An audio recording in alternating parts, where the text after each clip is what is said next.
Right, we are live. Live and kicking. Let's shuffle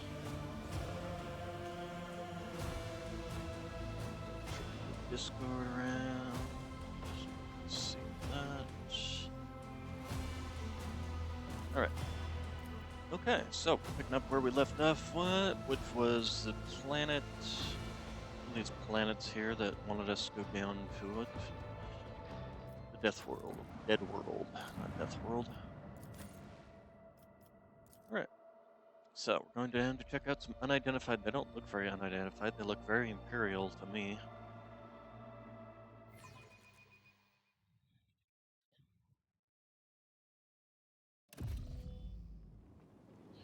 Alright, so let's. I offer up my thanks to thee, Omnissiah, for granting me the ability to serve you as a predator whose prey is knowledge. Okay. Ruins vaguely resemble architecture of the Imperium, and yet there are some subtle differences to these structures. Well, if they're depending on how old they are, although that face does look vaguely inhuman. It's more like Tau, to be honest. Always keep your eye on the Alright, prize. obviously we can demolish that to get to that space, and that definitely looks very Drukari. Before we go there, let's get over here. None are better at searching. A little bit of Drukari. A lot of Xenos stuff out here. Cracked Xeno chest. Small chest made from a strange material with no keyhole or any other opening. Murky crystal lid is cracked but continues to glow inscrutably. Okay, and that's a quest item of some sort, huh?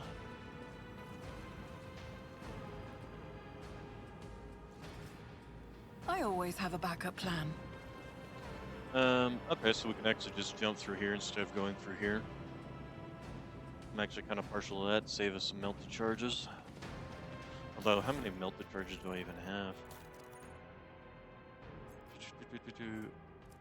7. Then yeah, we definitely want to save ourselves. Okay, let's go ahead and save our game. Jump through The Inquisition athletics. taught me many treasure. things. Okay, this definitely is Drukari something or other. Go ahead and save our game.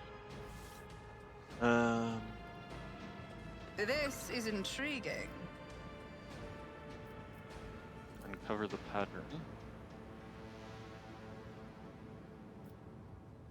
Let's see, activate the pedestal. Let's see here. So, single look at the strange pattern is enough to send your mind reeling. So, definitely some warp, but this is definitely Drukari going on here. Pay attention. Human skeletons curled up in undershell. It is inside a void suit with a hole burned right through it. And then what else did we spot? Spotted. Ah, there's some goods.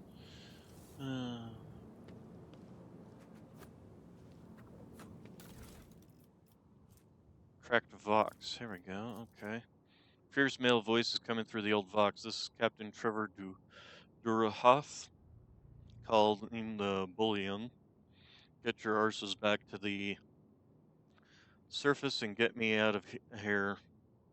My guts may be fused to my suit, but I'm not dead yet. No matter how much you wish it wish it were otherwise. A moment later, the raging tone gives way to strangled rasping. Hey, can you hear me? Respond. I'll pay double. Just don't leave me here. It was going so well. We even figured out how to open the first sphere thanks to the pattern on the floor. Yeah. Who knew there'd be so much trouble with the second one? I didn't. They didn't either, cowards. The moment the beam was directed back, I was already lying with my guts turning inside out, and they were running off with my goods. Oh, Emperor, why'd you leave me like this? I'm scared. Oh, yes. No, I don't want to die. Not alone. Aren't you supposed to watch over all your children? Quiet, you lot. Shut it already. I can't even hear myself. The recording is silent for a moment. All you can hear is the sound of someone pounding the shell of a void suit with the recording device. I'm cold. I wonder if I'll die from the lack of oxygen, or will my organs give out entirely? Damn Imperium. In the end, you will all serve the true masters. Okay, so go click that. All right, so some sort of system in place here. Let's see what this has to do. Someone has carved out a strange pattern on the floor. As you look, as fog descends over your mind. Let us not dawdle. Okay, and then we have this thing. So I'm assuming. All right.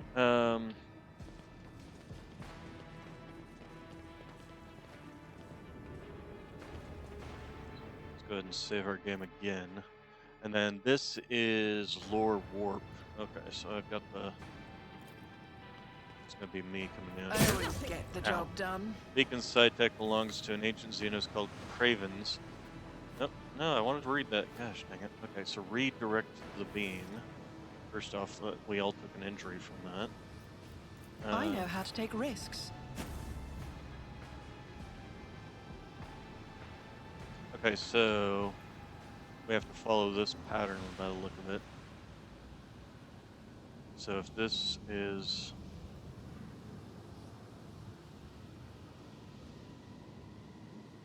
center,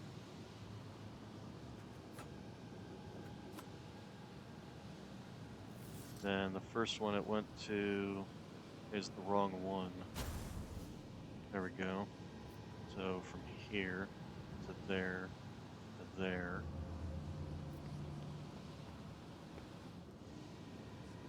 No, wrong one. There we go. And then this one needs to go to that one.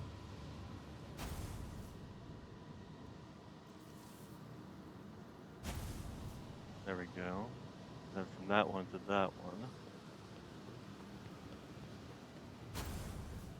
No, there we go.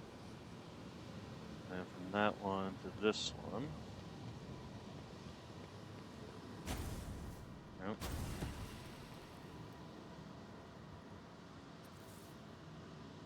Open the chest. Oh, the ancient force sword. Very nice. We will definitely collect that.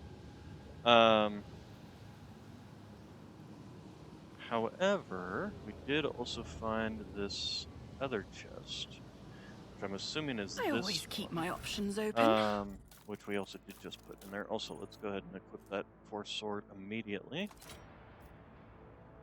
There we go. Oh, for once we actually have a force sword that looks different from all the others. And then the will to live one can go into there, and then that leaves us with Veil Renderer. Okay, so we got a nice little upgrade there.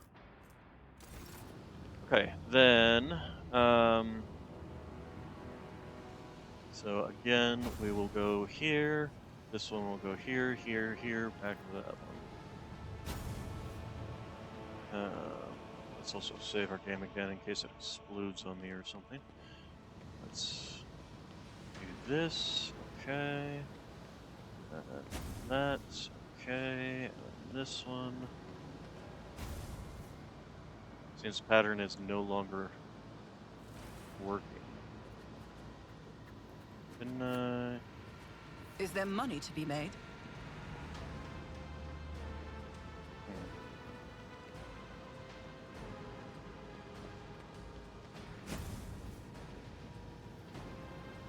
Okay, so I definitely have put that one in. Well, I suppose we could try this pattern again on it. That is the right one. That one needs to go to that one. This one needs to go to that one. This one needs to go to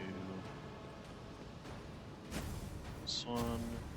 This one needs to go to this one.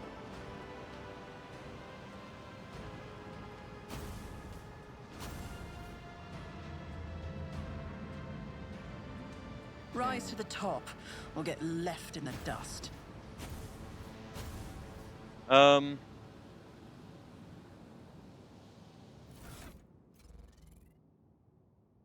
I'm assuming I put that chest down into the slot. Yes, I did. Fortunately, that means I didn't look at it before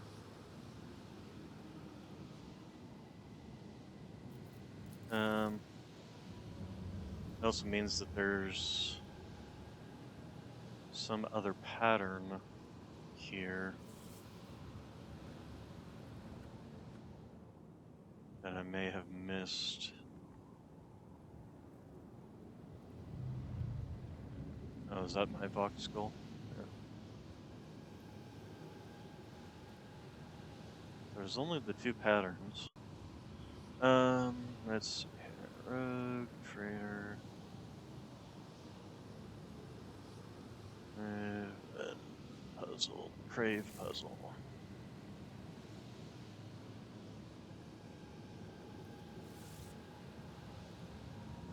Let's see.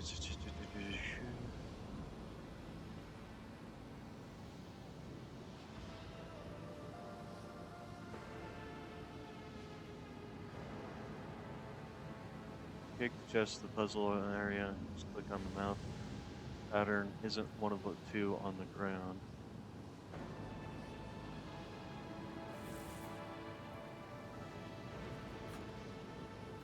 Oh, okay.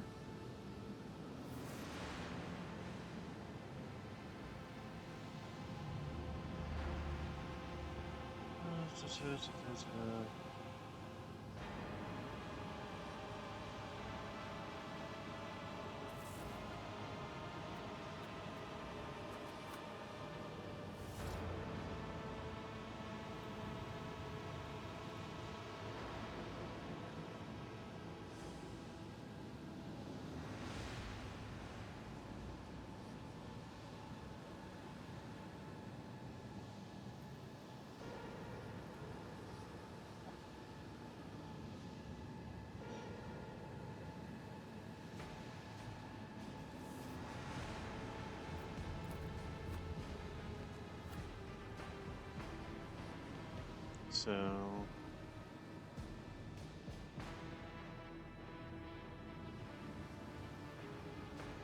we're gonna demolish this. Duty prevails. Okay, so that, take care of that.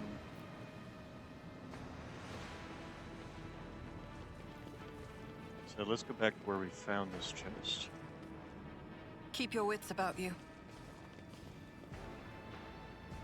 Oh, wait, there's something. Remains unknown structure haphazardly strewn across the plateau. Okay, so no, nothing there. Nothing there.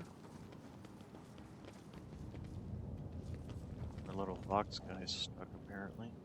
Nothing there.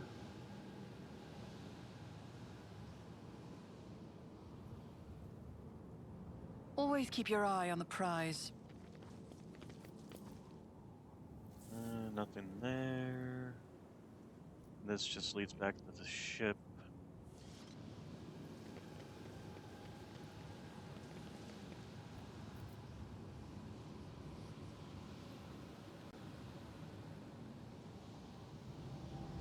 Funny how this seems like a very good card, but apparently it's these cravey guys.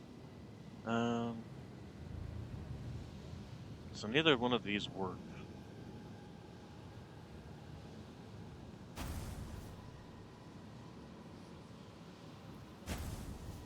Suppose we could try this one backwards.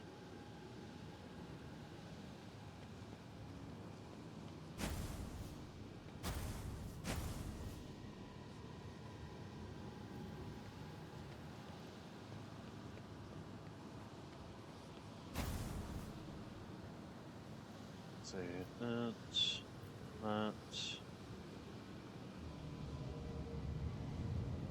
No, this one needs A to... temporary setback. Ow. Oh, I see. So you can't actually trigger them across from each other. Got it.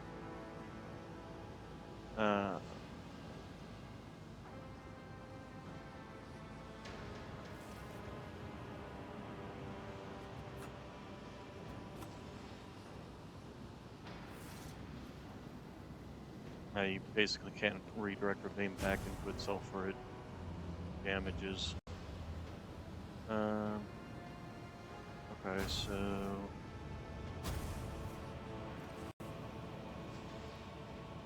Hey, next?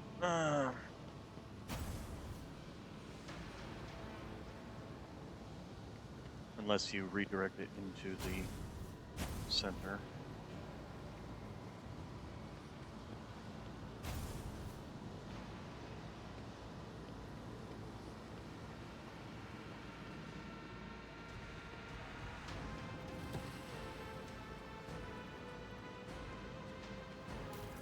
Okay, I got made the chest open. Alright, Chains of Domination. Where it kills an enemy, they receive a stacking +5 willpower until the bonus end of combat. It's not terrible. And then Foul Sight Veil. Grants +15 bonus to perception, but a -5 penalty to willpower. Oh, that's not terrible.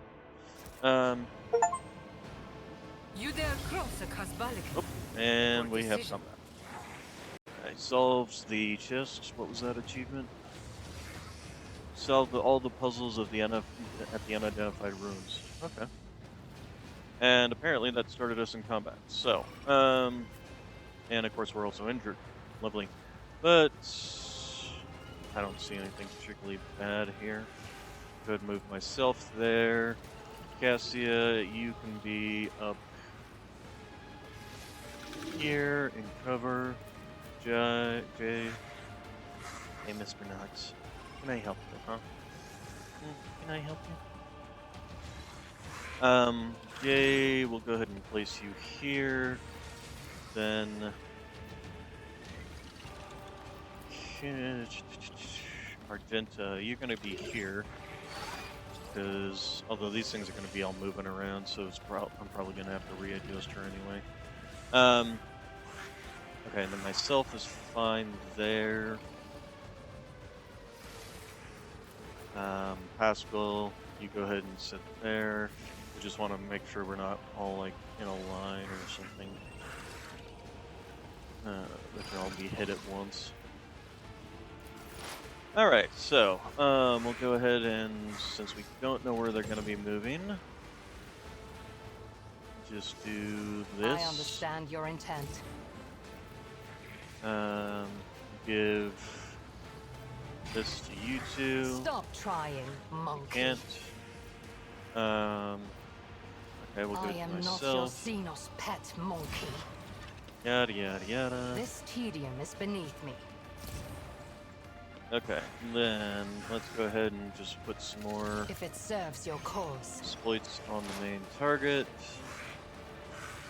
And then we will go ahead and start popping the main character. How did I fire? Keep doing that. How am I doing that? Alright, okay, so he's moving along. He's gonna attack me. How much? I'm also getting attacks of opportunity somehow, which I'm finding weird. Flesh is weak, yet iron knows no pain. Okay, you can actually, I think, if you were to move, let's see here. So if we do like so, that actually I think will work out. Can't quite hit this one, but I don't want to accidentally shoot myself either. Although does that, and that also misses your lit. Okay, so let's go ahead Faith and do a without devastating deeds is attack worthless. and I'll do grab it. the fire, and then unleash hell. As the Emperor commands, like that. Okay, well he's gonna die on his next turn. Let's go ahead and I'll do trigger it. Furious Recital while we're at it. Okay, then we can jump here and hit both of these. Let's first trigger some warp Who, speed if not me?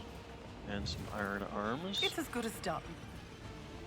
Does that set my strength at 57? Oh man, my skills are definitely lower because of the because of Horrors of the Warp. Interesting. Either way, we're still gonna kick their butts. On the other hand, well, no, that thing's gonna die no matter what. So better to take on I'll these make it two, happen. and then let's go ahead and just do a blade I'll dance. see to it personally. Your end was Okay, that one's inevitable. dead. Right. Another enemy down. I killed. I attacked 5 times there by the look of it. Huh. Either way, let's go ahead and just so I'm not getting in the way of my others. Jump here. Go ahead and apply some dots and bleeds and all the fun stuff in life. Okay. Actually, I can do it again if I wanted to. Jump here, but well, is there any point in not using my death from above? I could even trigger this if I wanted to. Actually, you know what? I think we're gonna do that. We'll go ahead and Accept your lot. do that. You never And stood a chance. very nice. Jump to him. I don't think I'm gonna be able to jump to this Your one, end was but we did inevitable. kill these two off. Um, well, actually, I can jump to him, but I parried it. Okay, well, On we'll it. try here. There we go. This one parried it, and then we just jump You back and never forth stood here. a chance.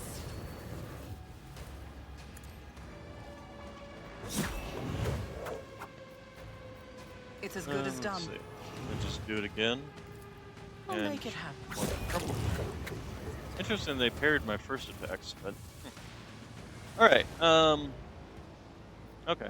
So nice little bit of experience there, and we have I finished always the keep my place. So, options open. I wanted to give you this helmet. I think. Um, on the other hand, I mean, 15 bonus to perception isn't terrible, but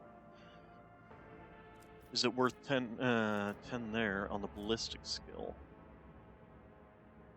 On the other hand, she does already have a plus 10s, whereas her perception is at 70. Um, if I was to do this, ballistic skill goes down. No, I think I actually prefer the ballistic skill that keeps them nice and even, especially since they both affect things that you have to take in consideration when attacking an enemy. Um, so yeah, I think we'll keep her with the eye socket.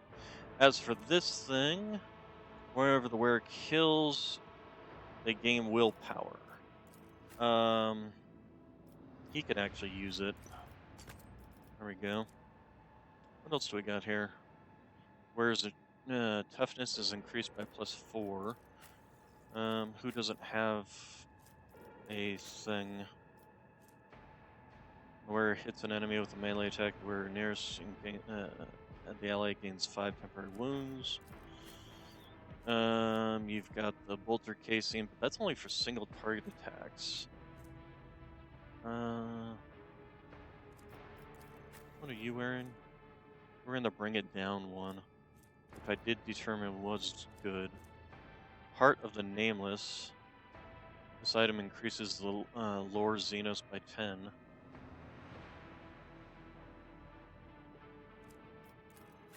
What's her iconoclast?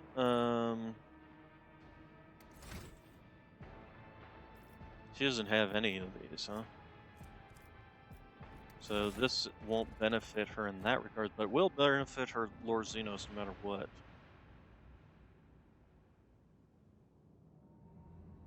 But increasing the skills by 10% if they do have iconoclast. Who has iconoclast? She's got it. He's probably got dogmatic. He does. He's got dogmatic. She's got dogmatic, and I've got iconoclast. Um, the only thing actually, well, but I've also got a really good necklace, I think. Yeah, I've got this Reclamator, which anytime I kill an enemy, all the other enemies take some mental damage. So actually, I do think putting this on her would be better, even if it doesn't affect her Lord Xenos. It would affect her persuasion, Although, no, it's kind of overkill for her. We'll put it on her for now, just simply so that we have somebody I who's will got a not. superior. Oh, that's because oh, it goes in one of these. Who's got awareness? Is she my only one with awareness? She is my only one, so having her with more awareness is better. This one, I think, is less important, so I think we can put that there. What else do we have here? This one grants +5 to tech use. I don't think that's that important. This one is +10 for the tech use. But we already have what our tech use guy already has his logic and tech use ones. Okay, then.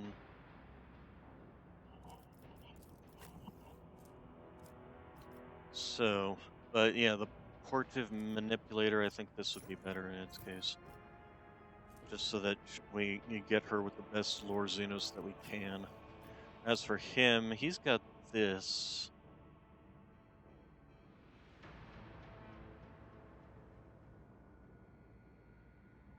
Which I don't think is particularly that useful for him. So let's take a look at what else we've got. Whenever the wearer hits an enemy with dead shot, it reduces it and applies one exploit. Carouse is increased by that. Would love to get something that increases his lore Xenos. Actually, I suppose we could stick that one that increases his lore Xenos to increase his lore Xenos. The only downside is, of course, it's again with the iconoclast, which is of no use to him. As for myself, I've got this one, which heals me every time I make a melee attack, or this one, that's the flame digi weapon, which I kind of don't tend to use all that often. So maybe this would be better on me. What would be better in her case? She doesn't have any Medicaid, so she can't use the. She can use Medikits. So maybe. What else do we got here? So the gloves. What gloves are you wearing? Ones that give 5 damage and 5 critical to Deadeye. Single shots and Deadeye shots. Okay. And then we have this one, which is Persuasion. We have this one, which is Medicaid.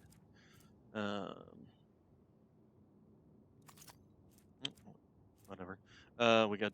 We still have this one. We have the Combat Manipulator,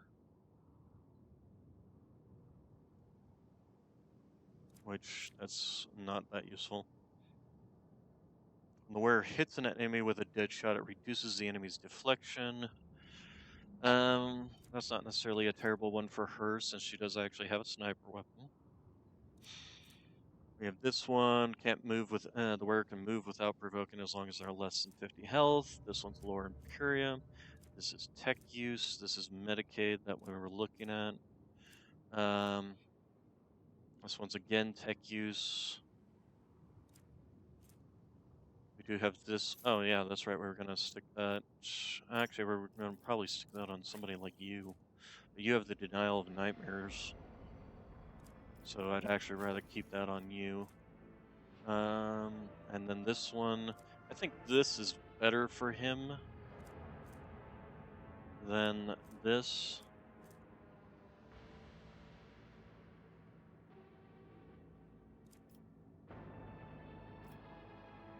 Just simply because it's 5 temporary wounds versus the plus strength, which would just increase his health altogether. So if we did that, oh, it doesn't actually increase his.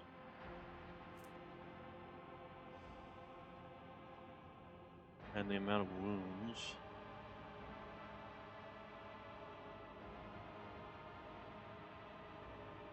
Oh, because it actually has to be 40. It has to be 50. It only increases with each bonus point.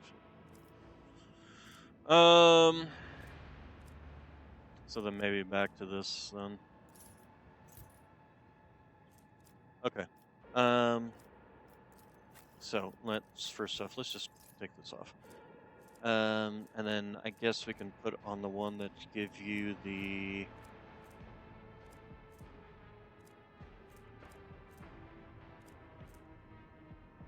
good shot one. There we go. And then this one can go in place of my flamer digi weapon. Which, there we go. Now it increased all of my things as well as my lore warp, which is very nice. Yep. So, and then, I mean, it increased a bunch of things I don't care about, but increased a bunch of things I do care about, specifically the athletics and the lore warp. Me being the only person who's got any kind of lore warp, kind of need that as high as possible. As for the flamer digi weapon, I don't think anybody's going to particularly benefit from it compared to anything else. Once per turn, when this wearer scores a critical hit with a pistol, this doesn't actually end up triggering that often, so I don't think it's particularly necessary versus gaining something else. Now that I think about it, actually. Well, her lore, the things I use her for are high enough as is. In terms, I don't think putting this on her versus on me with the getting my lore warp up higher. So there was one in here. Fellowship and +10 commerce. That's only if they're dogmatic or higher, which I don't think is particularly important. Diagnostic Medicaid, tech use. This one wouldn't necessarily be a bad one.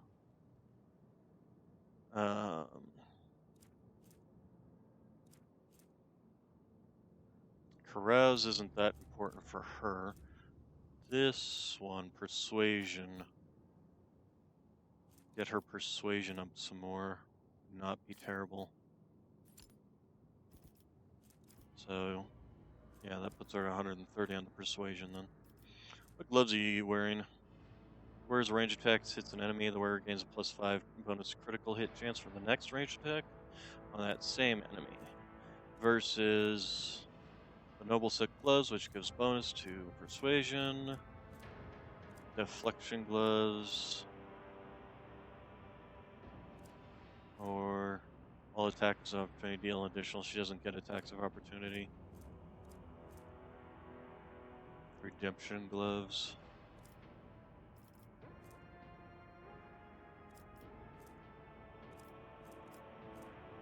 Stalker gloves.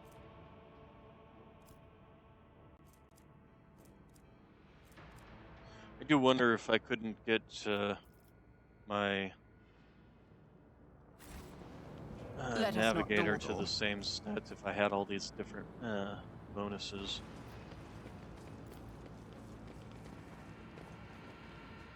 I need to look at her character compared to the J in terms of their direct stats.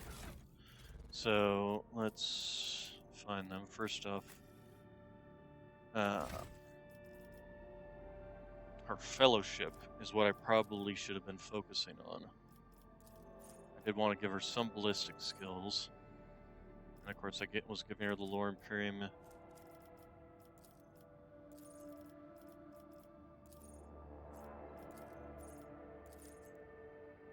Pretty much maxed out both her fellowship and this, and I couldn't take anything further, so I gave her that.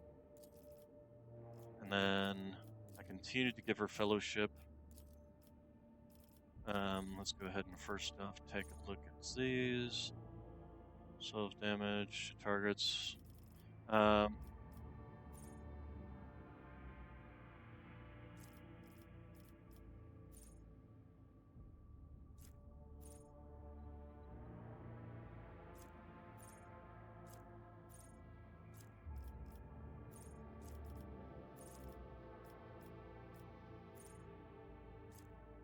Stand resolute. Stacking the deck, salvation. Personal involvement.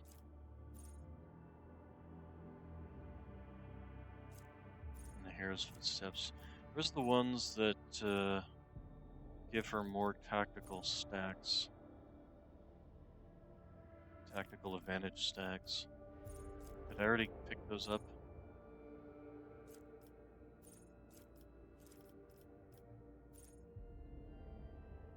Target of Inspire, I did pick that up. Gonna give her the Aeldari weapon stuff. She started with the Lord Xenos. No, I had to give it to her so that I could pick up the Aeldari weapons and Drukhari weapons. Heavy armor.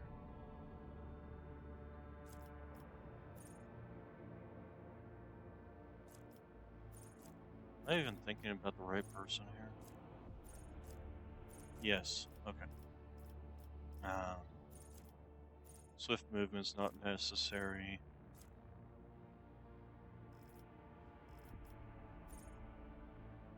Gains 1 stack for every hit scored, so that was the joint offensive one. Brink of Death. Nerves of Steel. Suppressive Fire. Ally Coordination, this one would actually not be terrible. Cost effective. Dawn of Victory. Heroic Inspiration.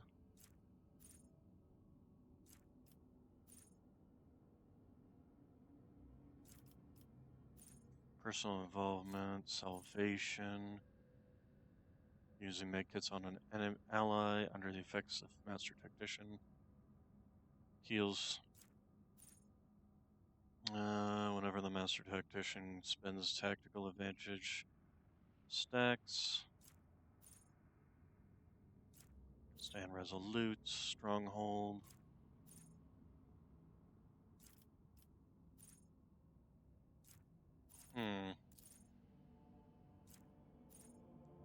Press the advantage, ignores dodge and cover.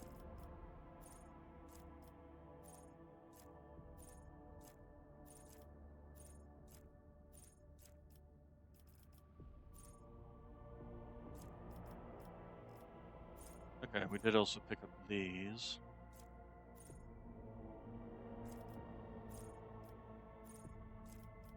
For all our skills for that. I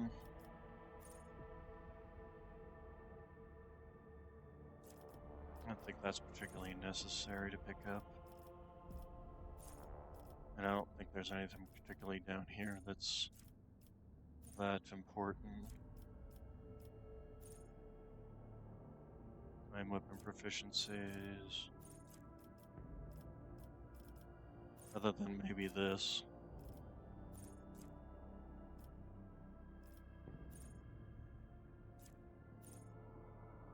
Guess I picked up all the things that would give me stacks of tactical advantage.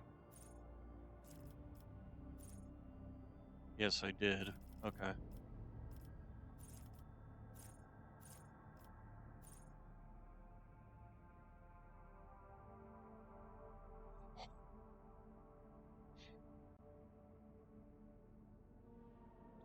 This actually would not be terrible. Whenever an ally grants Master Tactician stacks of tactical advantage, which, thanks to this, every hit gives them a tactical advantage, they heal for 1 wound.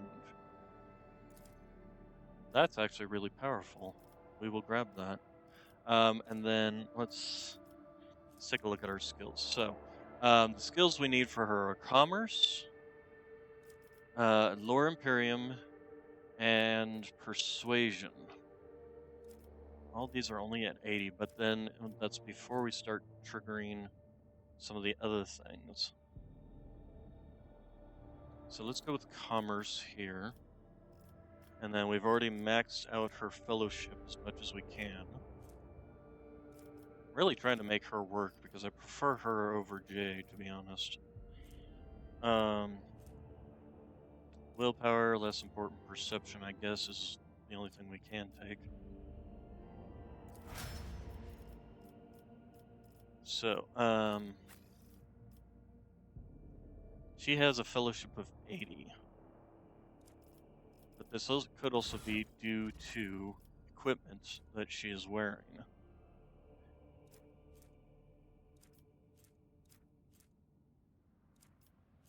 So we take this, take this. This is fine where it is. We definitely will want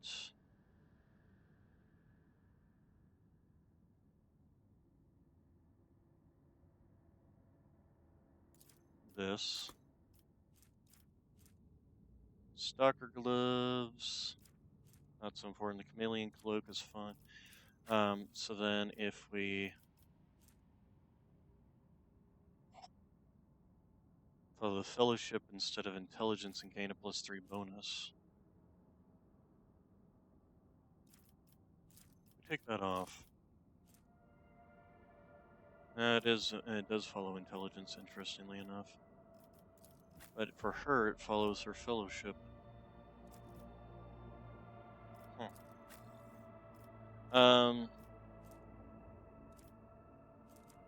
So then if we stick this on her, where'd the other one go?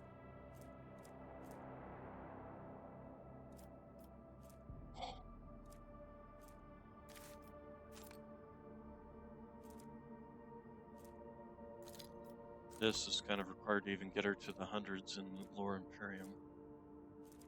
Her commerce is good at 100. It's just her persuasion that's kind of on the lowish side. I wish if you could scroll over this, it would show you all the things that go in that spot. Persuasion instead of this. This does give 10 to that, so if we do this, puts us at 93 and 90, but it's still a far cry. Even without her, those things, she's still at 138 there and 120 there. This is all because our fellowship bonus is just so freaking high. Do I have anything that increases fellowship? Actually, that's the other question. What is she? She's dogmatic. Yeah, dang it, if she was an iconoclast, I could give her the thing for myself.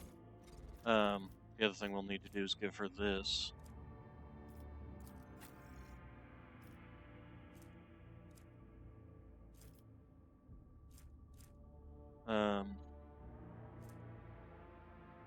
This one.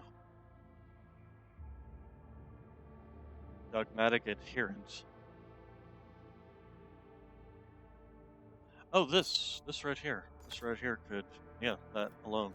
And we can take this off because this still makes it so that her lore Imperium is affected by her fellowship, instead of her intelligence. So this actually puts it much higher, which means we can also put this on her for the voice of command. Jade really just is the superior option here in terms of these extra skills, just because her fellowship is so high compared to Cassia's. Even though I put as many points as I could into her fellowship, Jade just starts higher because she's just got more bonuses. Humanity's finest fellowship. Where does this come from? It's an origin advancement that, oh, she has a fellowship advancement that's an origin advancement as well. I suppose what I could have done for her was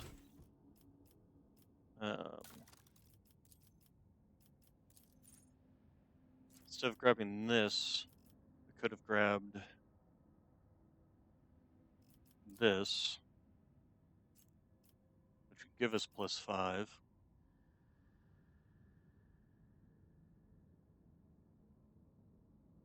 And then picked up the advanced version.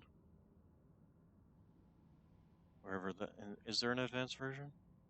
Doesn't look like there's an advanced version. Which would put her at 70 currently. The main issue is just because her fellowship is lower than Jay's is, or Jay's is just superior.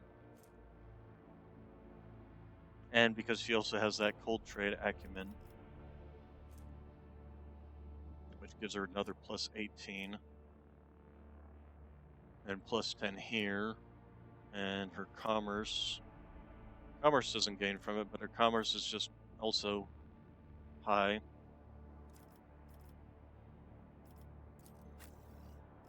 Well, bugger.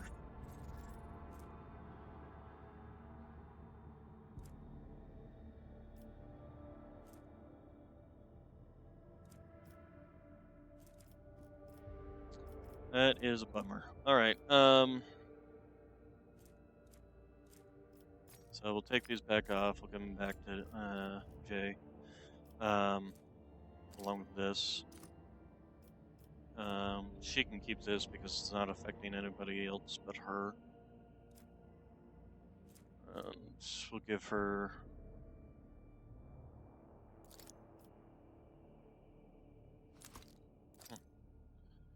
Uh, yeah, sure, why not?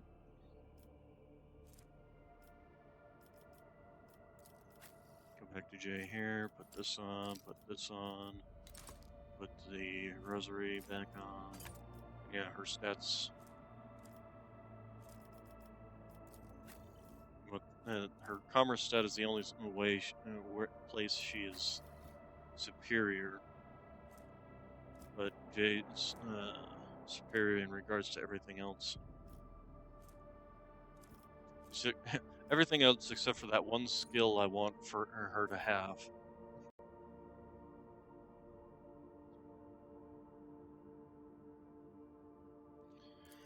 All right. It's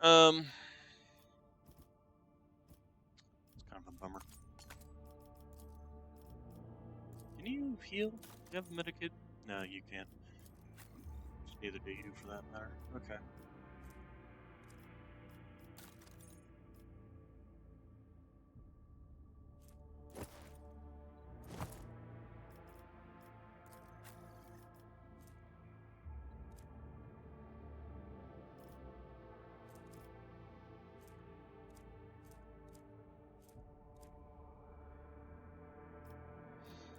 Hmm.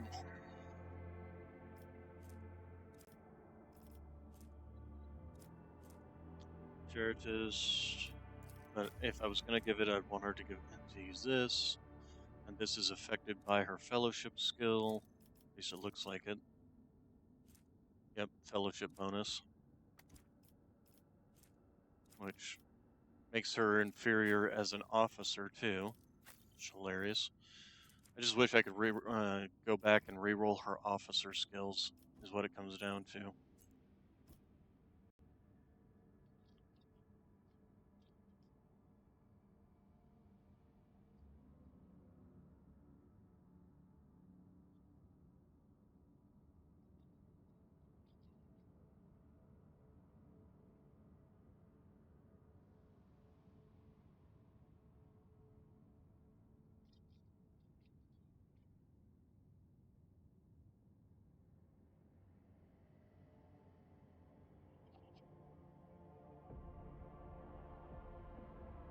Well,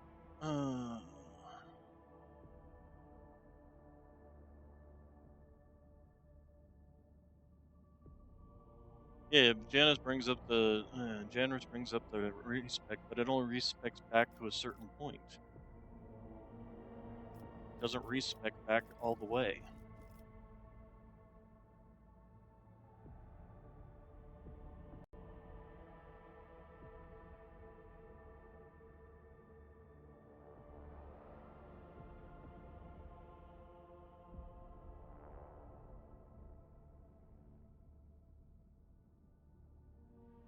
Uh, I don't even want to change her class. I just want to go back and redo her officer skills. If I could do that, she would be perfect, and I wouldn't even be worrying about this, except for the fact that I just want that one skill for get back in the fight that takes all the dots and stuff away. Okay, so ship management. How are we doing on this? These are just the things that I've gained again. All right. So Let's explore.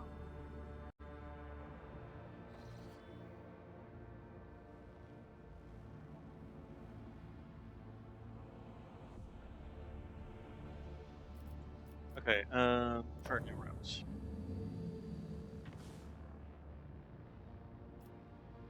Hmm.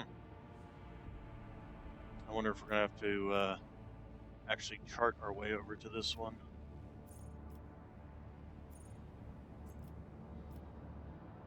Well, we'll jump to this one for now.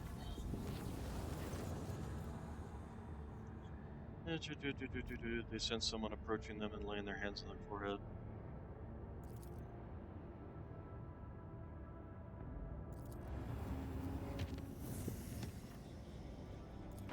Okay, do you have a jump space to this one? Yes, you do. Good. Alright, let's go ahead and visit then. Starship remains. What do we got here?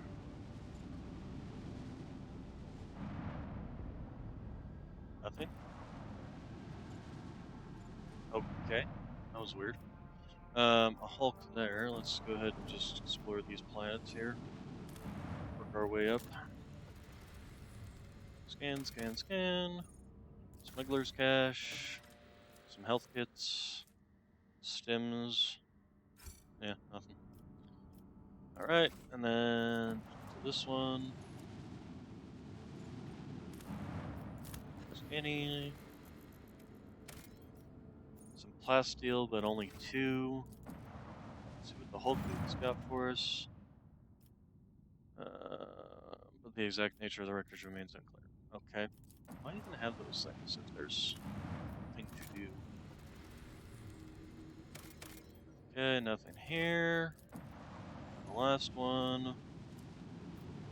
Not a whole lot in this system so far.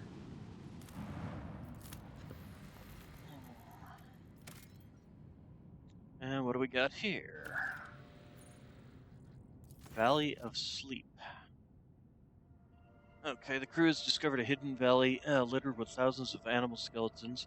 Auger data suggests some kind of sleeping gas vents here. It's likely the animals didn't realize that they were headed for a deadly trap, or even come here to die on purpose. Study? Why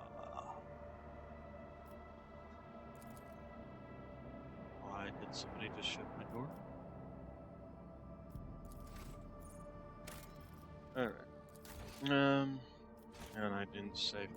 Okay, well, nothing studied. I don't particularly care. So, let's go ahead and exit.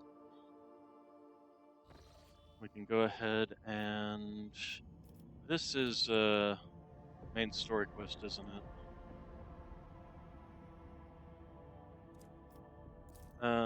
Let's go to this one first.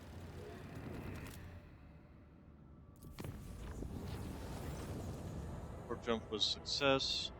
Reported following incident, beautiful blossoming vines that covered the deck located below the A6.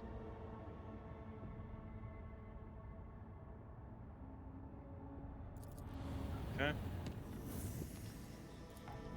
So somebody allowed poison ivy in the deck. Interesting. Yeah, this. Oh, okay. So this is it's just really bad route. Okay. So let's go ahead and visit this. I'll actually go up and grab the. Oh, we got some pyrites. We can fight some pyrites.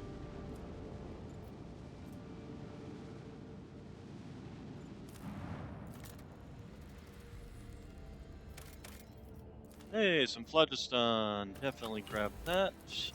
What we got here? The ship augers have detected a non-native mineral cluster on the planet. They probably the remains of an ancient asteroid shower. Substance is valuable, but collecting it will not be easy. The asteroid sits right above numerous underground caverns.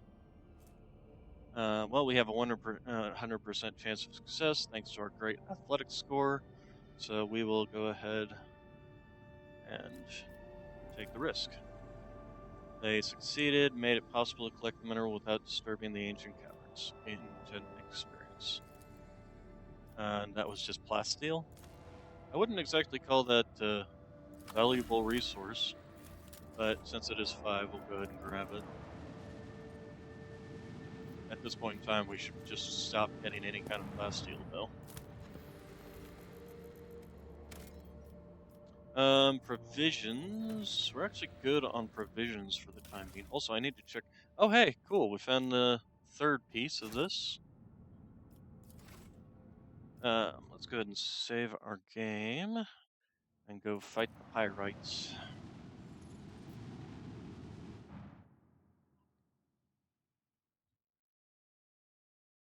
Dogpile on the rabbit, dogpile on the rabbit. Their efforts will be for naught. Okay, so 2 Cobra classes and a Viper class destroyer, so another, or 3 Cobra classes. Yeah. No, actually, just yeah, no, it is Viper class and 2 Cobra classes, so not particularly dangerous here. Although they are pounding on that one side, which is kind of annoying to me. How come they're getting 2 shots off on each side? Was that their dorsal cannon? Alright, so the first thing we want to do is launch ourselves Furies. Go ahead and launch them out this direction. Under pressure. We're going to go ahead and shoot you, since you're right in front of us. Supernova. And that Last definitely man hurts you. volley. Okay, then we're going to move here. Will allow us to just dump our shots right into your face, as well as shooting at this guy on this side. Engage the engine. So we'll do that. Yep, finished you off. And then we'll shoot this guy, even though we're apparent. You know, you would think it would be more like in line, like this right here. I should be technically shooting at this guy's back, but it's shooting the side for some reason. Because if you look at it, this should be shooting the back. If it was shooting from this one, it would still be like right here, but I don't know how they determine that, to be honest. Seems a little wonky. Alright. Open fire. He's dying. You're gonna die to my Fury interceptors. Okay, and then we're gonna want to turn this way so that we're behind the torpedoes. And then we'll just have to do a turnaround, but we'll do that with either this or whatever we feel like. Alright, so, and then, you guys are just gonna come over here and shoot these guys. Here. If we still can't, you know what? I'm suspecting that this is bugged and it just doesn't properly show. So I'm just gonna ignore the fact that it's saying it's gonna shoot the back. Yeah, that's what I thought.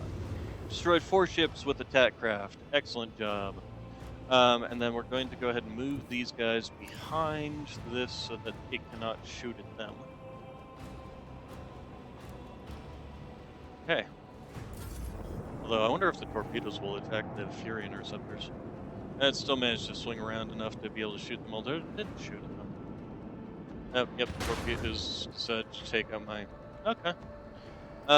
Well, guess what? We got more. Torpedoes away. Okay, and then we're going to... Let's see, if we do this... Yeah, we'll go ahead and do that. Then flip around. And then if we move here and trigger this, we can still probably shoot this guy. All hands, prepare for acceleration. Let's see. Yeah, we'll definitely be able to shoot him with if we use this. So, there we go. And took out his side shield. Sadly can't hit him with anything else, but we're now facing in the right direction, so... actually, if I jumped, I would be able to hit him with this, I bet. So let's go ahead and do that.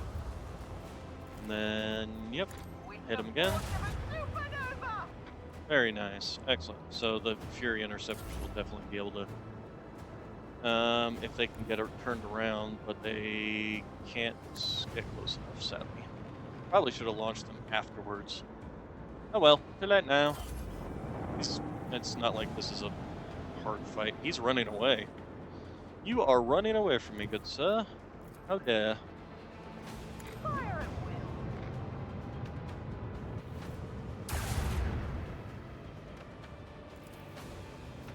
With the force of a supernova. Okay, yep. Another battle won. Okay. On to the next. Nothing. Oh, we leveled up there, though. I definitely want to make sure to do that. Features? Okay, so this one would have been, let's see. Flagship torpedo tubes are loaded with 3 torpedo tube salvos instead of 1. Duration 2 rounds plus 1 round for every 20 points in the Master Cannoneer's demolition skill. There was another one that was supposed to buff flagship speed is increased by +2 and its maneuverability is increased by +1. Bonus damage is dealt by the void ship ram. Empiring storm. Flagship makes 7 attacks, each of which targets a random enemy in an 8-cell radius and deals 8 to 14 warp damage.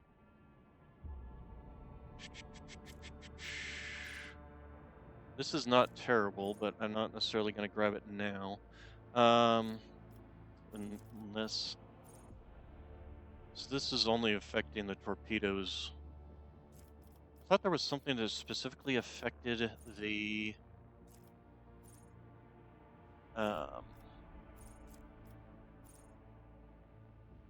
this one is what I was thinking of, and it looks like I already have it. So, let's see. Focused efforts allows the use of both abilities of one selected port for 1 turn.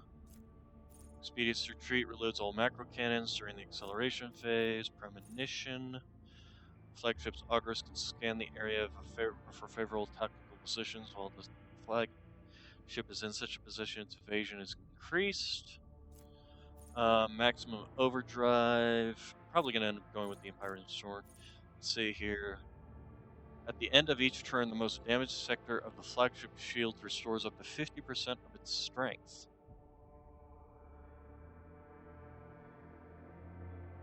Well, that one's not necessarily terrible either. Let's see here, and then what else do we got? Vulnerability scan.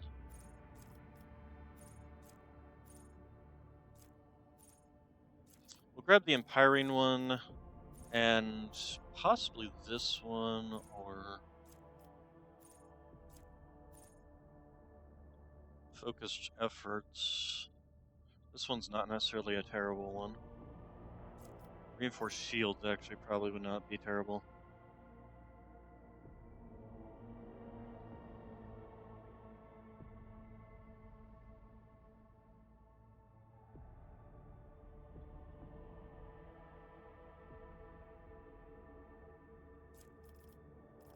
On the vulnerability scan, actually, we'll grab that one. Yep, what? This, next, this. There. Okay, so, yeah, very nice. Excellente. Okay, now let's scan the planet. And nothing. Alright, let's go ahead and jump back out. We will jump to this. Actually, we're going to jump to this one first, just to gain some more points. Okay. Scan for this. Oh, nice, we got an easy jump there, too. Alright. Interesting location to come in on. Scan. Nothing.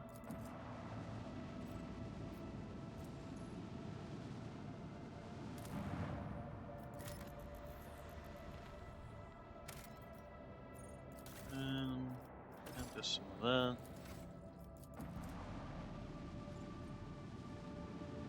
There's something here. Oh, I need to make sure to check my, let's see, what's this?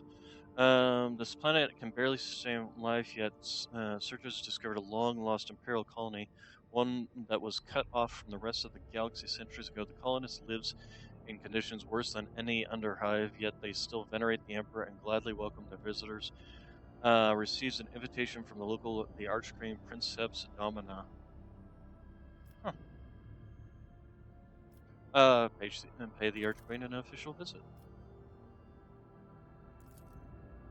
The Archqueen's unusual crown is made out of metal coils, most likely part of an ancient device for boiling water. The guests are served the finest delicacies the colony can provide. They praises the visitors in mangled low Gothic and calls the Lord Captain her dearest sister. At the end of the audience, gifts are presented to the guests. The Archqueen's minister delicately remarks that the best possible gifts the Lord Captain and her crew could provide would be the replenishment of the meager gene pool. Uh,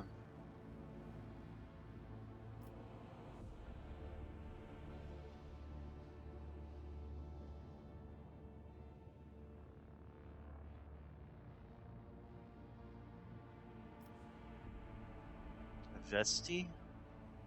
Why does that name sound familiar?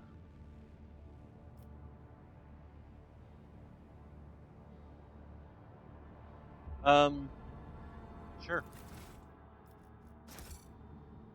Delighted and flattered, she hopes the Lord Captain will pay her more visits in the future. Um, okay, so that's fine.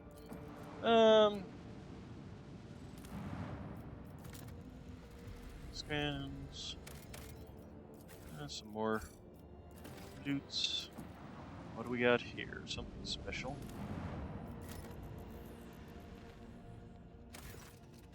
Swift and merciless retribution is a proper fate for many transgressors, but the Imperium permits using the convicts for hard labor on distant prison worlds like Vespus 6 to atone for their crimes before humankind. To atone for their crimes before humankind. Wow, I don't know why that tripped me up. Anyway, hundreds of thousands of rogues and lowlives toil in the vines of Von Valencia's protectorate until death from exhaustion or some other unfortunate accident claims their forsaken soul. What does that have to do with this location? Is this like a world of ours or something? Bring Wolfeltide, Lord Captain, Prelate Hierarchus of the Order of the Hammer has passed away.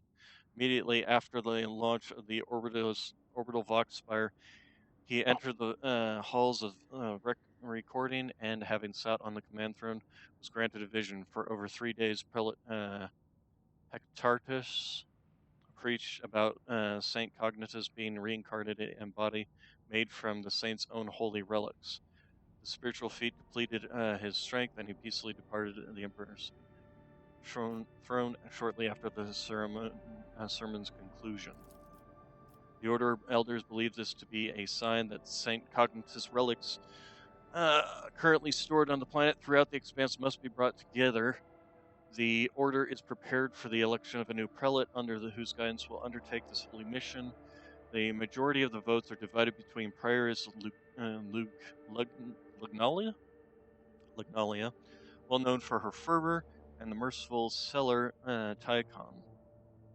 A minority of the Order sees the Ocnomius, Ocnomius probably, a humble and reasonable man as their prelate.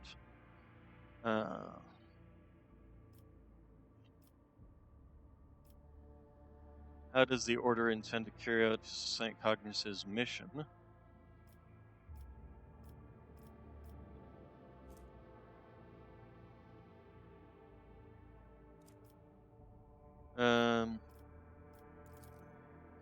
Conclave aims to procure all the relics that once belonged to Saint Cognitus, all that can possibly be procured. Given that the saint is a legendary figure, many items in the Cross Expanse have an alleged connection to him. However, it seems unlikely that any of the relics' owners will be eager to part with them. The answer to the question of how the Order of Hammer is going to be retrieved is on the identity of the next prelate. Okay. Does it not strike you as odd? I'm afraid it does not. Seems began his service as a battle missionary. He's long grown weary of the peaceful life befitting a man of his status. He yearned for worthy spiritual feat, and when presented with the chance to serve as the voice of a saint, he gave what little strength remained. When he died, he was exhausted but content. Okay. I wish to know more about the candidates. Prioress was converted by Hectares on one of the heathen worlds. She then served as his bodyguard for many years and eventually became the protector of the Ordered Reliquary and a leader of his military branch. As for Brother Tychon, he is an aristocrat by birth. He had an excellent education and could have lived in luxury had he not renounced the secular life for the sake of aesthetic vows. He's intelligent, thoughtful, well read, and most importantly, genuinely merciful. A few things can be said about the Agnomius Nigmus. He has never been famous for his prowess in battle or his sermons, but the monastery has never wanted for anything on his watch. He is both reasonable and an unobtrusive individual. What will my companions say? I have sympathy for the prioress. Let her meet with the Reverend Harmonius on footfalls. Should he accept her as a worthy leader, we ought to support her. Careful and sensible Agnomius sounds like a safer bet to me than a fanatic or a clever aristocrat. The voices say that he has a few paltry secrets, and the knowledge of those secrets guarantees us his loyalty. Brother Tychon, he and I have met back when he was called Tychon Drivstem. He wasn't a monk back then. He was a grandson and heir to Urbend, governor of Dargonus. An honorable young man with a spark in his eye. His ascension would mean much to the Drivstems. Let's see here. This would increase my ranking with the Drusians by 5,000, which is actually very. Um, and this one would give me security and profit factor.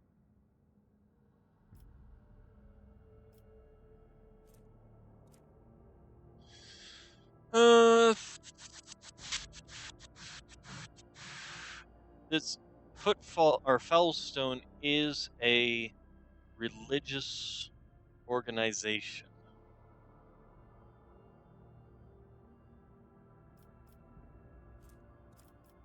If this gave me complacency, I would jump for this one right away, but kind of leaning towards this one simply because it is a religious location.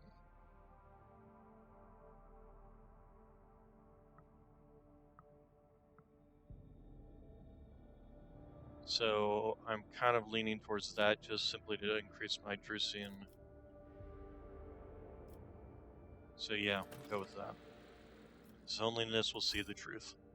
Okay, Reverend Harmonius arrived on Felstone, met with the prioress after a confession and a philosophical discussion in private.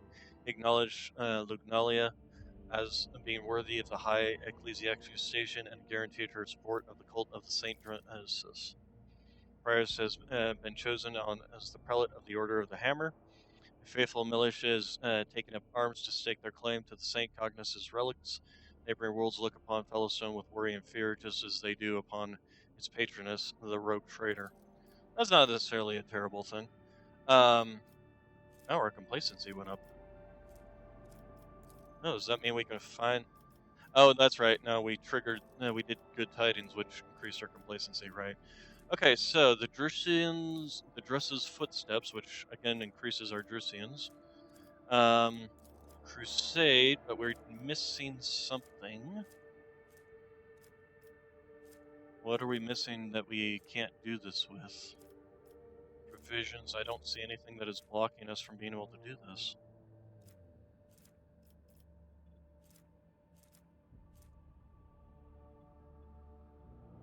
Oh, I had to have the bonfires of righteousness to be able to actually do this.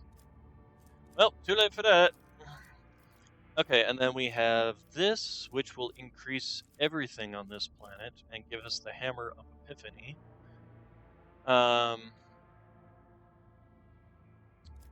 Although that's not all that great in terms of damage.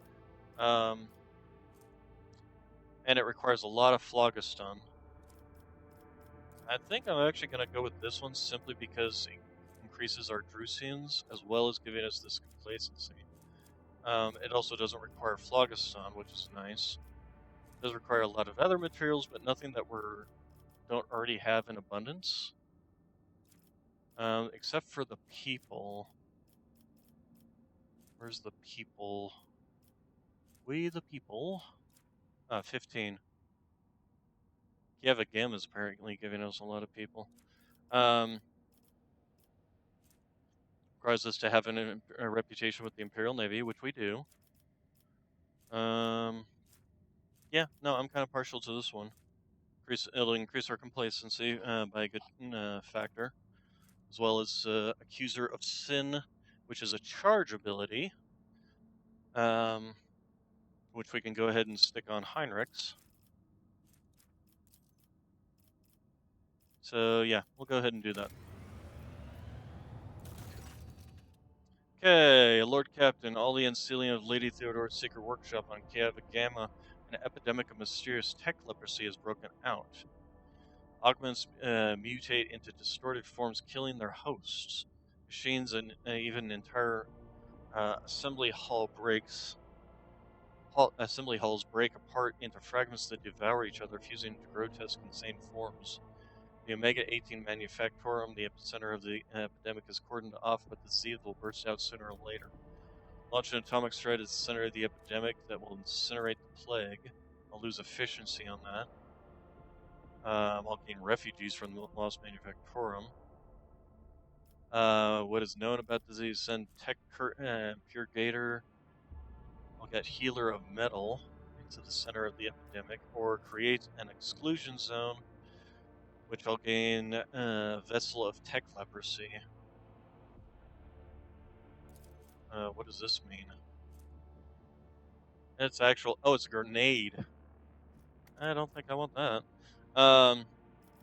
What is known about this disease? We have not faced anything like this before. The plague only affects mechanism, forcing them to transform and lose all functionality. No one has been able to provide insight into the nature of the disease or how it's found its way into Lady Theodore's secret workshop. It is possible that some secret research was being carried out there. I will listen to suggestions. Eradication of the infection is the highest priority, but to completely eradicate the Manufactorum serving as the epicenter is to inflict serious damage to the resource supply. This unit can propose another method of purging. However, the sacraments of the Umphasis that are available to me cannot be revealed to Lady. I ask you place your trust in me. Shireen, do not be hasty with this purge. The phenomenon may be of interest to other specialists. There are many who do not agree with the all knowledge belongs solely to the cogs. What appears to be a plague would hold amazing possibilities. If we could isolate the Manufactorum and let those inquisitive minds inside, they could happily compensate us for the loss of production capacity. I've suppressed 18 different epidemics aboard the flagship, and our officers may have expertise in setting up quarantines. We will send them to Kiava Gamma to lead the Tech Purgator Squad. They will not return from the epicenter until the infection is eradicated and prevent exclusion zone is taken down. Even metal dies eventually, scarred by corrosion. To combat those who have stripped away their flesh and replaced it with machinery, the blood-spun web has procured a remedy, an acidic compound that burns through steel. We stand ready to help. Okay, so now we've got some different options. This would still, we don't get the negative, but we get this now. Tech priests who survived the tech leprosy outbreak have proven their worth and thus earned the right to serve aboard the Rogue Trader ship, plus 20 to all void shield sectors. That's actually not terrible. Kibble let the spinner share demise of metal. All allies deal 10% more damage to machines and targets with reject the flesh feature. Secret compound dominated by the blood serves as a formidable weapon against any creatures made of metal. Abelard, we get Healer of Metal. Enemies suffer a -5 to their armor penetration. Omniscience favor with the Vanquisher of the Tech Leprosy Epidemic. Or we got this, which does give us Casablanca bonus, as well as this, but we will lose out on efficiency. A lot of these seem very, very tempting. I'm kind of tied. This one only applies during combat and only against certain types of enemies, so I'm less likely to take that one. I mean, it's great against servitors and things like that, but less important. Healer of Metal. This affects any enemy, which isn't terrible, but it's such a small amount, only a 5% bonus. This is a plus 20%, or not even percent, just plus 20 to all our shields. So we're currently at 120 on all our shields. It'll be 140 for our ship. And then this gives us much needed Casabelica. So I don't even particularly care about the grenades because I just don't use grenades all that often. But we will lose efficiency here. But our Casabelica,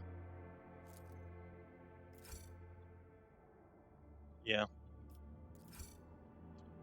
The mysterious interest arrived on the planet with an entourage, compromised Maltex, excommunicated technomats and shady-looking scholars without even trying to haggle. They paid exorbitant sums to obtain access to the previously unknown Xeno disease, and then headed off into the bowels of the dying manufacturer. Cure for the mysterious disease has still not been identified, but the study of the technology has made it possible to control samples of the disease using magnetic impulses and turn it into a dangerous weapon. So, all right, and we don't have enough chemicals.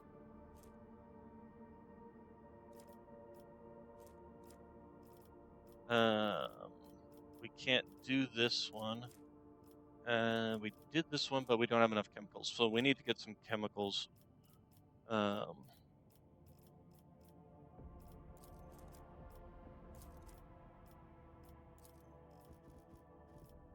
soon as we get some chemicals, we need to. Although this one doesn't require.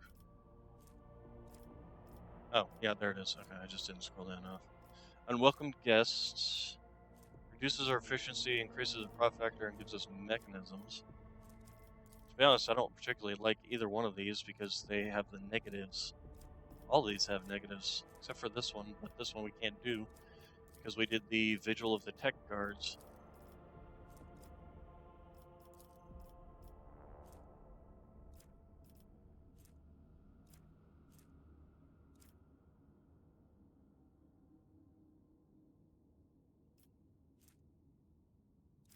And this one only gives us plasteel. Although, what is this? Front-focused armor design concentrates the thickest momentum of the ship's prow, allowing the ship to break through enemy fire during the relentless push. +4 to prow plating. The ram of the flagship causes internal fires. The number of fires depends on the size of the target. Unwelcome guests. I have the Omnicide. The auger system is connected to the mighty cottage air blocks offered by the explorators as a gift of the rogue and then to the rogue trader, their communicating power. Enemies suffer a -10 to their evasion. That's actually really powerful. The only downside would be the minus to the efficiency, but maybe we can make up for that later. I'm actually kind of partial to this one.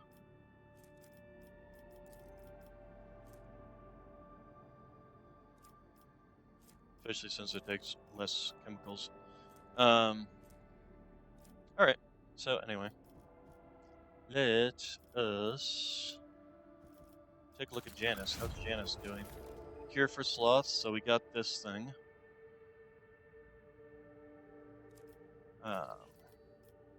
And what do we got in the way of things we can level up? So, the Dark Sages requires this much with the Casabelica, which we don't have. This requires also Casabelica, so I think we're going to have to pretty much go with this one. It'll give us the church. It'll give us the chemicals we need. Excellent. So, this would have given us the chemicals we need too, but unfortunately. The next question is, what do these require? So, this one requires the Capella Biologist, which is what we're planning on doing. Will give us a one-handed power sword, which is not bad in terms of damage. And this will give us. This requires the Capella Biologist. Will give us Scorcher, which I don't particularly care about that. So this is probably our least option. And then this one requires the Dark Sages. So we can't do this one. Even though I would love this one. So it looks like we'll end up doing this one. No matter which way we go. Anyway, Capella Biologists.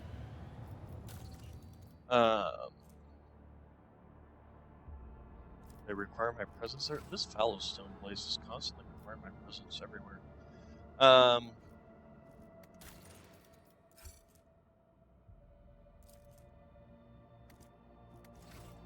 Okay, well, let's go ahead. Let's repair our ship.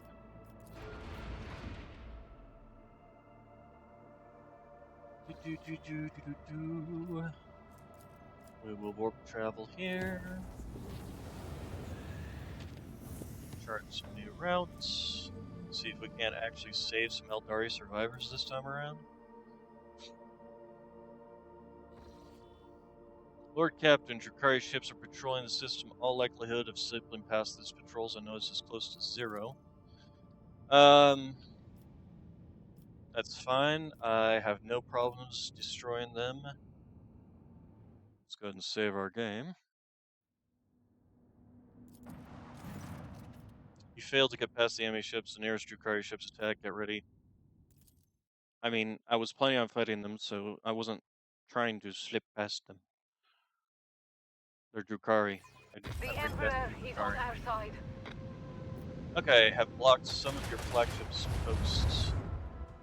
Yeah, lovely.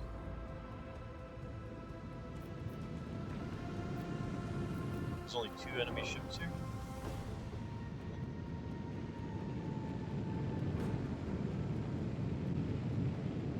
And you're stopping right in front of me. Interesting choice there. We're gonna go ahead and do Let this. the boys sort them out. I'm going to immediately shoot you Land battery. this. Volley. Didn't miss. We'll shoot you with the next one. So what's the range on this thing? I can't hit that one in the back. Oh, this is another one of these things. Okay. Well, we'll just go ahead and With shoot the you force with this of a now. supernova. There we go. Burn through there. You know, I could ram it.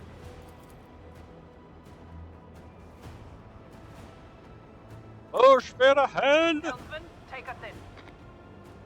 Uh, Losing control. Understand your limits. Why do we always lose the one shield? And since this guy's so far back, he's not going to even be able to do this if we recharge our shields. Okay, then our things are going to turn around and shoot this guy, although they're probably not going to be able to actually get around to it. Yeah, that's outside the range. So, but we'll turn around anyway.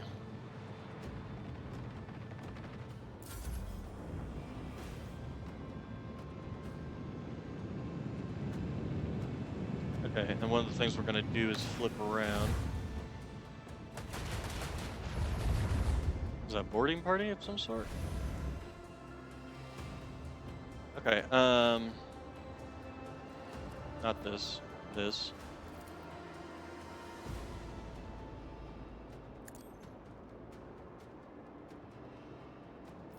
Okay, and then we might be angled at the wrong place though. If we do this, dang it, he's just in that one right spot where I can't hit him, but I should be able to hit him. No, if I do angle like that, there we go.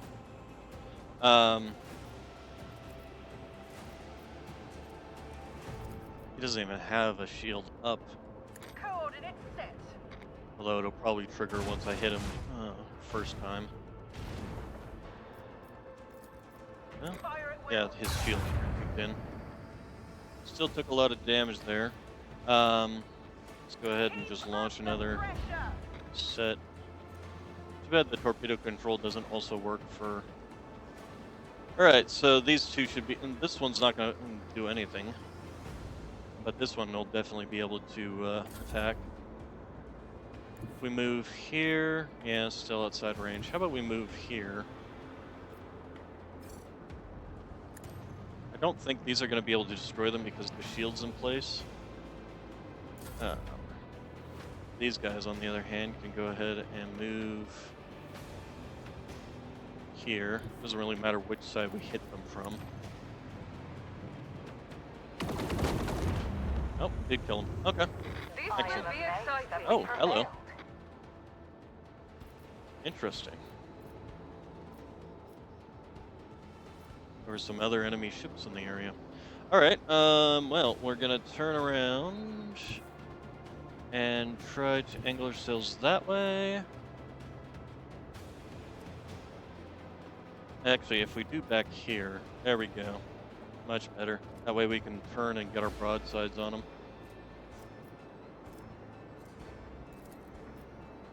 With the force of a supernova. I wish I could get a better lance. And we'll hit you with this. Fire at will. I'll have these two head on down here and go after this one. And then if we turn, give broadside. It's not going to kill it, but it'll definitely hurt it. Engage the engines.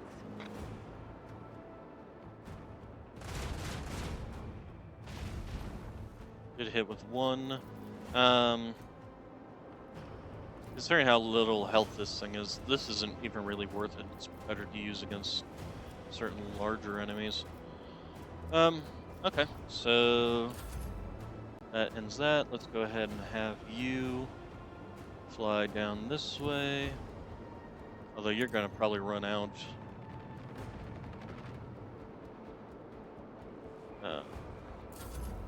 And then you are also going to head down this way.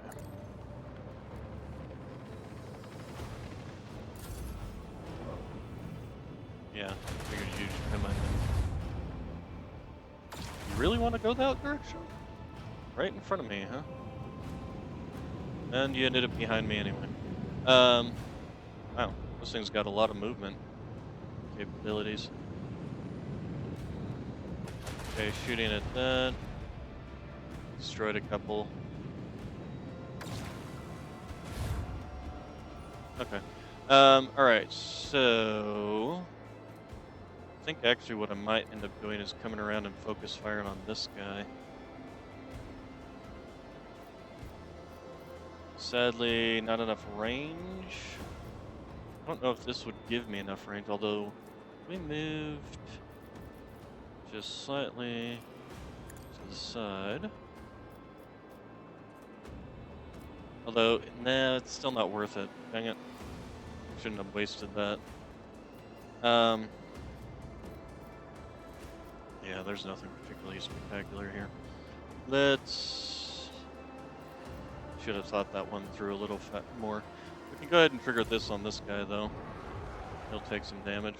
And then if we move here... Actually, did that give us enough... here. No, but if we trigger this... Let them taste our fury. Very nice. Go ahead and trigger this. Volley. Very nice. I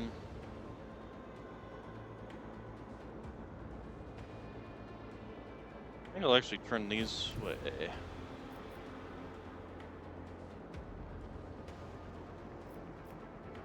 And then we can do that. Coordinates set. It should kill this one.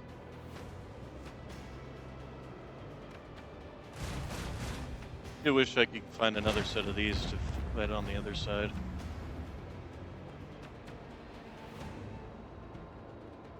Okay, and then you are just gonna fly right up and gun you down. Hopefully kill it. There it goes. Alright, An unsophisticated still more. victory. Good lord. They just keep on coming, don't they? Um, okay. Let's see. So this one here, if we move here, sliding to the left still wouldn't give me an angle on him. Um, Sadly, I don't think I can get an angle on him. He's just too far out of my range unless I jump. Suppose I could do a jump. Um,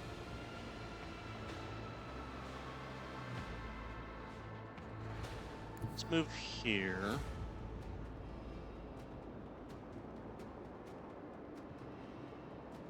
Engage the engine.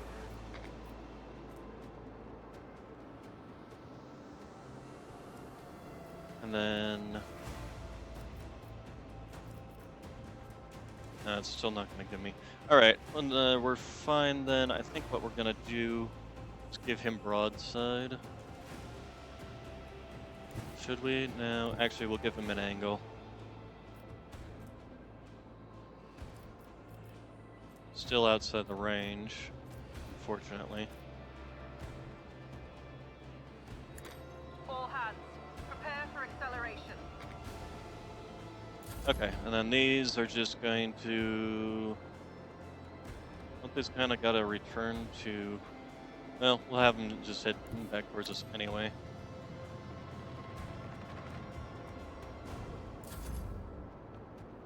And you, same thing.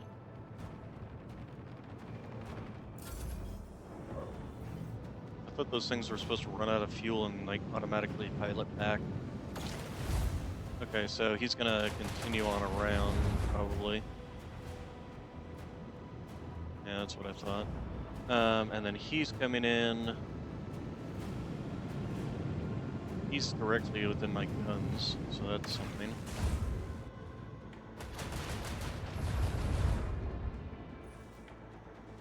Okay, so first things first. Salvo. Unleash hell. With the Same force with of the a laser. supernova. Those all missed, sadly. Where's the one that lets me... It's this one, isn't it? We like do that. We have to do it all the way to the end, don't we? All right. We have to finish out our acceleration stage, basically. And then I'm gonna hit you with this, and then we can probably hit you with that. We can. All right. So let's go ahead and hit you with that. Land battery. Falling.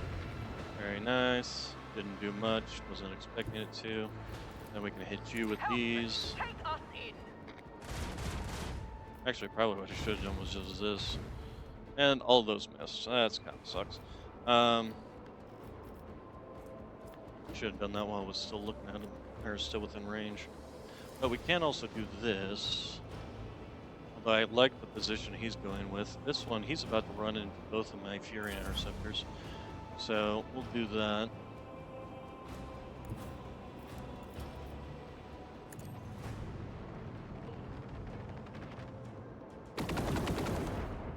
Wow, these Fury interceptors pretty much ignore their shields, don't they? Okay, and unfortunately, this guy's not going to be able to do much. He's outside the range of his weapons. Oh, and we got some more friends. What? They just keep on coming, don't they? Alright. Yep, he's coming around. I'm going to need to reset my shields in here somewhere.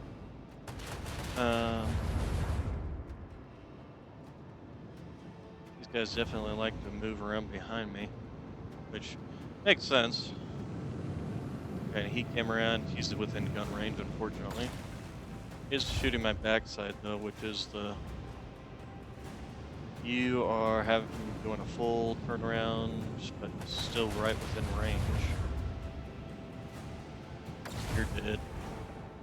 Nope, okay, you can continue to go. Oh, geez, man, these guys got a lot of... And he's going to do the same thing by the look of it. Okay, but I should definitely trigger my Empyring. because I think this one, all of them except for the one. If I was to move here, would that put them all within range? Well, even if I'm not within range, I can always scoot to the side. No, I can't scoot to the side if I've...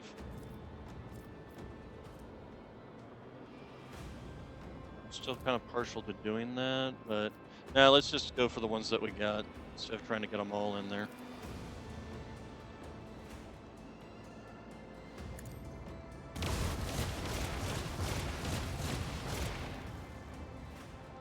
Okay, very nice. New heading, which does give us a nice shot on this one. These ones took damage, but they didn't die to it, which is kind of annoying. And then unfortunately, it still doesn't put me within range, although I can hit this. But anyway, first let's With the do force this. of a supernova. We'll try and take this one out. Okay, very nice. We'll hit you. Lost battery. Volley. Did not kill it.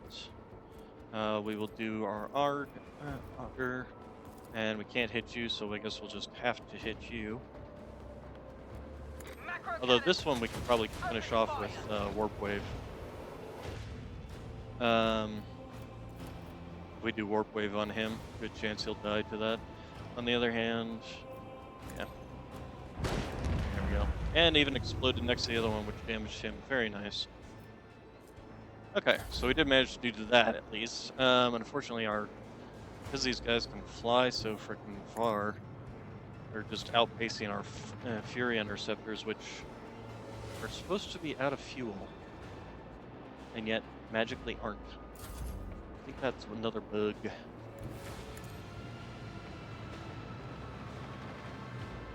Be nice if I could actually get rid of this group. Yeah, you ran into each other, so you stopped right there. And then this is gonna continue doing spirals around me. I'm sure he'll end up behind me. This one's flying, so you're gonna die. Well, you're not gonna die. You're gonna die, because I'm gonna fly up and hit you with my broadside. So we're gonna do this and blast you. Didn't kill you. Okay, this probably won't kill you, which is kind of annoying to me. Supernova. Oh, it actually finally did. Hey. Alright, and then we turn, we hit you with Lost this. batteries. Volley. And then we ram you. Shoot. I wouldn't have been able to hit him anyway. Only our faith protects that part of the vessel now. That's fine. I can trigger this again.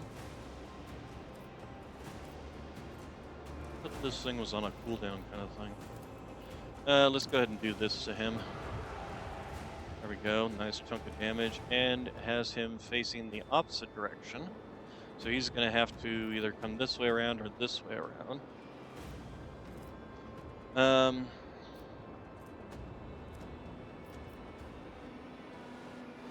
Go ahead and end it there. Okay, you should be able to finish this guy off. We took a lot of damage here, but we did also kill a lot too. I wonder if this is gonna clear out every enemy within the area. Ooh, what is this? God's... Ooh, hey, I was just saying I needed a new dorsal lance weapon. Well, there we go. God's Bane lance weapon.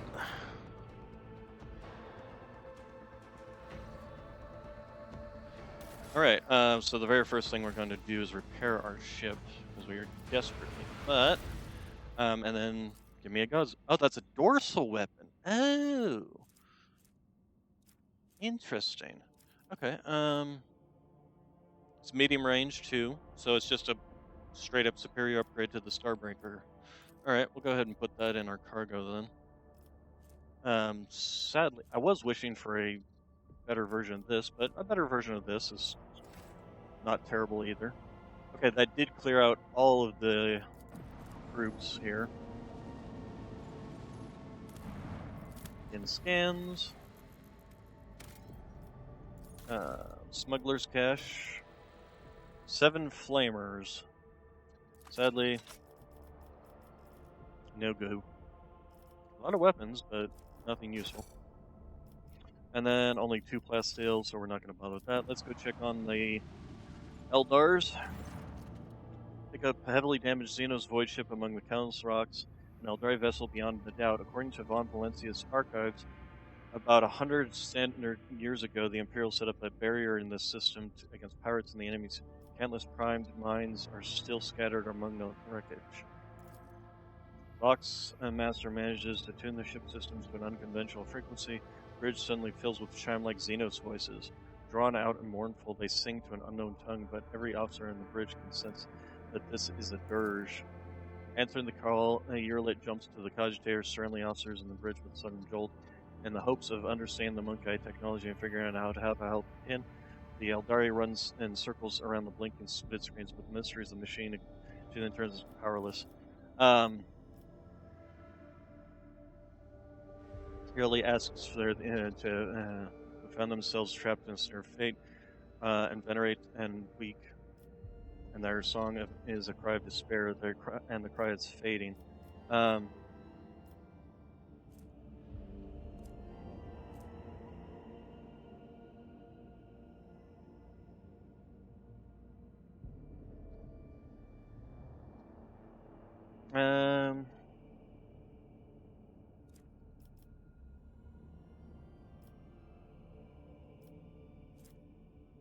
Lord Captain orders to clear.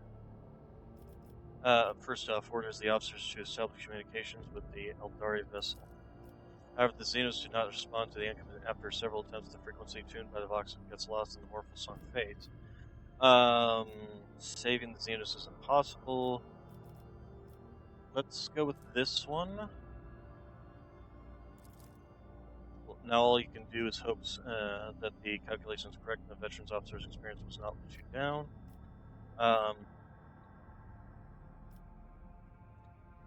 Let's go ahead.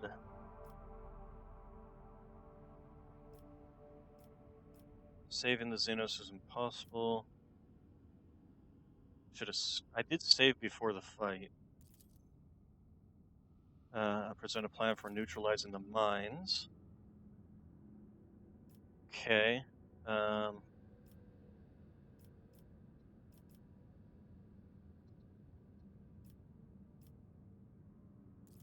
Okay, on the Lord Captains, several powerful volleys. As soon as the shots reach their mark, cascade of soundless explosions erupt, spiraling. Okay, once the explosions quiet down, the shards of asteroid space debris void mines dissolve into the darkness. A rescue team is set off to the miraculously intact Xeno ship. However, the shuttle reaches the rescue team, reports the bridge crew catches the bridge crew off guard. The vessel's starboard has been breached by macro weapons of an unknown Imperial void ship. There are no survivors. Closes them and clutches the spirit stone and are coming to. The Aeldari does not speak for a time. Sometimes it's possible to outrun fate.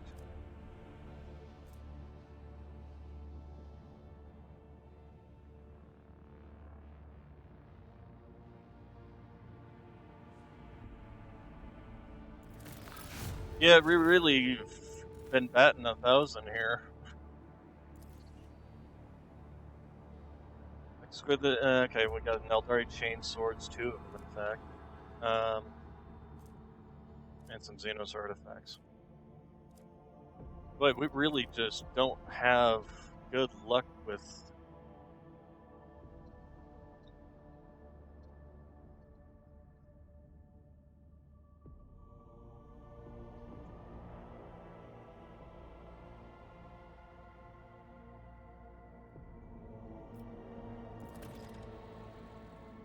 yeah, the only ones we actually found alive, we really should have handled that better, I think. Okay, let's go ahead and finish clearing up the space around here.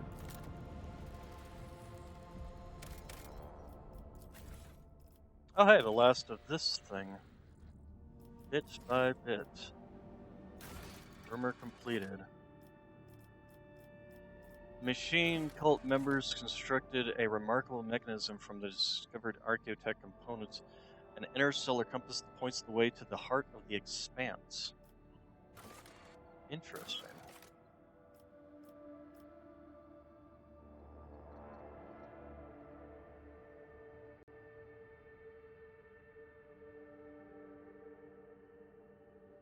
Oh, Mu Row 79 system. Okay. Burning Worlds and who left? Okay. Alright, so then now we've got another objective to go find. Scan this. Now we're done there. And the blast steel here has been particularly good quality. And nothing there. Alright, so the Mu Row 79 system.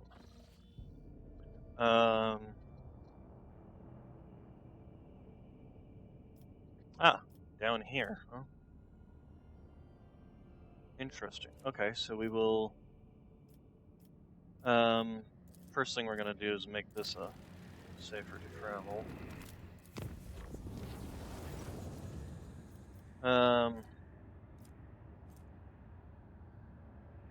In the middle of a warp jump, our ballistic sensors detect an incoming ship. We'll just shoot it. And then it vanishes. Did have that before, too. Profit factor gained. New stage of development.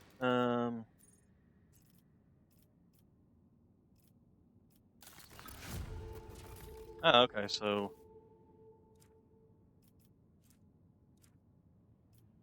Accept.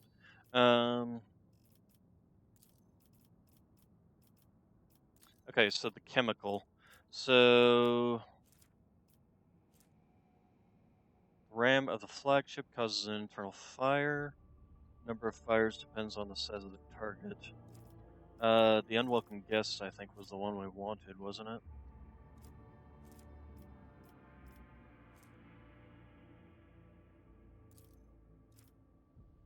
Yes. Yes, because I've used the least amount of chemical.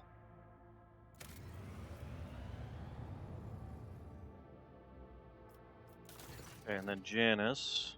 Troubling news has arrived from Janus related while digging in the irrigation workers found Xeno obelisks made of unknown material. It was delivered to the laboratorium and subject to a number of tests, one of which caused a reaction. The obelisk generated low-frequency vibration.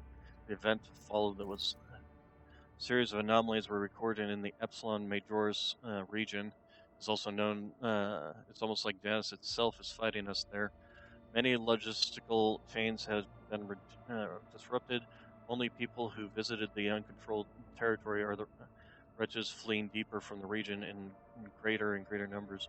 Observed reports strange fires in the sky at night, completely imperceptible to the augurs. The esteemed Ultra Requester are gathering outlaws and fortune hunters for a expedition into the heart region. They assume priceless treasure trove awaits. I will gain Janus Warlord. What does that give me? Plus 10 Fellowship, plus 5 Ballistic, plus 5 weapons.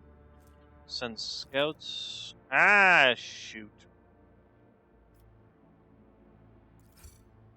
Scouts venture in the heart of the afflicted zone, discovered ancient Xenos creations emerging from the ground. The jungle reacted to the incursion by expanding and swallowing up some of the neighboring agri. Okay. That's kind of annoying. Alright, so... Forest Fortress, which I believe was one of the only ones we could do, and the one we wanted to do anyway.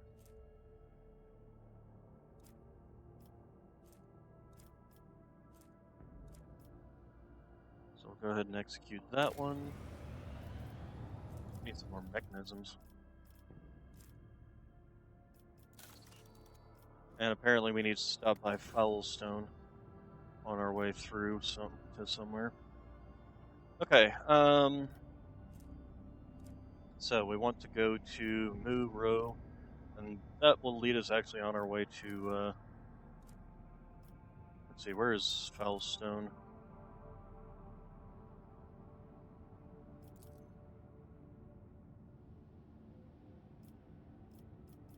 Here it is.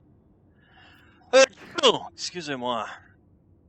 Whispers behind my back. Okay, so I gotta go through this way to get over there anyway.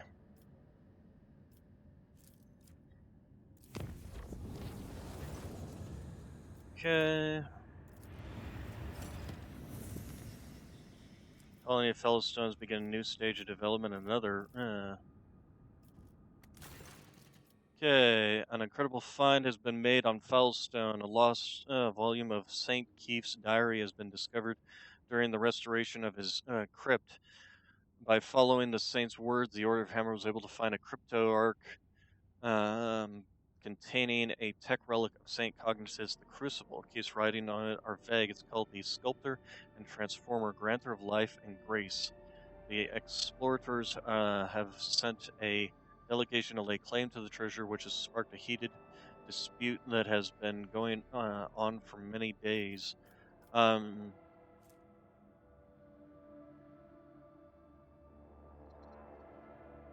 Tech litany, Saint Cognitus sculptures.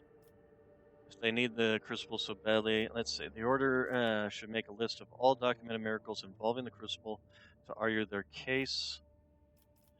What are the main points of the dispute? The tech priests claim that the privileges of the Adeptus Mechanicus oblige the Order of Hammer to hand any secret archaeotech over to them. They argue that the crucible should be considered not a personal possession of the saint, but rather an object temporarily entrusted to his care.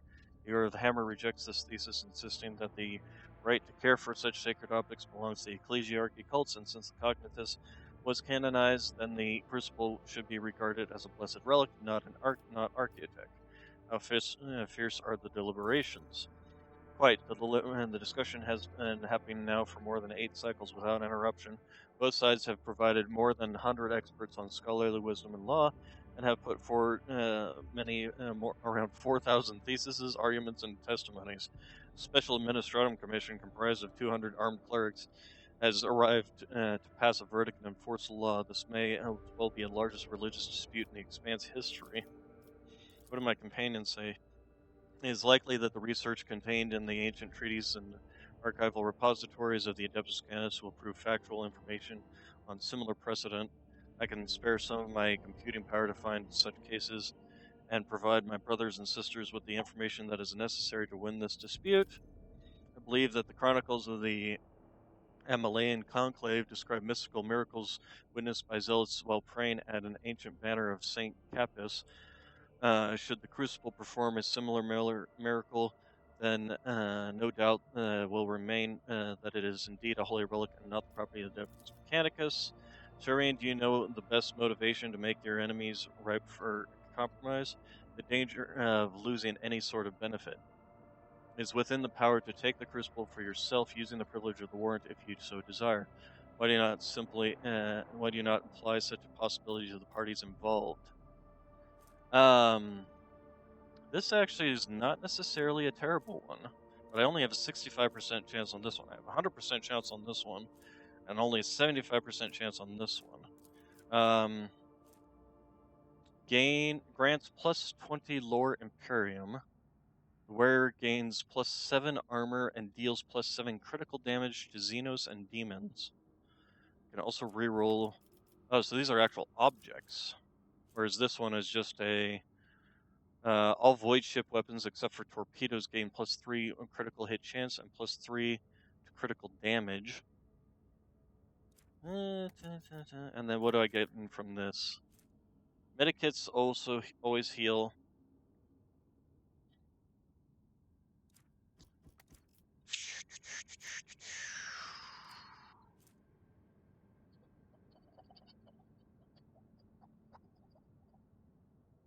This is why I wish her coercion was better.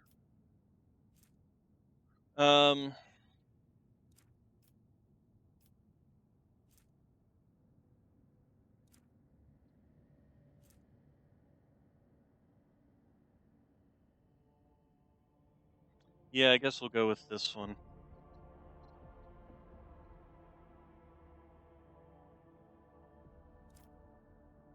Since this is not, none of these, neither of these are guaranteed, whereas this one is. Now I feel uneasy at the thought that I've become the mastermind of this deceit. After some time, the crucible reveals a miraculous vision. Sacred images of martyrs appear before the awestruck witnesses and bless the ancient artifact. Even though some claim to have caught a glimpse of some suspicious individuals operating lens machines, most of the present acknowledge the fact of this miracle and the status of the crucible as a relic. Explorers have made peace with their loss and asked permission to conduct several of their own rituals with the crucible. When the tech ligatures have been completed, the tech priests depart Foulstone.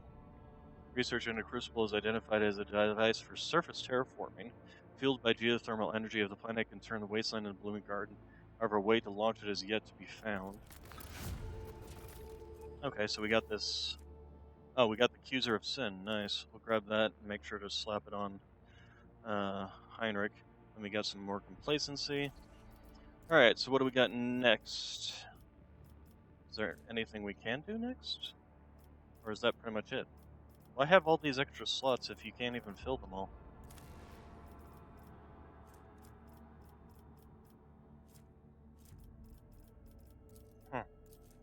Fascinating. And this did also increase our Drusians. And we still need to go there for something. Okay, and then the next planet is the one we want. So let's go ahead and jump there. Let's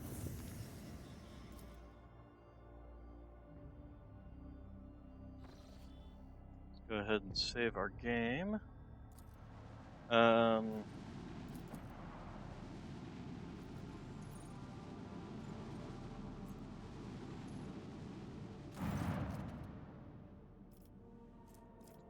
We're gonna leave that. There we go. Point of interest. Wrecked void ship. Priceless discovery left the crew speechless and shaken. The ancient Imperial Ark ship Hammer of Redemption was hidden below the surface, impervious to the Auger's sight. Had the rogue trader not found pieces of Archaeotech compass that resonated with the vessel's defense systems, it might have remained lying at the bottom cabin, lost and undeservingly forgotten forever. That's it? That's it? Yeah. Oh, wait. What's this thing? Grants plus 10 to all skills. The wearer can reroll any Ooh, that's very nice. That is very, very nice. The Adeptus Mechanicus acolytes studied the ancient data archive and concluded the vessel crashed about 300 years ago after running into an asteroid stream. Hoping to rescue at least some of the colonists, the captain dispatched 4 lifeboats whose tragic fate you already know. Although the time and weather had not been kind to the Hammer, the crew still managed to salvage plenty of valuable items. So, first off, you, good sir, I have got a new toy for you. So instead of this thing, we're going to give you this thing. So charge ability deals additional damage equal to wearer's WP bonus against demons and Xenos. And then this thing is actually might allow me to replace Jay. So we're going to take you. Let's see. First off, what is this slot? Okay, so this goes in this slot. So instead of the 10 persuasion there, this will cover that. We'll take this, and we'll take this, and we will take. I don't think we're going to take. Well, we'll think on it. You can have this and this, and then you gain this, which does increase your fellowship. That definitely increases our commerce above the other. So Lore Imperium is basically, although our commerce is due to that, but even then it's still higher than Jay's. So the only thing we're missing is Lore Imperium and our Persuasion. But those are still all 100 plus. So I actually think that's worthwhile now. Let's go ahead and level her up. So, is there anything in here that gives her like bonuses to her fellowship or anything?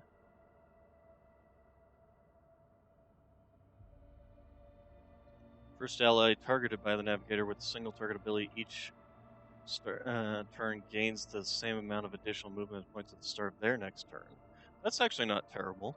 Giving +3 to anybody she uses voice of command on or inspire on, any half a dozen of those skills.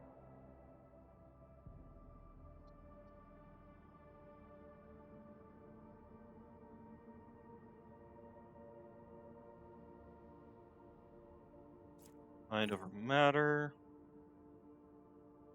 Here's her willpower stuff.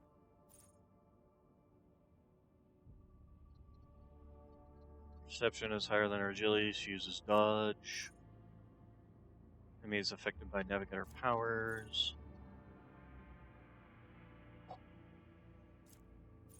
Strength vitality. Whenever the navigator uses navigator power, they gain perception. Whenever an enemy fails a resistance test, navigate against the navigator's power. Now, navigator powers now. Till the end of combat, enemies damaged by the navigator suffer +6 damage from all attacks and cannot dodge them. Allies that are targeted by navigator abilities gain a +5 to all resistance test against warp effects.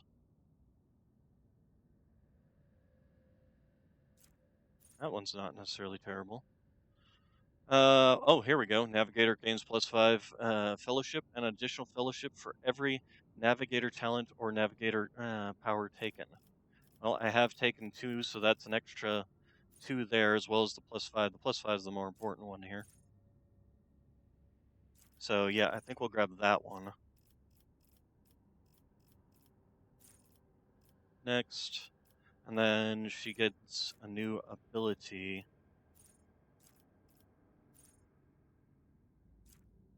Now this is power as well. So if we grab one of her powers instead of grabbing another one of these, which I think I've pretty much grabbed all the ones I like anyway.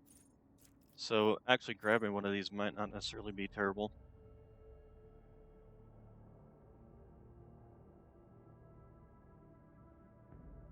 This is a bonus to our own, but it only affects one creature.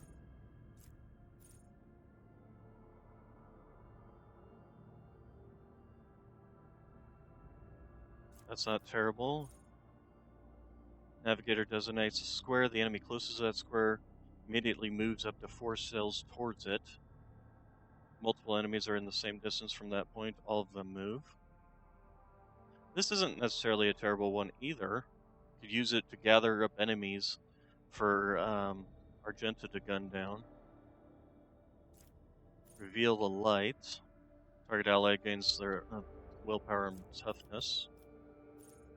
All enemies within the area suffer -20 to willpower and toughness. And then all creatures. I'm actually kind of partial to this one. Use this on like an area with a group of enemies in it, and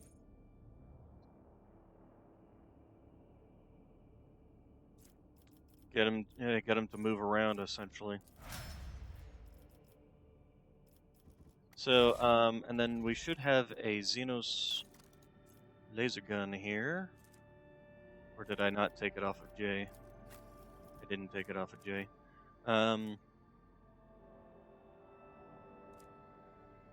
Here, we'll give her some Xenos swords.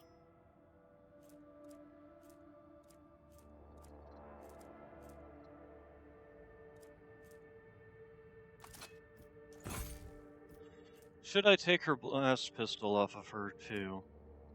Kind of not thinking no.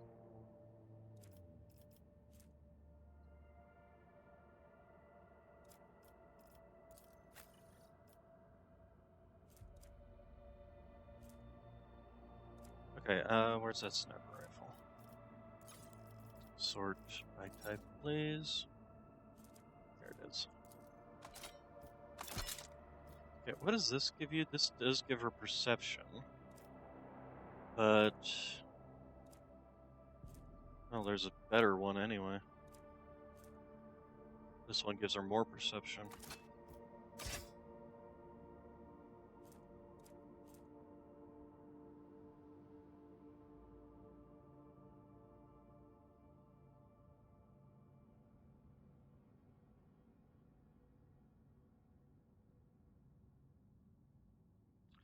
Okay, but for the majority of the time she's going to be using that. So then we have the 124 in this, 109 there, 134 there. All this looks good. If this was a las gun, I'd probably go for it, but being an exotic unfortunately means we're not doing anything with it.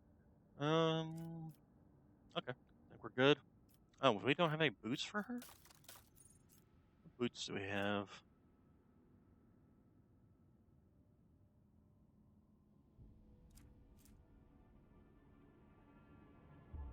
Whenever the wearer uses a navigator power, they gain plus 15 dodge.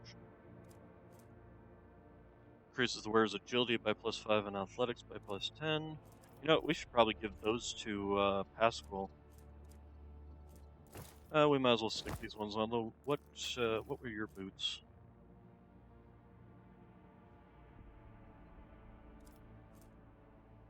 Actually, I also might want to give her those. What's your... oh. See, I should have given that to Jay a long time ago.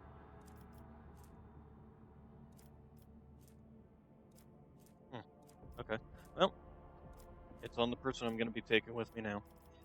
Okay, and then my Aeldari. Blitz stratagem.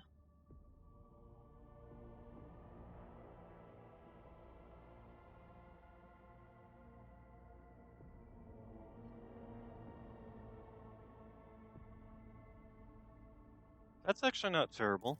Allow me to basically pinpoint a target that's near and allow me to move my melee users around. Okay, Heinrichs, what do you got? Defensive stance, provocation. Provocation was not a... oh, right, I was going to be giving him Sword of Faith, I believe. And I can also give him a Force Sword now.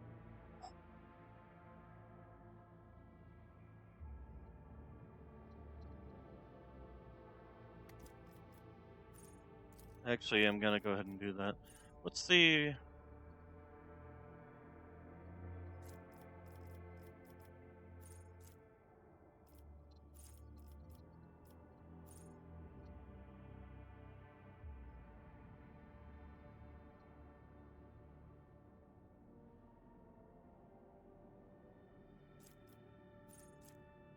yeah, we'll go ahead and give him the Sword of Faith. Okay, Jay... I don't even know if there's anything particular to give to you.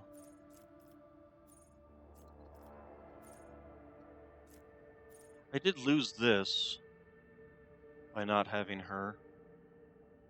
So I might want to give that to, like, Argenta or something. If I have the option.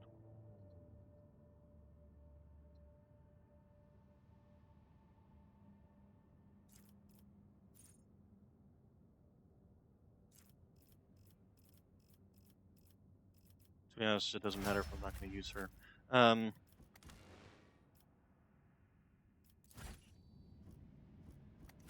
finish leveling up. So myself...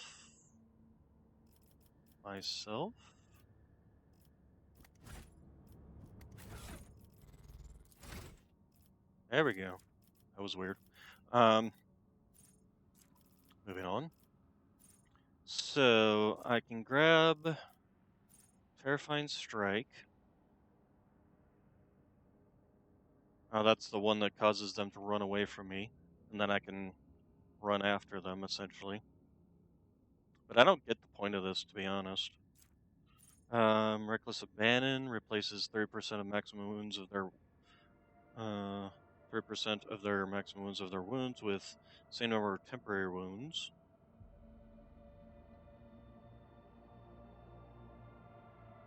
While I have temporary wounds, all my melee attacks and damage over time effects deal an additional plus 30 of maximum wounds damage. Pain Resonance. Oh, that's right. This is one that causes all the enemies suffering from whatever dots I have to make resistance tests, and if they fail them, they gain additional debuffs.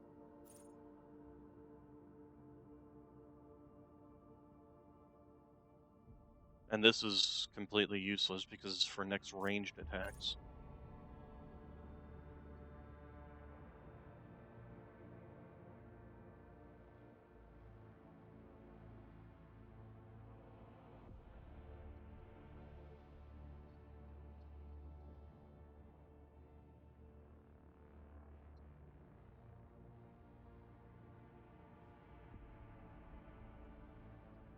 Um, hmm.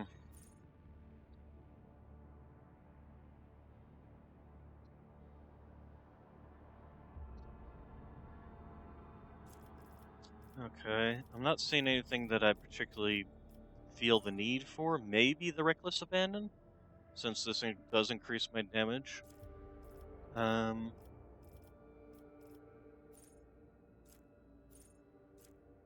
to get this one requires me to have either the Hammer of Light of the Emperor or the Light of the Emperor, and to get the Hammer of the Emperor, I have to have the Purged Soul or Shield of the Emperor. Purged Soul wouldn't necessarily be a bad one, but I think I'd rather go for something to do with the flames. So let's see. Orchestrate flames. Target does not stop burning and no longer makes tests to stop burning. Additionally, if the target is an ally, every melee attack that ally makes inflicts full burning damage on targets of their attack, while they themselves now only suffer half burning damage from now on. So I can give burning damage to someone. I wonder if I can give that to myself. Because that would be awesome.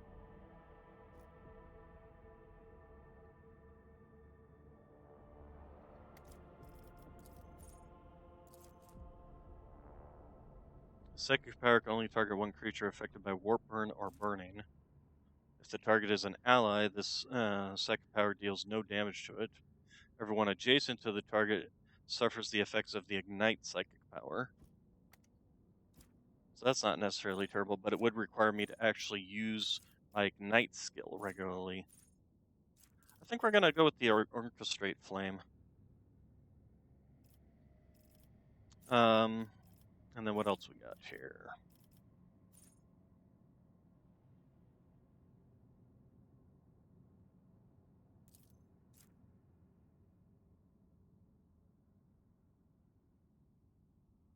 I don't tend to use a lot of abilities on allies. This one's not is a possibility. This one I don't like because it affects all creatures, including the enemies.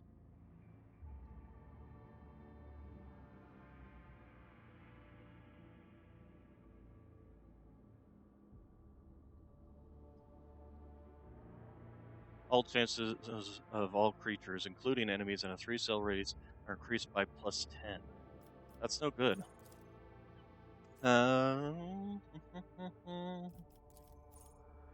Any time an ability or talent uses the fellowship bonus, the Voidborn character can instead use the intelligence bonus if it is higher. Well, neither one matters for that. Stabilizing factor might not necessarily be a terrible one to snack. This one also might not be a terrible one.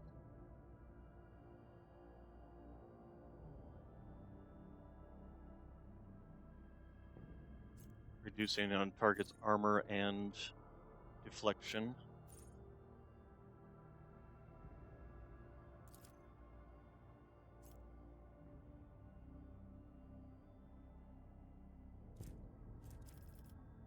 Oh, right, the destined one I was gonna possibly pick up. I don't know if that's really necessary. I mean, it is armor, but I mostly am dodging parrying attacks.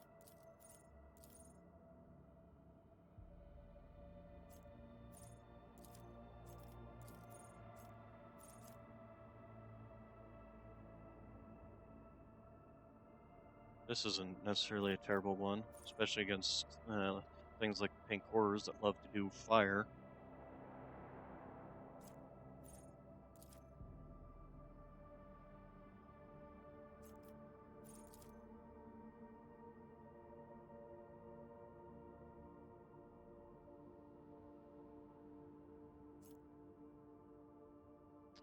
If this was like just 2 cell radius at least, instead of just adjacent, I would probably have gone for this.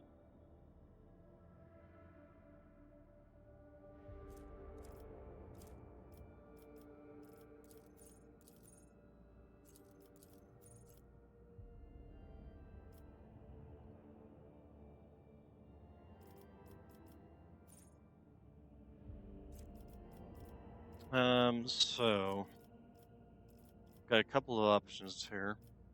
Bloody Mess, which is kind of lower since it's only a 10% chance.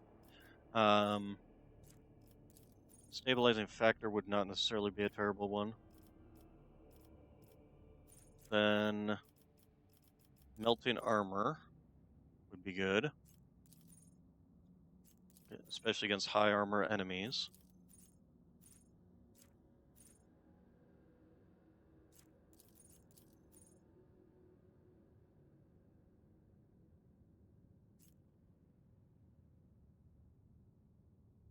This one, maybe, but it requires you to hit 8 creatures in one combat.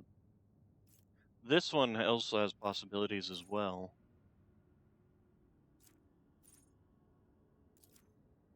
This one, maybe. I'm kind of leaning towards this one, since it affects any damage, not just my psychic powers.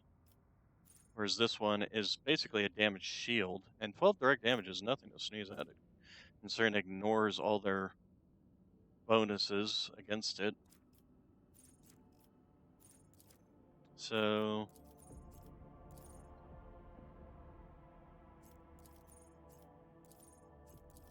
and of course, this also triggers anytime I'm burning or bleeding. Although it doesn't count toxin, which is interesting.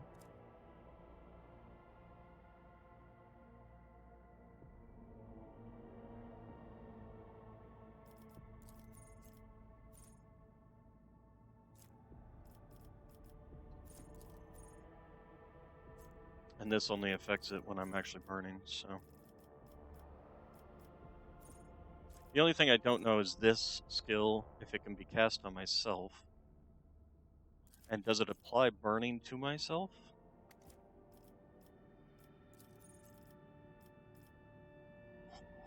Or to whoever I cast it on?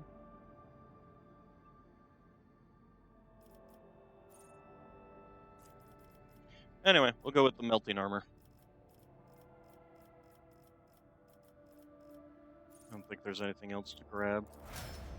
And so the other thing we want to make sure to do is give him a force weapon.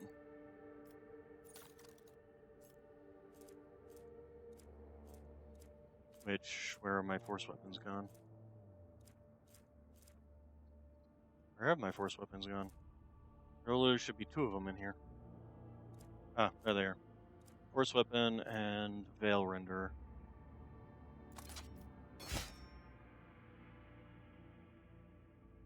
Which does kind of mean that he is probably needs to be re-rolled so that he can actually take advantage of this weapon.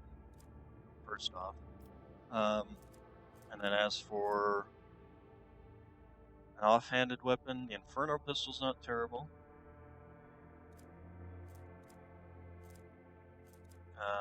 And then we also have a splinter pistol. We can actually grab the blast pistol from her.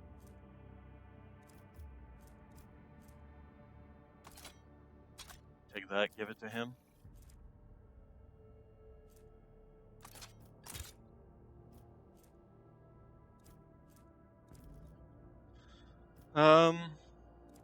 And then we'll need to re-roll just something to give him the ability to actually the Blade of Light skill.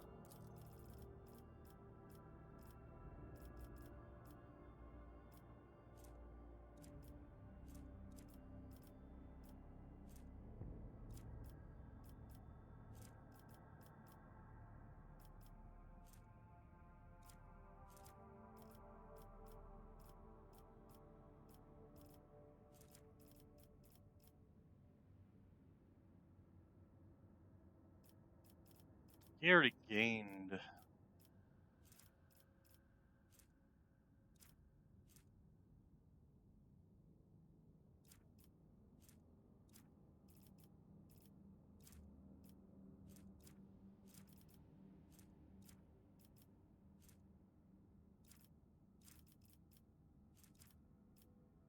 We could give him heavy armor as well as power armor proficiency.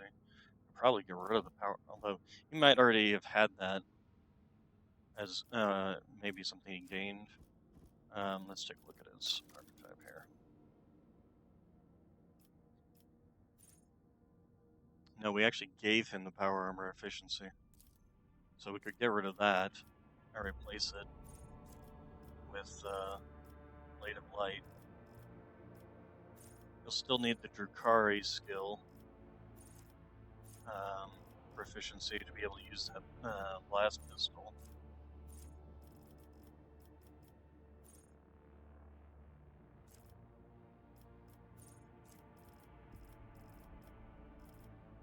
Okay, anyway, Argento. What do you got? Confident approach, kick, reckless rush, wildfire.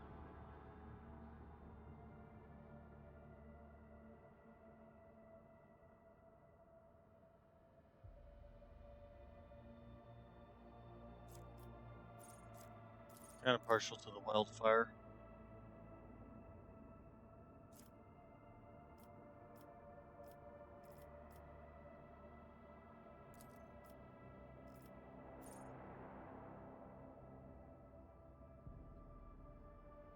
Reckless rush wouldn't be terrible though. This would allow her to reposition easier. And even after she's fired. Yeah, I think that's better. Pascal. Elusive Shadow, poised to strike.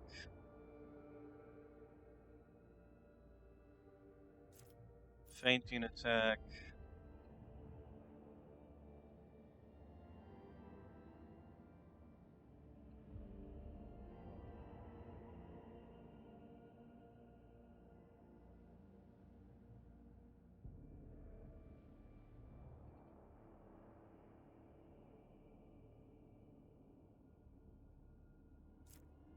Killing Edge.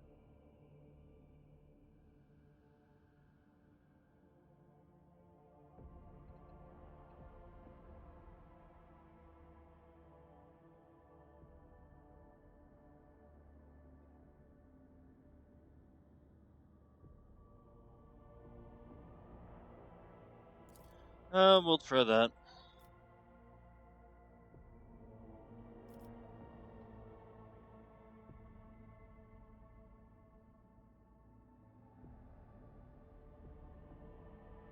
This counts as an attack, though.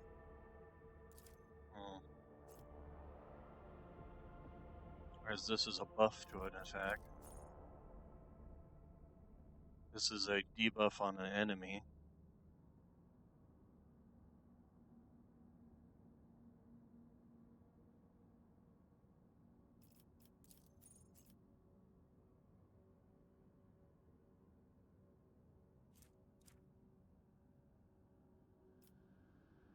Assassin can move through enemies. Assassin gains +1 agility bonus dodge. This actually is probably not terrible.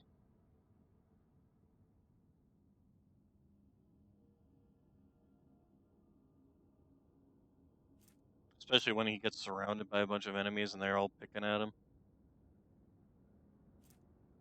Yeah, we'll go with the elusive shadow. Okay, Jay, let's go ahead and just... Although, again, I don't really need anything for you. You're fine.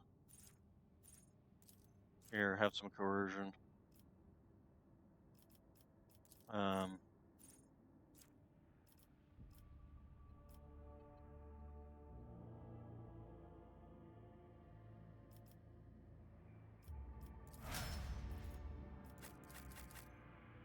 okay, and then a bunch of people we've not used in forever. Okay, so we need to go re-roll our... We fully explore? Yes, we did. Let's go back to the ship. We need to re-roll Heinrich's, but I want to take some screenshots of his build so that I can re-roll it basically the same, just changing out power armor for the other skill. So let's do that first. Heinrichs, where are you? Okay, so give me... No, stop.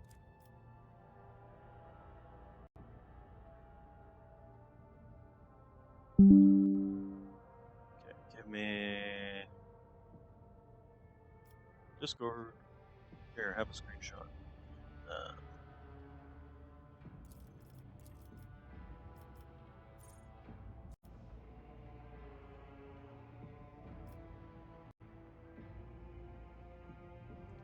Okay, then we're gonna go ahead and re-roll you. Generous. I should also probably go talk to my pet Eldar. Although she keeps telling me she's not, but...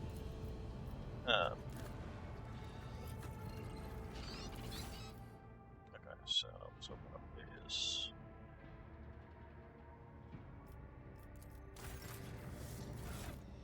Okay, Pirates there. Okay, so screenshot.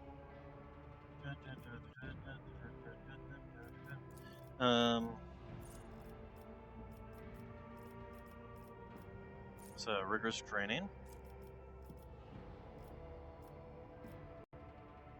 And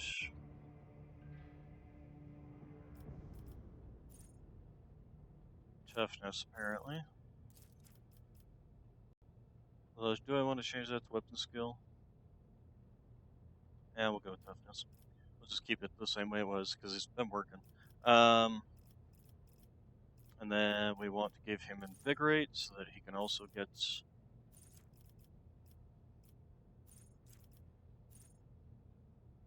Can't get it, and give him the Light of the Emperor to start with anyway. I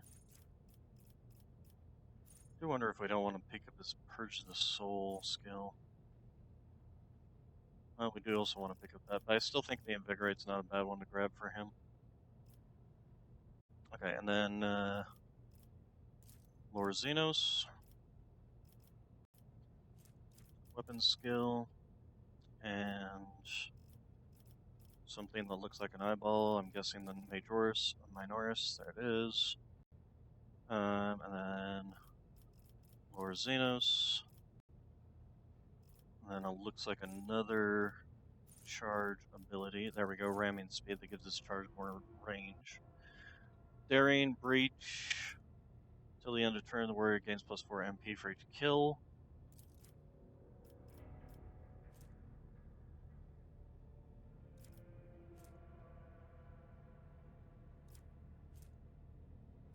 We were also thinking about what we would pick up.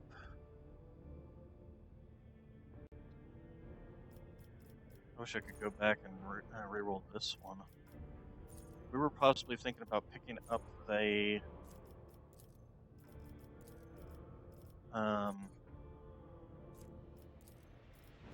Taunting Scream. do that, we would have to not pick up Shield of the Emperor unless we picked up Shield of the Emperor now. I think we're actually going to do that. We're going to pick up Shield of the Emperor now, because I think we need that for, yes, the Sacrament, for Light of the Emperor. And then we'll pick up Taunting Scream.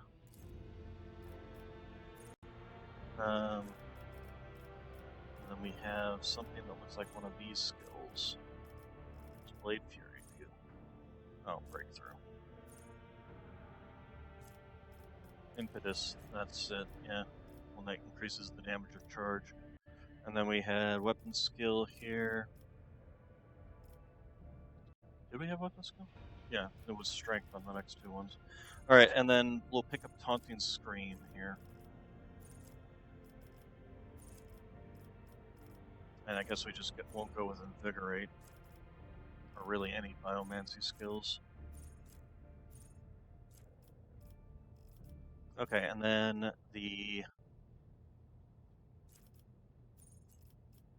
Picked up another thing that looks like ramming speed here. Oh, that was probably his swift movements. Yeah. Okay, and then strength.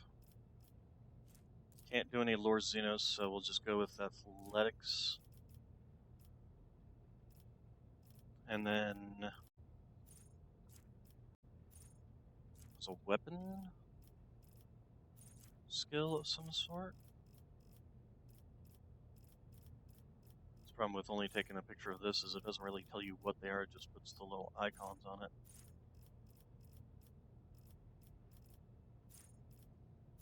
Is that where I picked up the Melt-A-Gun skill? Nope, he already had the Melt-A-Gun skill.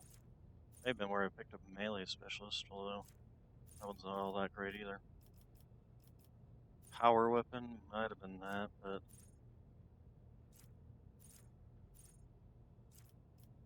We do need to make sure to give him the heavy armor.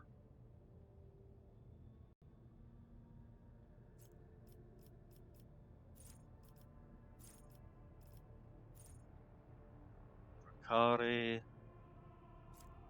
Could also give him the dual weapon combat skill. Just have him dual wielding force weapons like I am.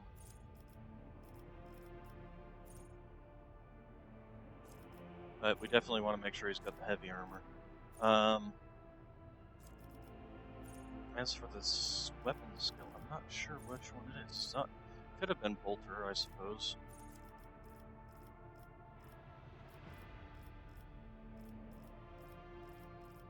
Could also make sure to grab the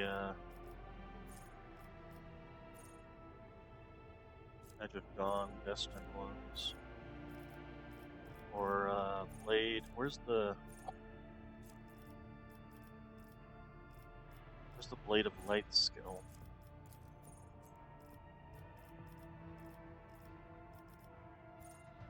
Where's the Blade of Light skill?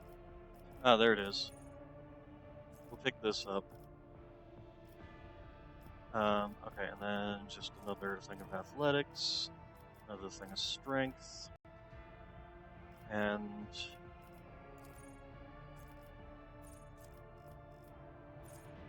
Sacra Majoris.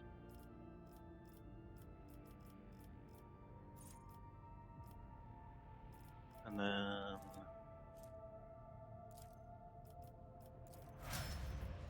okay, and then Vanguard. Okay, and then the Light of the Emperor we want to grab.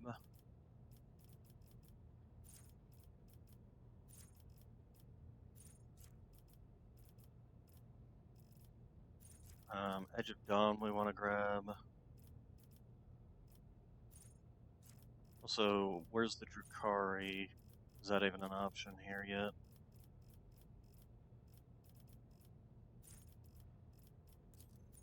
No, it's not an option yet for him.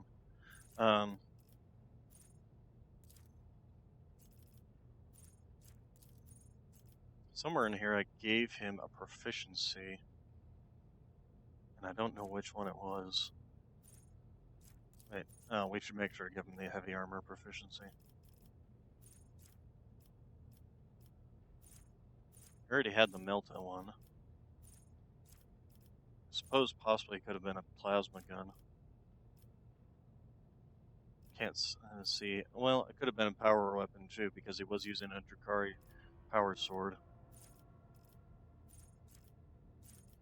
Okay.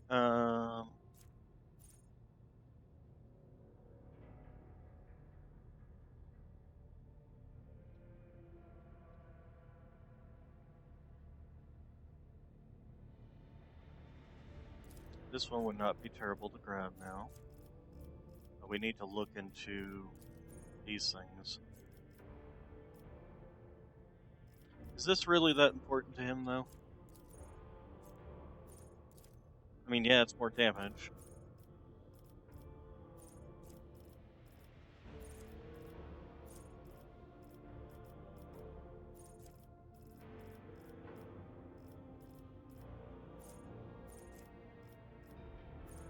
Start level 22. The dual weapon combat, though. This also works for the pistol too. So it's not necessarily a bad thing to grab this no matter what. So yeah, we'll grab that for now, and then that. Let's open up the other.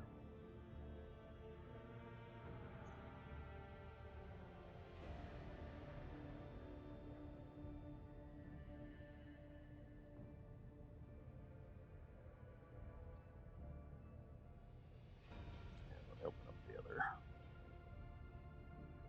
Okay, so I put toughness in there, huh?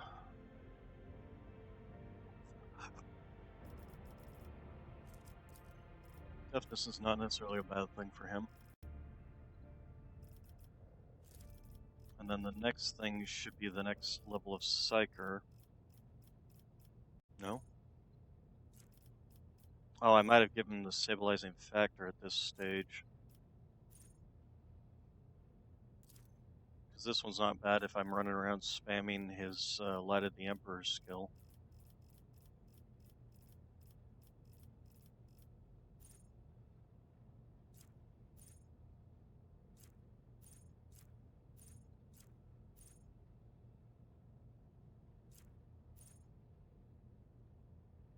This one actually might not be terrible.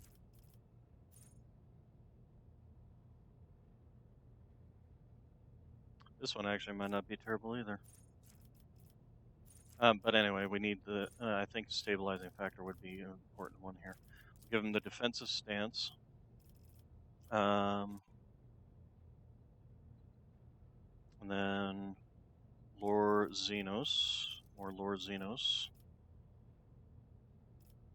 And then Enduring Shield. Okay, so we're back into here. So what did I give him in this? This is where I gave him the Drukhari skill. Drukhari. So they can use that blast pistol. Okay, and then we have another one, and this is where I gave him the power armor. So we can change this out for something more important. We already did the Blade of Light, so we don't need that anymore. Let's see, we've already got swift movements. Nimble, maybe. Plasma weapons, I don't think so. So it does beg the question as to what his sword, that blast pistol, is that a las gun? I think it was. This would counteract the negative for firing it. Rogue, Trader, Blast, Pistol. Is this a las gun? I need to know. Can't look it up in game, unfortunately. One-headed. It is a laser gun.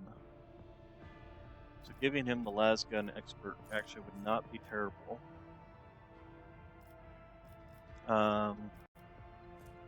Okay, and then just did toughness here. I wonder if strength actually wouldn't be better for, in this case, or weapon skill. I mean, its toughness is still pretty low, so yeah, we'll go ahead and plug that in. Destined would not be bad here. What did I put here before? Oh, this is where I put it as next the Psycho Terminus. All right.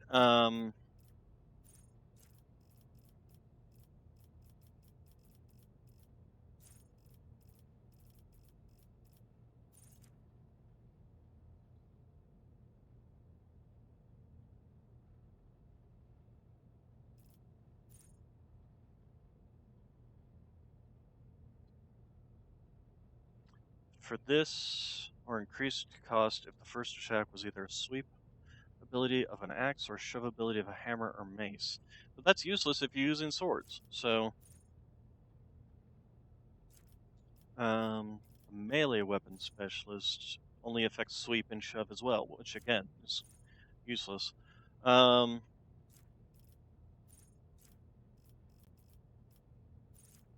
go ahead and grab probably one of the skills up here. So, defensive comrade. This one is actually not terrible. All enemies in a 2-cell radius, and especially ones who consider him a priority target, have their dodge reduced.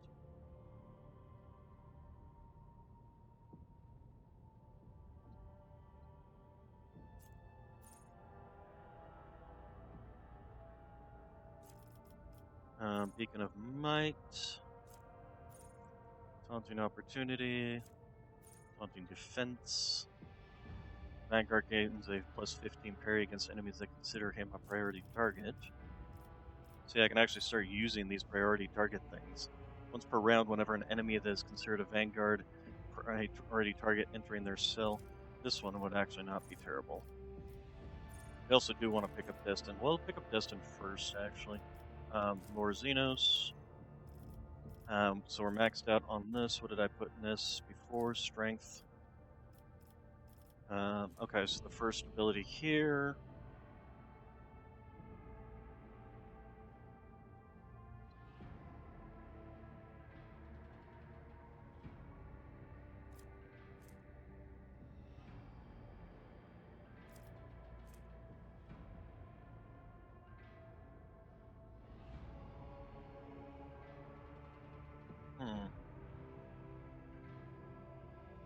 This actually wouldn't be terrible.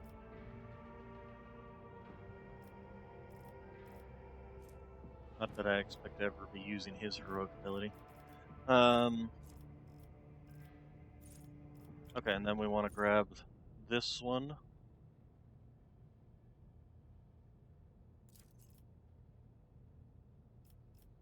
And then we can't do any more Lord Xenos. What's this carouse ability at? Athletics wouldn't be terrible.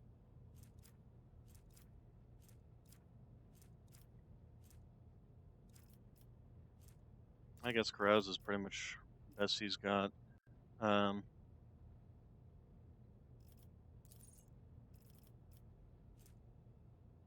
athletics is higher than him anyway. Okay, and then probably just another strength.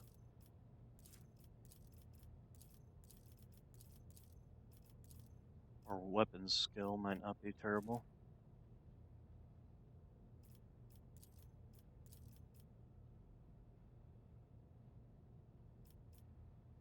Increases your parry, reduces parry chance against melee attacks. It also increases chances of scoring a critical hit.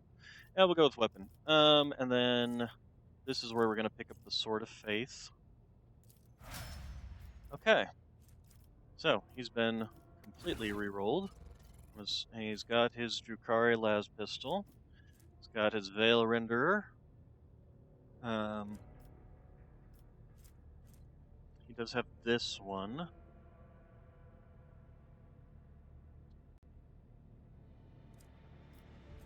We have the charge ability. Denial of the Warp.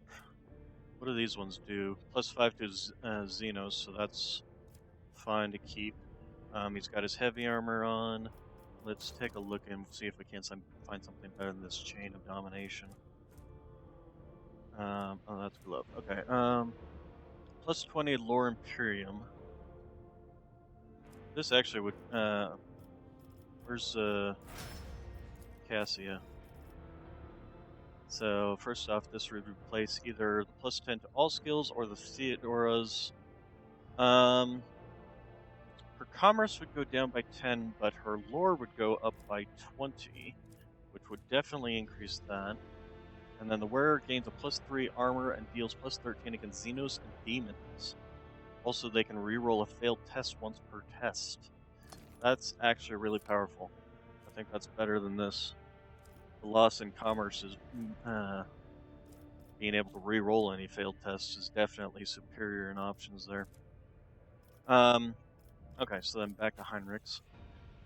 So you have the digi weapon, but I don't think that's all that important. The Medicaid, maybe.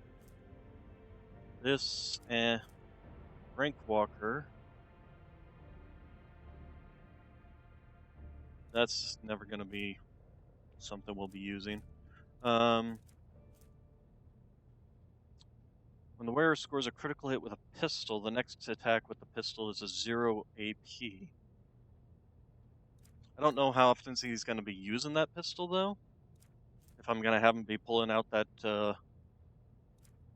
Sacred Blade repeatedly. Where's Toughness, but that also is a slot here. So what do we...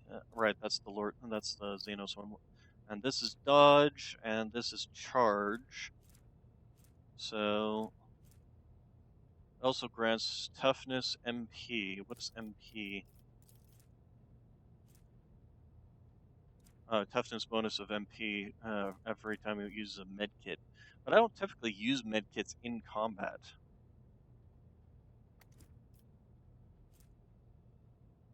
Carouse actually might not be bad, since he's the only one who really has my Carouse skill. Giving him something to buffs his Carouse is actually not terrible. Can he even use medkits? No, he can't. Alright. Okay, so he's got the Veil Renderer, which is an 8 to 12 melee weapon. He's got the Blast Pistol, which is a 15 to 25 laser gun that penetrates through multiple targets. He's also got the Taunting Scream now. So, I think we are good in that regards. Also, let's talk to this person and see how we're doing here. So, Casabelica. We can get these Commissar boots.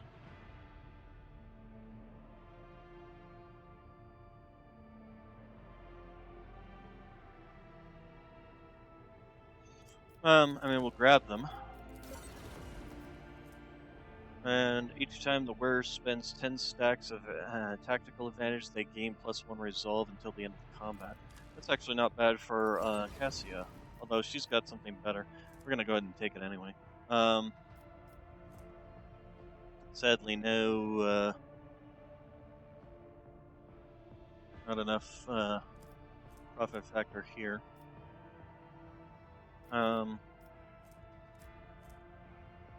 Wherever the wearer hits an opening with Charge, Slash, or Dance Macabre abilities, they inflict 10 bleeding. Oh, that actually would be good for what's-his-face. Reputation, Cargo, List, Hide Untradeable, select Sort by Cost.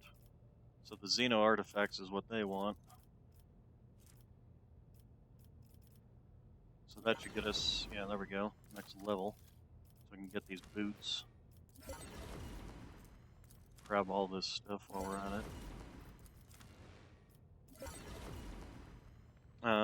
Torment bracelets. If the wearer deals damage to an enemy, forcing the enemy to move, this enemy suffers 1 to 3 additional warp damage for each cell they removed.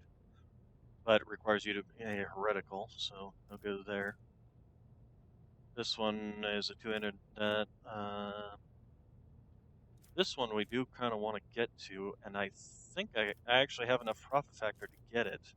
So let's take a look and see what we can do. And we got plenty of ranged weapons to hand these people. and playing melee weapons. But they're expensive to upgrade. If we just select all, that's another 2,000. That's not going to get us to this.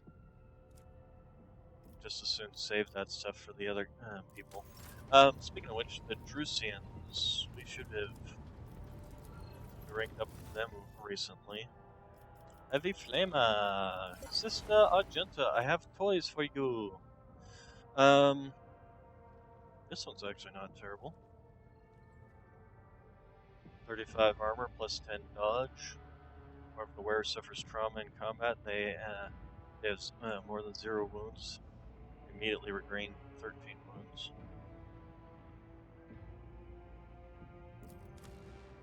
Okay, we're gonna grab them all, but let's see. These boots grant the wearer a plus 15 dodge reduction bonus for attacks with melee weapons. Yeah, I don't know if I'll be wearing them. Radiant gloves. These items grant the wearer a plus 5 bonus to parry reduction. The wearer has Conviction Iconoclast. All allies gain a plus 14 chance against enemies adjacent to the wearer. The wearer automatically dodges allied melee attacks. Okay, we're gonna, like I said, we're gonna grab them. And we got another Force Sword. And this is actually better than my Will to Live, so the Will to Live can actually go over to our other friend. And every time I kill an enemy with this thing, it reduces the Veil degradation. That's actually really powerful. Okay, Martyr's Penance. Wearer can make an Inferno Pistol shot at short range once per combat. The shot deals 10 to 14 damage and has a 40% armor penetration. We'll have to see if there's anybody who's particularly useful with that. Executioner Gloves. Wait. Oh, right.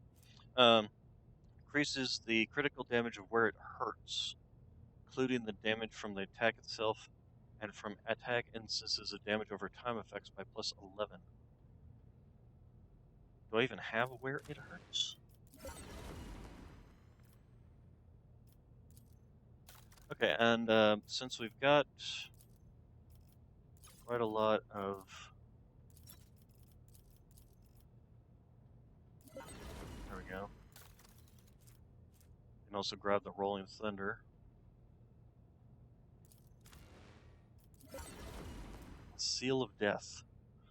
Whenever the wearer kills an enemy with Blade Dance, other enemies adjacent to the wearer become staggered for 1 round.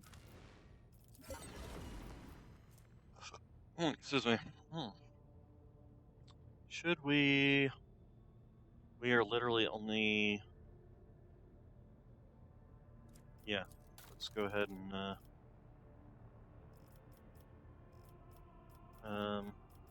Here, armor kits. There we go. We'll go ahead and grab this too. It's better armor. Whereas critical hit chance in melee combat is increased by 14, which is insane. And 10 dodge, which, yeah, grab that. Alright, so we've pretty much cleared out everything from the Drusians. We don't need to worry about leveling them up any further. How about the Opticons? Now we've got all this stuff to play with. Power Axe. Invigorating Resolve. Whenever the wearer or allies in 2-cell radius gain momentum, they also gain equal amounts of temporary wounds. Heavy Plasma Gun. I don't know if we'll actually use it, but we'll go ahead and grab it. Slick Body Glove.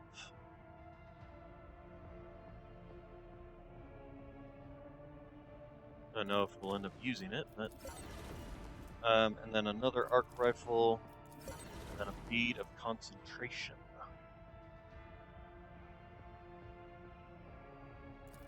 I don't know if... +1 AP for each consecutive turn that the wearer has not moved. That actually would not be bad on our Aeldari.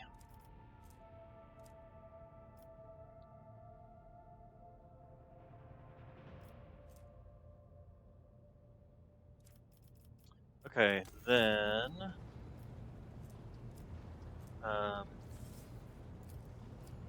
you guys...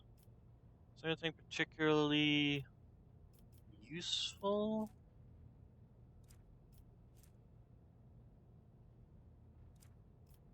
Not seeing anything particularly useful. This one actually wouldn't be bad either. +2 on the MP. Shotguns. Shotguns are always nice. The Awakened Nightmare, which is another Force Sword. Apparently the Ancient Force Sword is kind of the best of the best.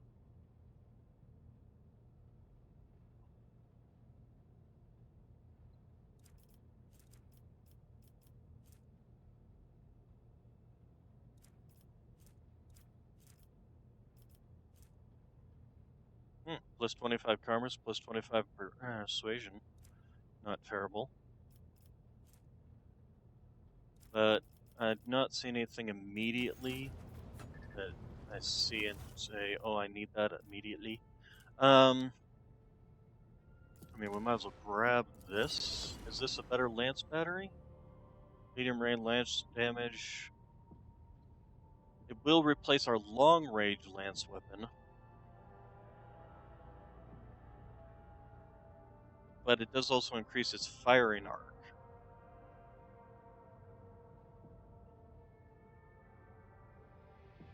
So yeah, I think that's worthwhile grabbing. On the next level, what do we got here? Prestigious macro batteries. That's not something I immediately need, but the bomber deck actually might not be terrible to grab.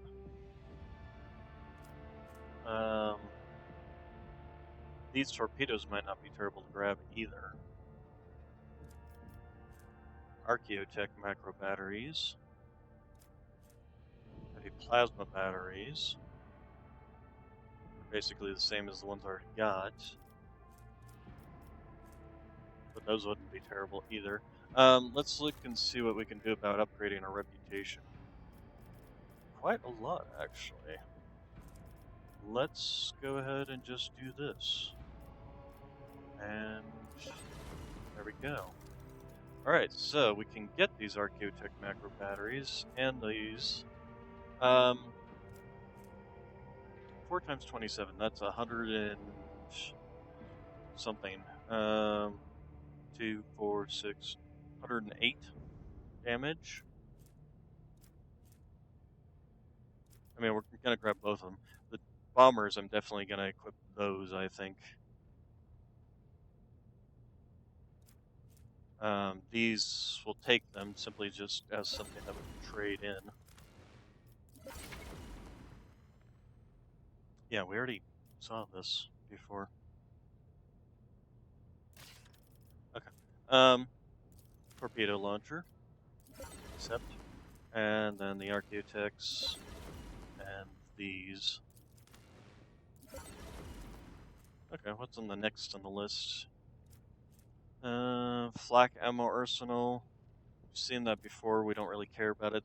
This I actually would not mind getting. Just so that we've got the extra crit chance. And then these we don't particularly care about. Since I think we literally just got something. Yeah, Fortis pattern, torpedo tubes, Griffin pattern.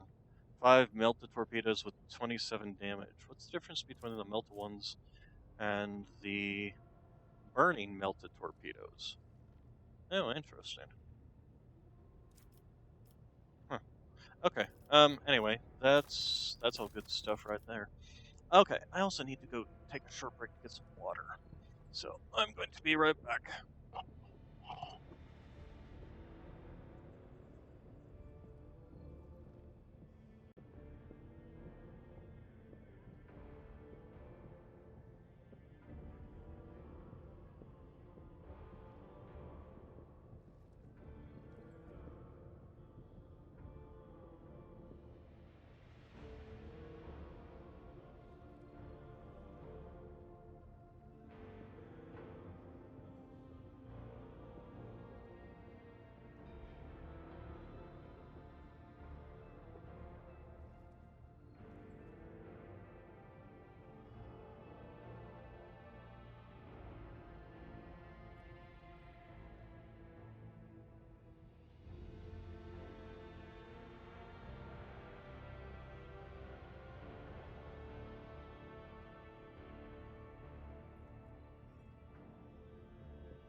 Nox has decided to rejoin me here.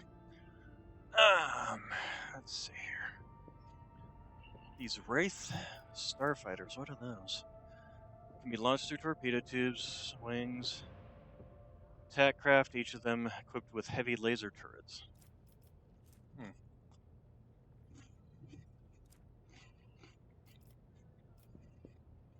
Okay.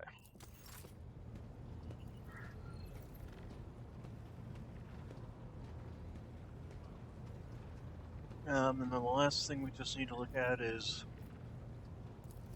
I guess, just these guys, but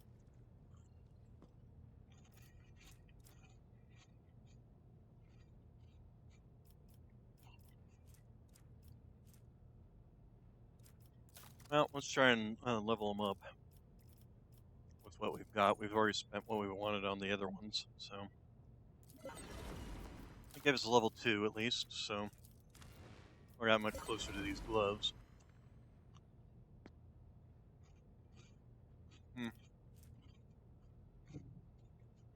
Much closer to this, rather. As for this, I don't think anybody's going to be using it, but never know. Alright, so Heavy Flamer for Sister Argenta. Sister Argenta, where are you? There you are. Okay, and then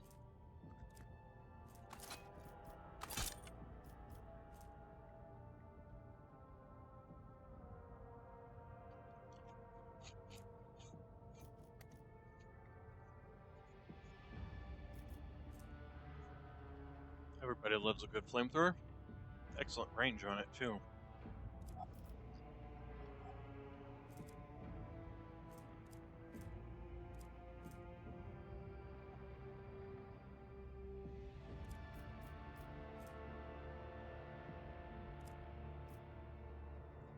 Alright, then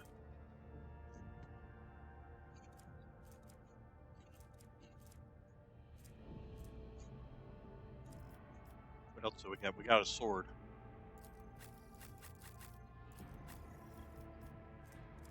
Which is there.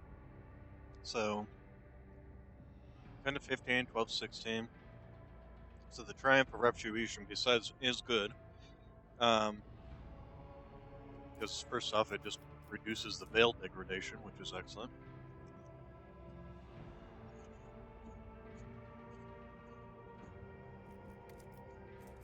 So yeah, we're going to go ahead and put that.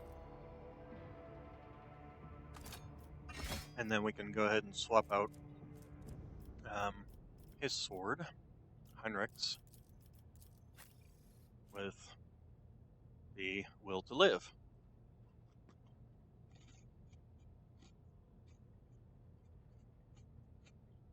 Which is actually not bad for him, because it does increase his toughness for every adjacent enemy. Compared to this one that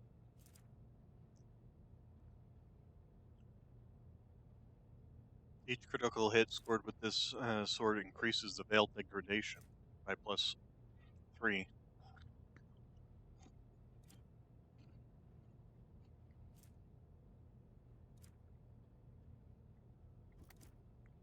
So, yep. Give me that. And now I actually have two unique looking force swords instead of just looking like these big old bats every single time.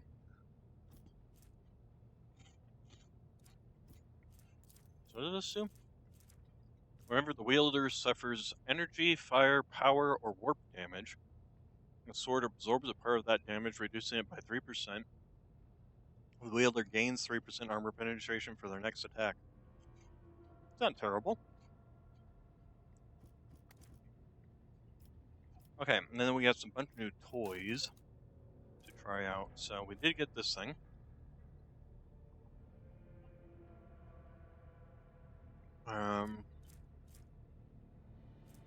Which I think we're going to finally replace Blood Drinker.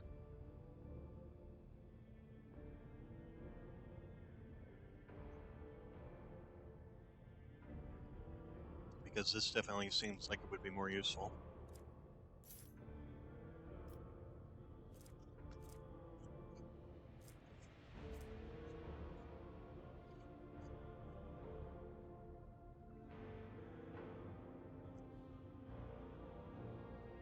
If it wasn't for the fact that this is adjacent to all enemies, I probably would have gotten it. What else we got here?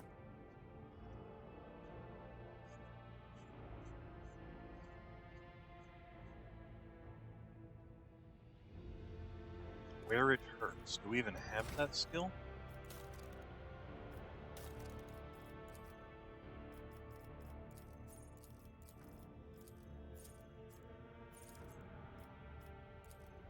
Oh, this is where it hurts. Oh.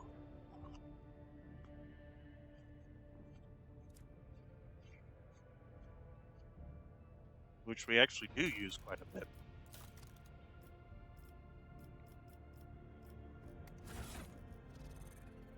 So these gloves increases the critical damage of where it hurts, including the damage from the attack itself and from the extra instances, by +7.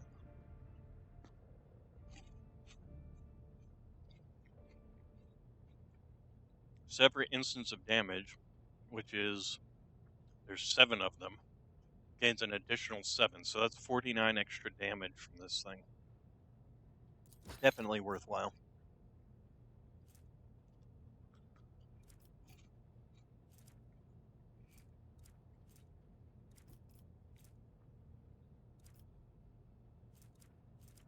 Did I pick up? No, I didn't pick up a heavy armor skill.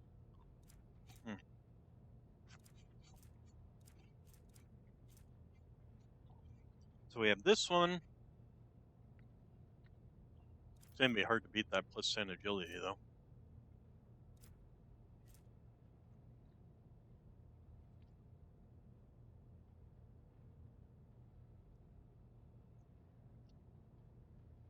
And the armor percentage on this is lower than what we got. It's too bad because it looks cool. Actually, it kind of looks like almost like a Sister of Battle look going on. Actually, I can make him look like whatever I want, can I? We also do have this thing. Where did all the... So, this one gives us +10 agility. This one gives us +5 agility. This one gives us dodge against range attacks with more armor. And the body glove grants the wearer dodge against enemies with perception lower than mine, but there's not going to be too many enemies with a perception lower than 30. And then we have this one. The wearer's critical hit chance in melee combat is +12.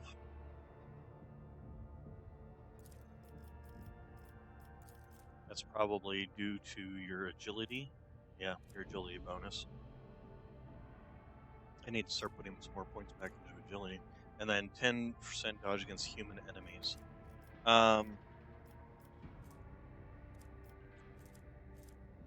still think I actually like that better, especially due to that just straight extra critical chance.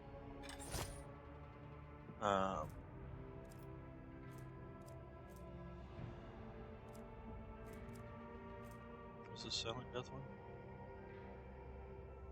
So this would give me 100%.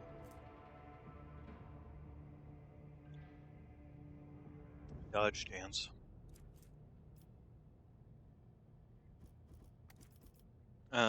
Is there a critical in here? Tell me my critical damage. Be nice if they would list that in here somewhere.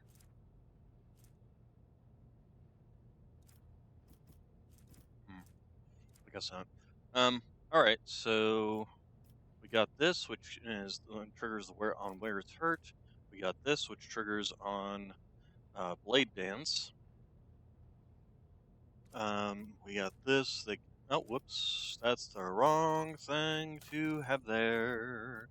Where did our other thing go? This one, Heart of the Nameless. Yes. There we go. Mainly just want it for the lore warp and for the athletics. Excuse me.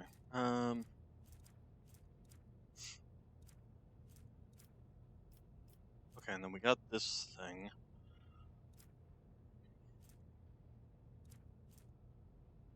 Whenever the wearer's momentum is increased, and people in 2-cell radius, they also gain equal amount of temporary wounds. Okay, we also do have this. Whereas psi rating is increased against demons for each rank of dogmatic.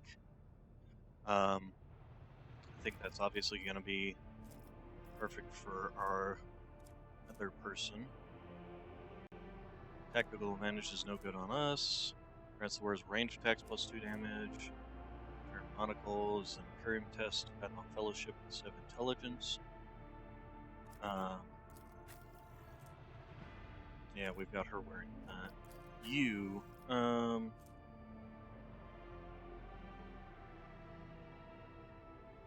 you my tactical advantage one, or is it the other one?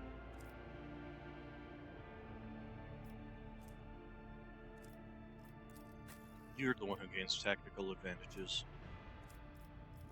isn't it? Features. Press the advantage. Yes, Master Tactician. So no, that's not going to be good on her, because she kind of needs to go with the piece that she's already got for her Voice of Command ability. Okay, I don't think there's anything particularly... All targets of taunting scream. Right, Heinrichs. Got some things here. So, first off, this is one grants him the Lore Xenos.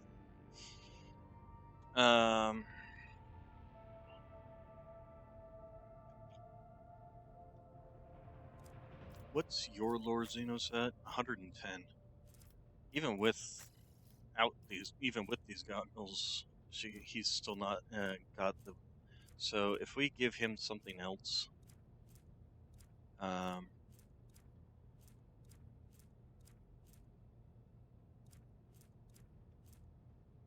okay. First off, there was something else that was psyker related. This, the eyes of Joyce. Peripheral goggles, that's not going to work for him. That's not going to work for him. No go there. Immunity to critical hits isn't terrible.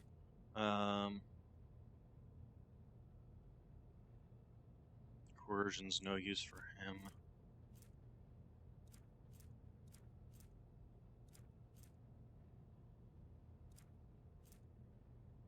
Hit will grant the wearer plus 10 willpower and plus 10, 15 damage to psychic powers and navigator powers, but inflicts a minus 10 to weapon skill and ballistic skill. That is not something I want him to necessarily be suffering from. Chirurgeon's Vow. This one's not a terrible one, and this one's not a terrible one either. Especially since his,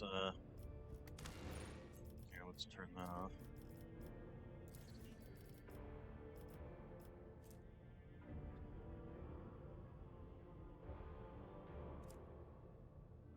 Okay, and then boots are fine. There was something else that was I just picked up. These ones are not necessarily terrible, although I think the ones that give me more MP is better.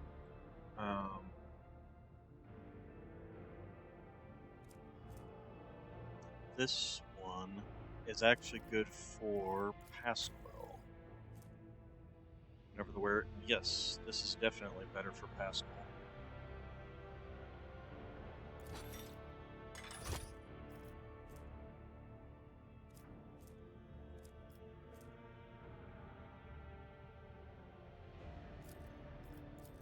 Because I'm pretty sure opening requires, yeah, the assassin target thing.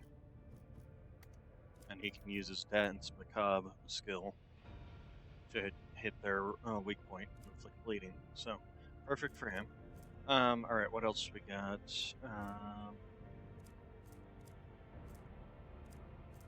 Haven't seen this trigger in quite some time, actually.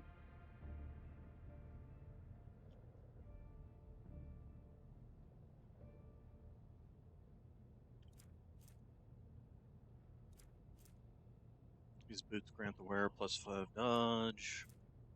Okay, what are you wearing for this? Dodge reduction against melee attacks. Melee area attacks. Grants immunity to burning. That's not terrible. Cloak of Retribution. Where grants a +15 bonus to damage against enemies that dealt damage to the wearer this round. That's actually not terrible either. This cape lowers the wearer's all enemies' perception and the wearer's fellowship bonus within a 5-cell radius, though. It's not all that great. Each enemy killed by the wearer's area attacks increases the wearer's damage +3 until the end of combat. Grenadier Cloak, Saturated, and Militant Cloak.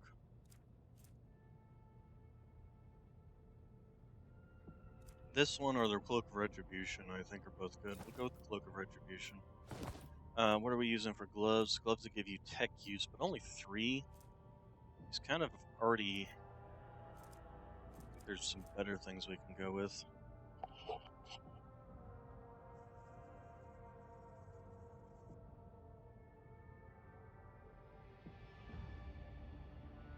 If the wearer has Conviction Iconoclast, which he does not, so it doesn't really matter to him.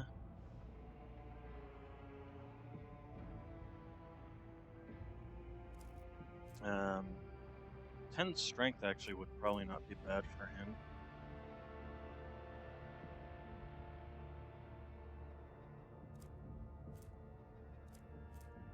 And Grenadier Gloves and Deflection Gloves. Yeah, we'll go with the 10 Strength for him. Okay, and then we got this, which is enemy Inferno Shot Pistol. Every Inferno Pistol shot. We do have an Inferno Pistol. So there's a possibility that we could use this. Where it can make an Inferno Pistol shot at short range once per combat. Shot deals 10 to 14 damage and has 40 armor penetration. But I don't think that's particularly worthwhile compared to what else we're running. We'll keep the boots. Cloak is good for him. I think we're good in all regards to that.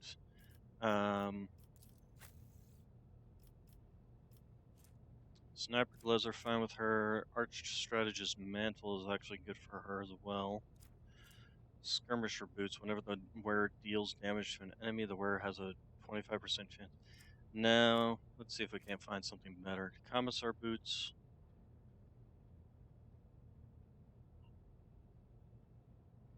Target ally gains +1 MP at the start of the ally's next turn. Hers aren't really ones that target specific allies, though. Not like the officer.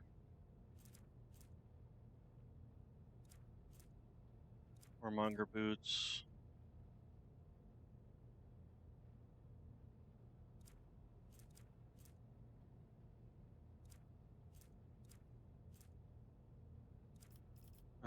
Also, speaking of which, let's take a look at you and see what boots you're wearing.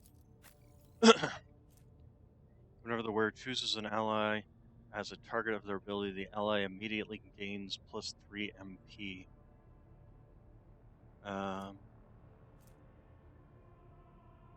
Okay. Whenever the wearer uses a navigator power, they gain +15 dodge. I'd rather her have the Commissar Boots, because she definitely does apply abilities to allies. Unfortunately, that does mean these boots are kind of useless because they only work for navigators. So we're good there. Alright, what else? What am I using? +10. Alright, I remember the. And then these are good. The Executioner Gloves are the new ones we just got. Condensed Carapace we just got. The Warp Seer Goggles. Or WP bonus. Willpower bonus, I suppose. Yeah, no power bonus. Which, I mean, it is a +4. I should probably put one more point in here just so I can get this to +5. Next time I got a chance, I'll at least get this up to 90. Um,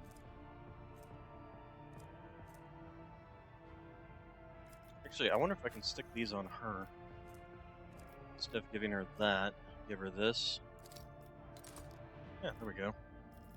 Just an extra +5 on her Xeno skill. Something here. What do we got that we can stick here? Toughness is increased by 5. Instability increases that. These aren't even right there. So we basically have this or this. Um,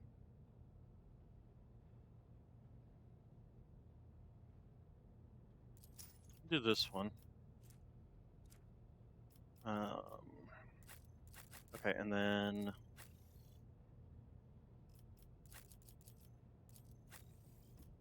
this is a.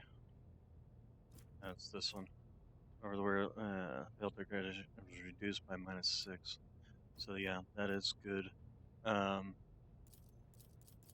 so we may end up with less horrors of the warp on a regular basis now that we have a way of reducing that horrors of the warp just by killing enemies.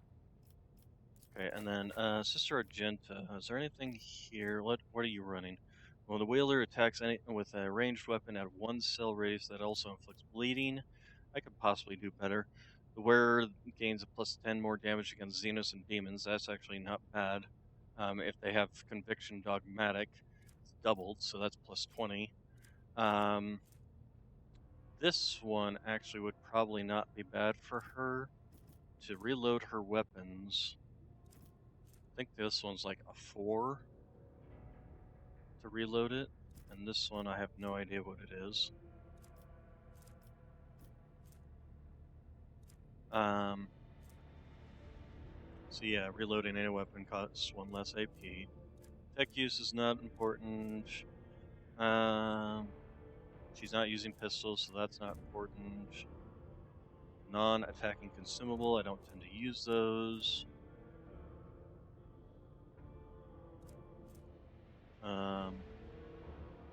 Scroll Grants owner is Lore Imperium. This is again a Inferno pistol thing. This is.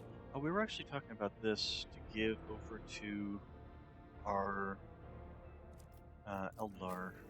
So what do you got? You got Deadshot, reduces enemies' deflection and applies an exploit, or +10 to awareness.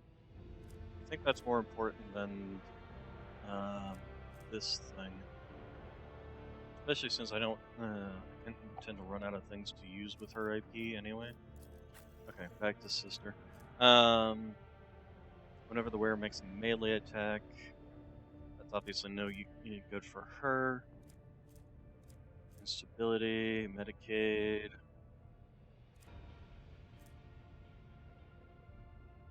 Single attacks with bolter weapons automatically hit the target. Only use that like once, but still not a bad idea to have it. Also, what are your gloves? They're deflection glove. No, they're the marksman gloves, +10 to her ballistic skill. So yeah, we want to definitely keep those on her. Um,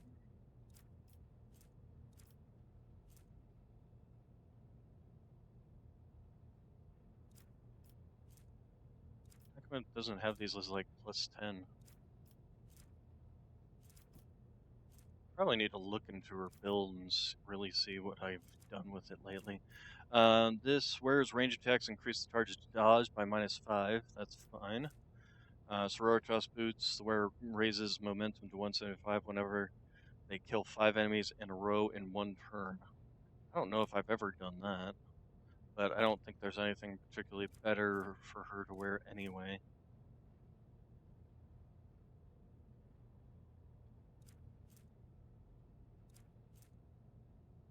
Yeah, I don't think there's anything particularly better.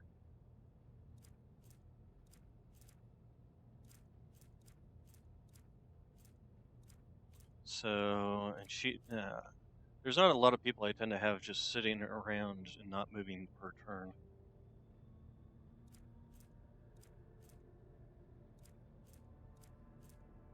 So I don't think there's anything particularly special.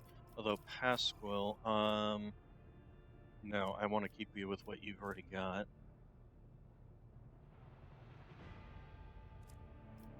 Okay, I think we're as good as we're gonna get right now. Everybody's got all their slots filled. I just want to make sure of that. And all right, wow, that was a lot of respecking. Speaking of respecting, Sister Argenta, let's just take a look at your build and see if there's things that we can't redo, do better. So, demolition is fine for her. Revel and Slaughter is obviously a skill that you can't do anything about. Demolition Engineer. Demolition instead of intelligence is used to determine the additional damage dealt with ranged area attacks. So that's a good one. Strength was probably completely useless to give her, but she was also maxed out for perception and ballistic skill. Heavy weapon obviously was important. Oh wait, no, I had to get her strength up to 45 so that she could use the heavy weapons. Right. I needed it for the heavy weapons skill. Bolter weapon, armor penetration, that's fine. Then ballistic skills, then some more demolition. Flame weapon expert, which is fine. Firearm mastery, swift movements is fine. Skill, the rapid fire one is great. We love that rapid fire. Medicaid, it's fine. Probably because we maxed out demolition. Perception, obviously, we went with for that. And then Litany of Hatred. I probably could have gone with No Heresy here. This one's not necessarily a terrible one either. I probably should pick up this No Heresy though, simply so that we can use it. And this is the buff for rapid fire, no longer reduces damage. This is Flensing Faith. Melee, flame, and melt weapons do additional damage to demons and psychers. So that's not a bad one.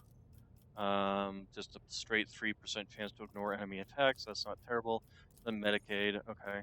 I'm not seeing anything that's awful here. Confident approach we like.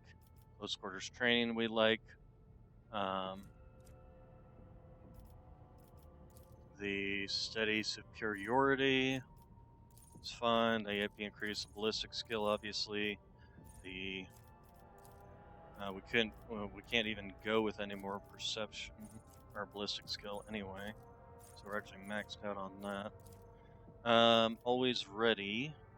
This is the confident approach, keeps half of the versatility approach, which is fine. Then we got the devastating attack, which actually worked out to be pretty well. Melta weapon proficiency, we did grab that because eventually we do want to hopefully get a multi-melta. More demolition skill. Heavy gunner, this was also a very good one. Perception, obviously important. Breaking point, also important. Overpower, when firing heavy weapons, critical chances increased. Again, very useful. Demolition, ballistic skill, Medicaid. Arch Militant begins combat with 2 stacks of versatility. That's actually good. Doing my part. If no other character in the party has the same archetype as the first archetype ability used, combat is minus 1 AP less. And then Reckless Rush because we really just didn't have much better. So then we'll have to start looking at what we'll be getting next, but that will be once we level up. Let's go fight. Let's go do some fighting.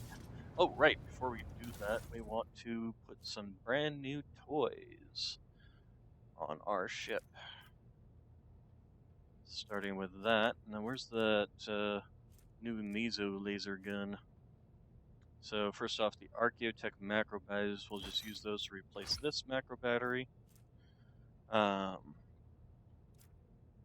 And then long-range broadside plasma cannons. We did get that. What is this? That's for ramming. Sunlance battery. There we go. That's what we want to replace there. So shiny new laser gun on our battery. Short, less range, but wider firing arc. And then where's our, here they are, the Starhawk bombers. 2 plasma bomb salvos instead of these ones. Okay, then was there anything else? So we just have the one engine. We don't have any shields. So we have, this is the dorsal gun, isn't it? Oh, it's actually a prow launcher. We're just gonna go ahead and shove that in there. So this is the weaker version, so we'll just go ahead and send that to cargo. We actually have 2 of these now. Ooh, oh, I accidentally. Oh, no, we want the plasma guns on one side, and the Archaeotech macro batteries on the other side.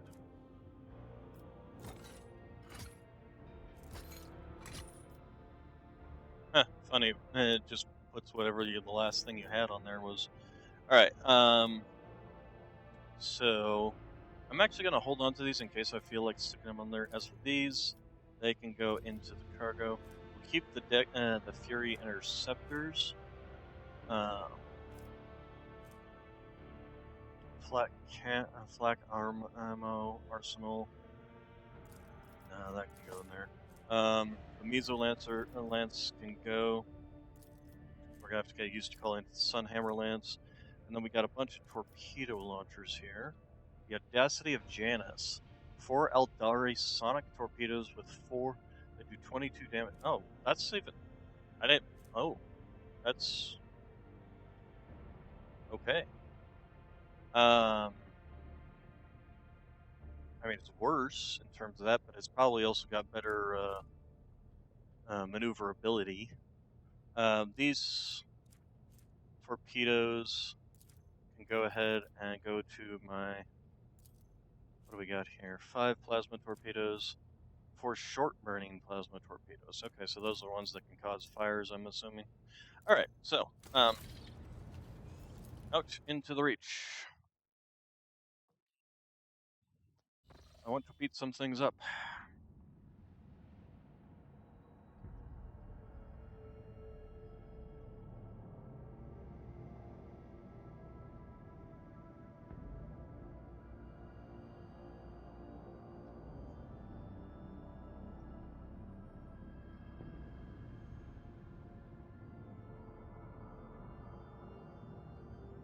Okay,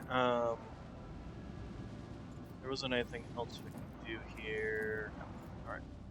So we need to head over to the Foul Stone,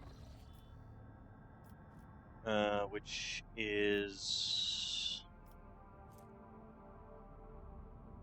here, Foul Stone.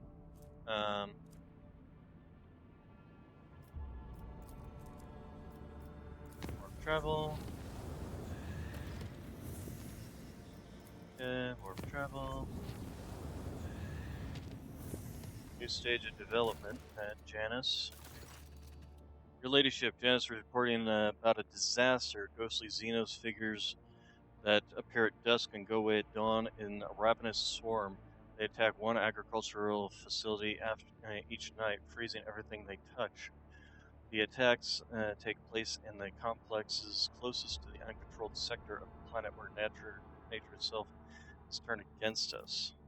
What do we know about these wraiths? Not much. They are incorporeal and difficult to discern, but they happen to have Aeldari features. Spirits draw the warmth out of humans, plants, and inanimate objects, but it seems they do not hunt consciously, but rather they simply do not notice anything in their way.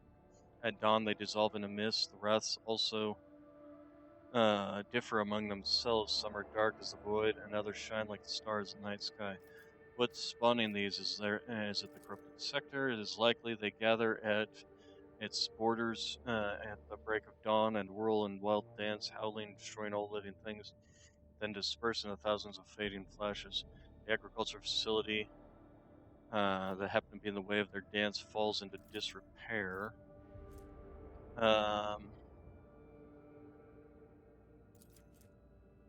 Was this mysterious silver? Whenever the wearer uses major psychic power, they gain plus 22 psychic power damage until the end of the next turn.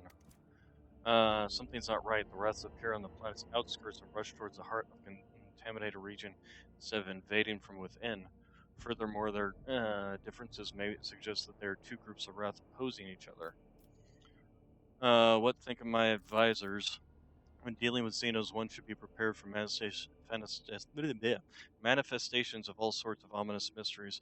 There is a whole cast of specialists among the cult traders who use rituals to expel spirits from Xeno artifacts. Perhaps we should ask these Xeno whisperers. After certain events on board, I became interested in ghosts. I bought a book on Footfall, an illegal one, of course, that describes a so-called ritual of silence that is said to be able to pacify violent spirits on the scale of an entire world, but I can't vouch for the safety of this ritual. Instead of relying on wicked ways to solve these problems, it would be better to turn to our good priests. There are skilled exorcists in the ecclesiarchy who know how to drive out dark spirits. Um, I'll lose a profit factor, but I'll gain a spirit of drape. The wearer's non-attack physical powers cost 1 less AP during the wearer's first turn in combat. Well, that's actually not terrible. Aeldari, I'll lose 1 security, but I'll get the strange shard, which is plus 10 to warp and plus 10 to Xenos. That's not terrible either. And then the last one is the mysterious sliver, which is the psychic one. Both of these are really good.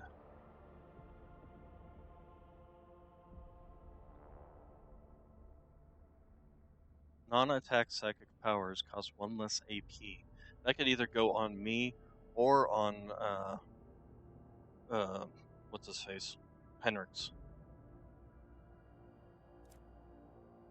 This one, on the other hand, would give me more lore warp.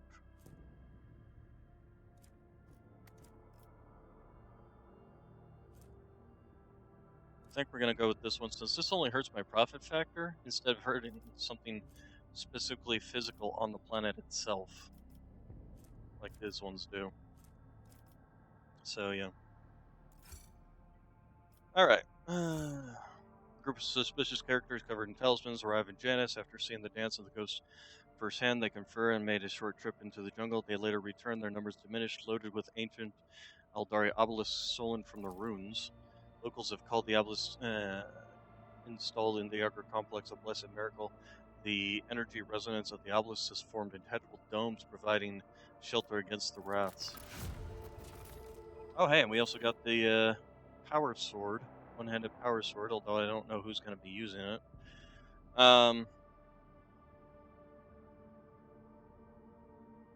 Yeah. So, what can we level up now?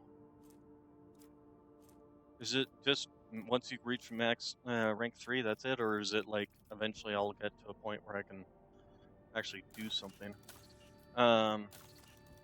Okay, we're headed off to Fallow Stone. Oh, and let's take a look at this brand new item. Spirit Drape. So, I don't think I'm going to end up putting it on myself.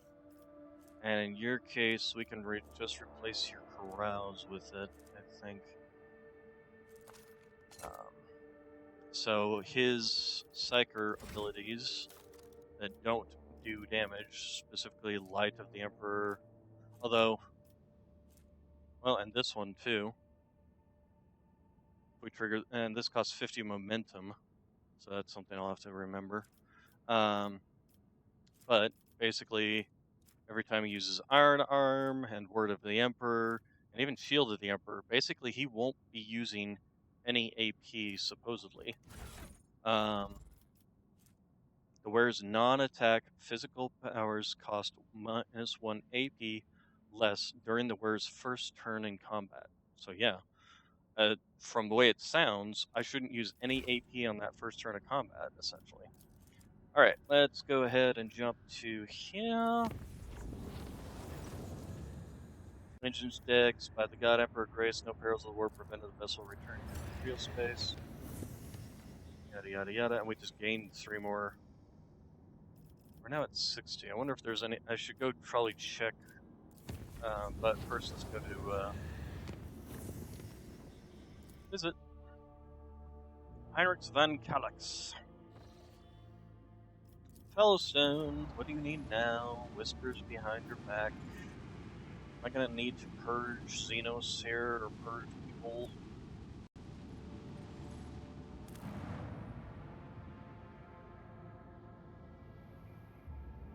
Alright, so, whispers behind your back. Alright, the malcontent has spread insulting rumors concerning the rogue trader among the aristocrats. Execute 2 noble families. Will reduce my complacency. Throw a lavish festival. So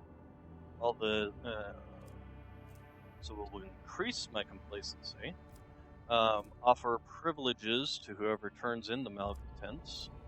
I'll have to spend a thing. Or publicly confess to some trifling error, which will lower it, but only 1, but increase my Drusians. But I don't need to increase my Drusians anymore, really. I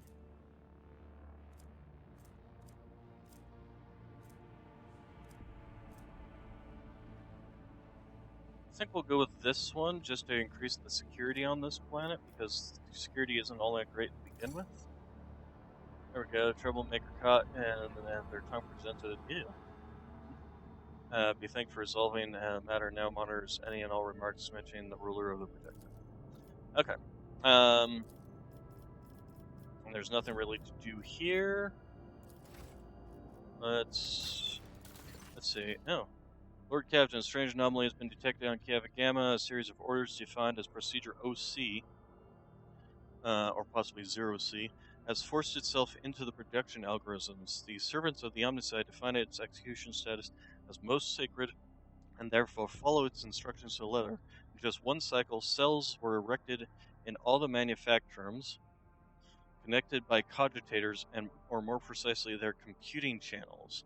This network forms a pattern similar to those applied to the digital cells of machine spirits.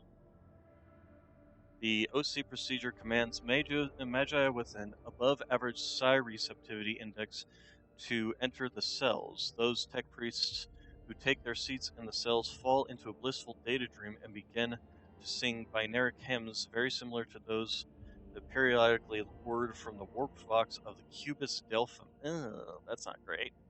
The performance of the manufactorums has dropped. Many of the machine gods' servants have abandoned their posts and are pleading for the privilege of fulfilling Procedure 0C, but the enforcers have taken custody of the cells and ward these volunteers away. So I will gain the Armor of Refraction, which is a heavy armor set. Grants them +1 deflection and +10 armor if the wearer has moved during the turn, and then +2 deflection against human enemies. But I will lose efficiency, which I don't have much to lose. What do we know about this? Could it be part of the Delphin's legacy? We cannot trace the source of this signal that activated the procedure or identify its purpose. The tech priests oppose the idea of studying the procedure as it violates the sacrament. Supposedly, the minds of the Magi immersed in the cells are involved in some grand-scale computation. The servants of the Omnicide have tested the planet's cogitational network 7 times with purifying algorithms of varying degree of severity, proclaiming it clean. Secrets of the Cybersmiths. All allies deal plus logic divided by 15 more energy damage and machine damage. That's okay. And then the Abolisher of, let's see. All allies deal 10% more damage against machine creatures, Necron creatures. there's actual Necron creatures in the game. I have yet to see a single Necron creature, but then again, I think I'm still in Act 1 of the game. Even the Omnis as metal spirits do not dare. Let's see what our advisors have to share. You say these cells need to be filled with high size sensitivity tech breach. Sure, but why use your own servants? Just check out a few remote stations and outposts. Look for cogs who are banished as unfit, and you will find 3 times as many more suitable candidates than in the manufactorums. Psi receptivity rarely goes hand in hand with high rationality, and such tech priests often end their careers in some backwater. They are singing.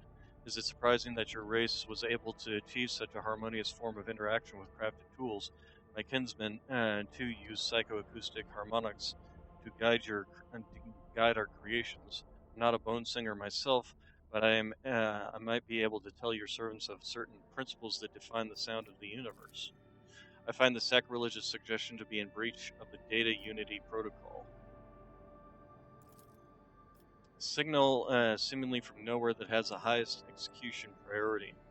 A perfect weapon for capturing the planet. It should be anathemized, and I am ready to summon a cadre of competent texorcists from the Inquisition. So now we have this, which more damage and more energy and logic and machine damage. All allies gain plus 10 Xenos lore, as well as plus 10 Xenos divided by 5 dodge reduction against the Xenos. This still gives us the armor of refraction. This still gives us that, and then Heinrichs gives us the abolisher.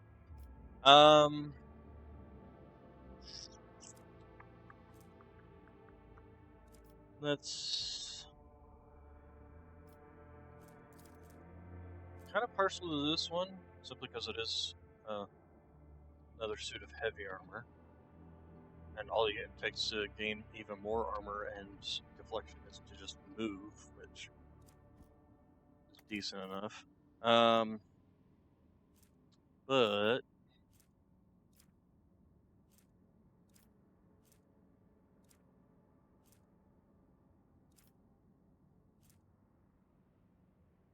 I'm also kind of partial to this one, simply because it does increase our Lord Xenos, as well with a permanent Lord Xenos buff, as well as making us able to dodge them better, as well as also doing more energy damage and machine damage, although I'm not sure what machine damage counts as. But we do have some people with energy weapons, mainly myself, and now Heinrichs with his. So yeah, let's do that. See if the monkey are capable of learning from someone civilized.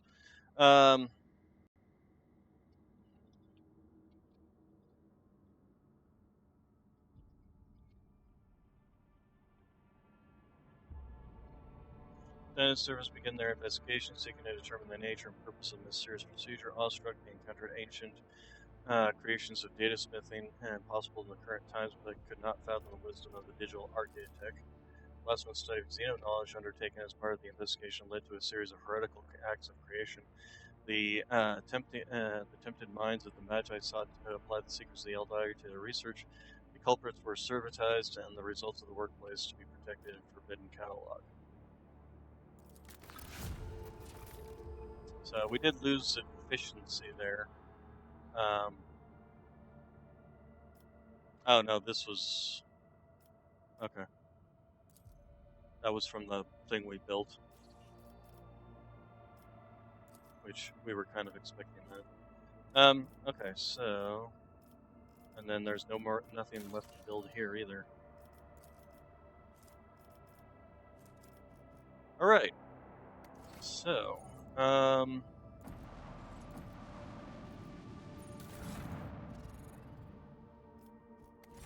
guess at this point in time we can go to Dagnaris.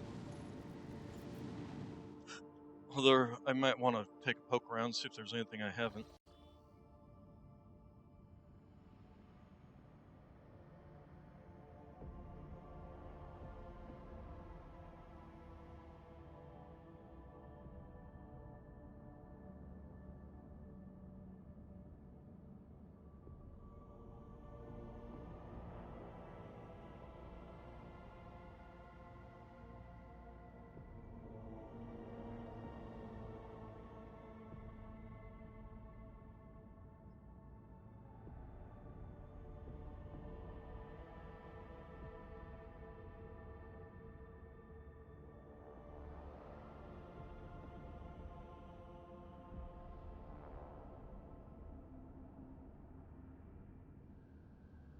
Okay, so can't do this. Already poked at that. Have here's some areas up here. Okay, so and that leads us back towards Dagorus anyway. Dagorus. So we will go ahead and jump our way back there.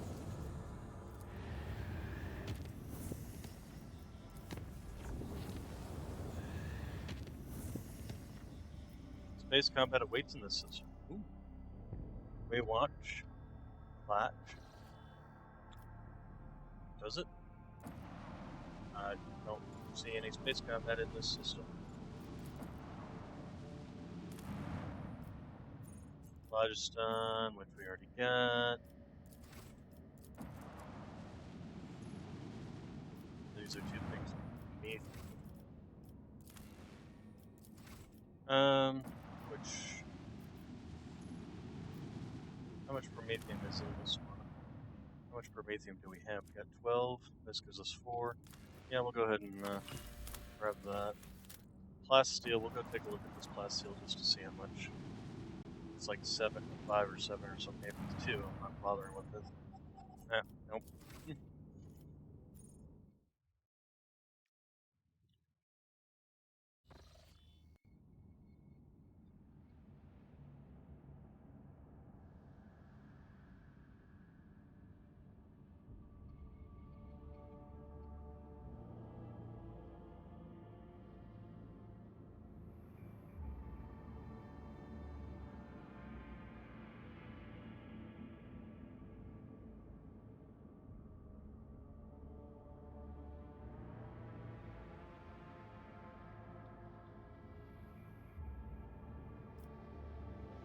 Okay, yeah,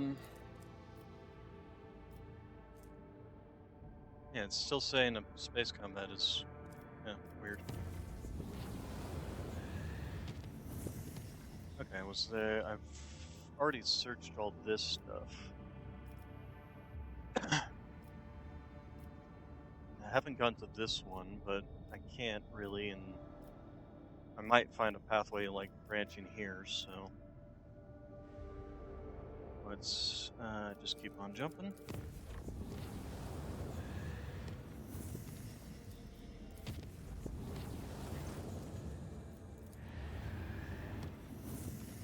Okay, let's jump, make this an easier jump, first off. Warp travel. Yep, thank you. Let's go ahead and chart the areas. Since I know it's this was waiting me here, we're gonna jump here.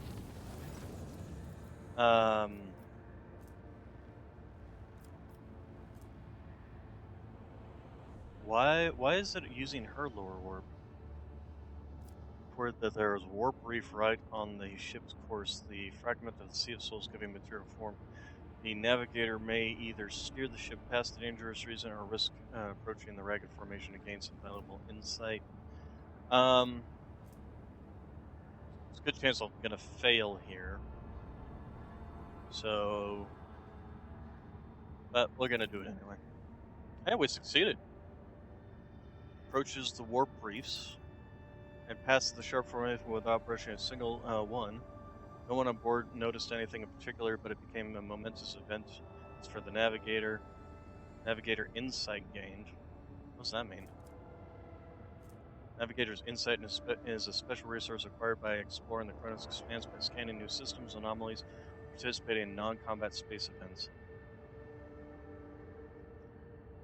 Oh, okay, that thing. Okay, yeah, nice, perfect. All right, let's go ahead and land here, or not land, but is this the pilgrims that were looking for phlogiston? So I've got some. Begin scan. Nothing. Scan the planets, then we'll go talk to the pilgrims.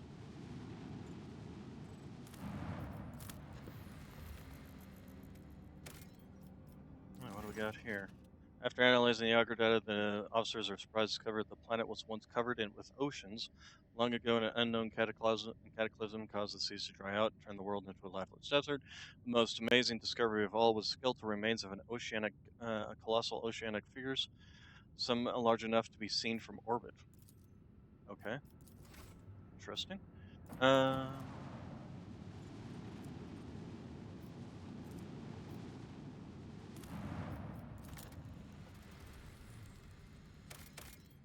okay, nothing there. It's on the burning world.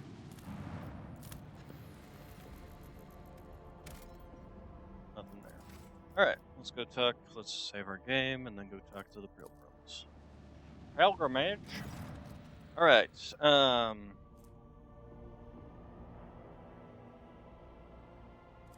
Ask why they need the phlogiston. The captain's hoarse laughter echoes across. Phlogiston is a part and parcel of many different aspects of life in the Imperium. How exactly his customers are going to use it is none of his concern. All that the pilgrim promises the phlogiston will be used for the good of humanity. Jay immediately remarks that someone without a name is not to be trusted. Deals with such people do not tend to end well. If she were you, she would first find out if the secrets out his secrets and then scrupulously remove him from the equation. Pascal becomes visibly agitated at the mention of phlogiston. Though indifferent to the prospect of a deal with a shadowy individual, the Magus nonetheless recommends you find out more about the phlogiston deposits. Your own protector would benefit from the knowledge.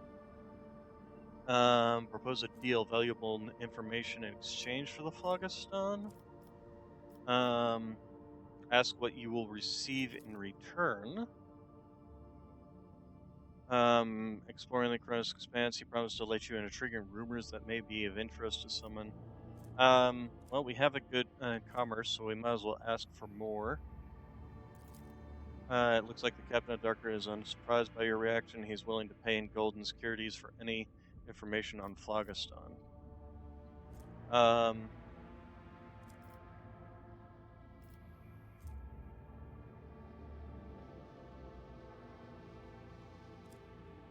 we do have 2 Phlogistons, so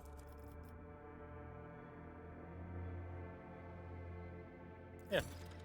Okay, the Captain of the Dark Piercers and best spirits of gratitude for your invaluable help. He sends you a small box containing ancient maps and documents. They appear to speak of certain Imperial worlds lost many centuries ago. Ooh. Then, in a somewhat conspiratorial tone, the prelate relates a story about a standoff between 2 Xenos fleets, which he was told by an acquaintance. The person in question, sadly enough, died at the hands of the Inquisition before they were able to pass on the coordinates of the crash site of one of the Xenos ships. However, the pilgrim knows of the fact the vessel met its demise on an ocean world. Okay. So what did that give us all untold, all said and done? 2 profit factor. Chase commerce succeeded. So basically just 2 profit factor. And then some rumors apparently. Treasure in an ocean. Pretty sure I actually found that one. Well, no, not necessarily. Anyway. We can go ahead and exit this area. Chart new routes. And that found us a fat load of nothing. Oh, and this one didn't give us a route from there either. Oh, this is where the Aeldari cache is. I think it's actually worthwhile going over there then. So let's go ahead and we'll just make a warp route from here. This will probably be the last thing we'll do for today. We'll go ahead and reduce this down to unsafe. And we'll warp travel.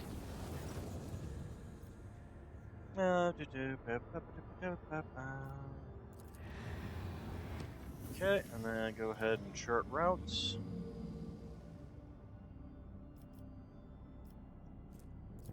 We'll go ahead and go to this one first after we make it safe, or unsafe rather. go to this one first and see what it gives us. Okay, a ballistic test or willpower test. I think we're gonna go with ballistic test. Um, there we go. Okay, scan. I'm assuming this is gonna, but it's not any better than the other one. Um, oh, you know what? I totally forgot. Well, here, we'll do this first.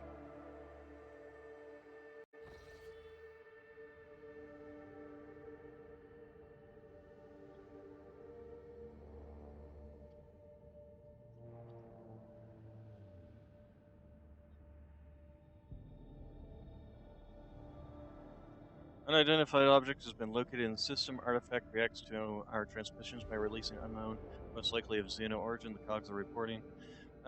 If you want to get a closer look, we need to get close distance between us and the vessel. All right, so this is the Xenos artifact. Before we go poking around at it, oh, this is the stash that she talked of. Let's go ahead and save our game first. Man, we got a scorpion chainsword. Very nice. And Cloak of Shadows. Whenever the wearer deals damage with an attack of opportunity, they gain the Shrouded effect. The effect does not stack. Shrouded, as long as the wearer has the Shrouded effect, they become, when becoming the target of an attack, they automatically dodge. After that, the Shrouded effect is removed. That wouldn't be too terrible on our, on him, especially since he can now apply a shrouded effect or a attacks of opportunity to enemies coming at him, as long as they list him as a priority target. Let's take a look and see what he's got for his cloak. He's just got the dodge. So yeah, I think we'll actually go ahead and give him the shrouded cloak wherever it went. Cloak of Shadows. There you are. Looks like just any other cloak, but you know. All right. And then we'll hit this up. Scan.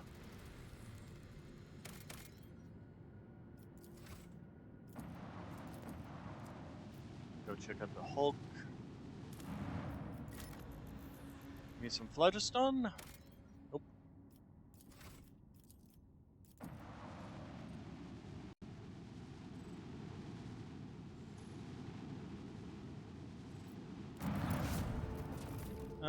Just some ship components. Nothing particularly spectacular. Then we'll do that, and then we'll have the Xeno artifact that looks like a webway gate.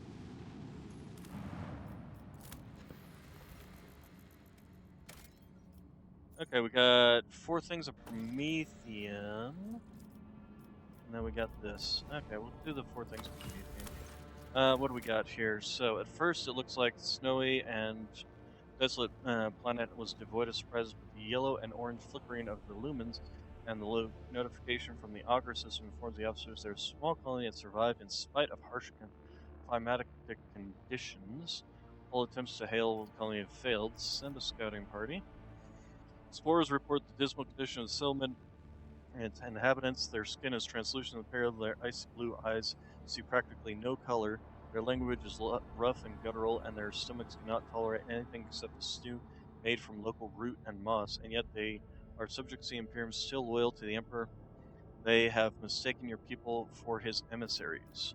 Find out what happened to the world. The local elders willfully reminisce about the times long gone. Most of them were still sheltered in their mother's wombs when the snow first settled on the verdant fields.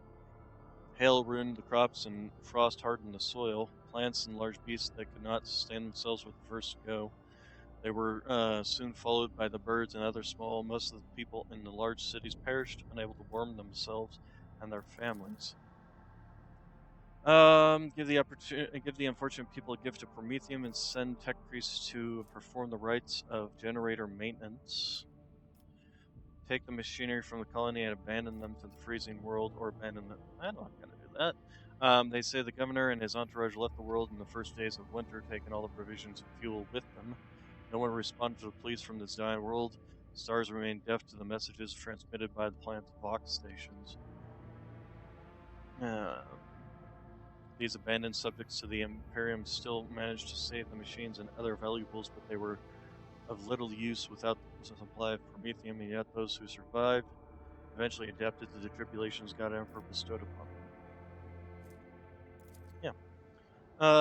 When the maw of the first generator belched forth a furious roar and the black ash started falling from the sky instead of snow, the locals laughed and danced, trying to warm their limbs after decades of cold.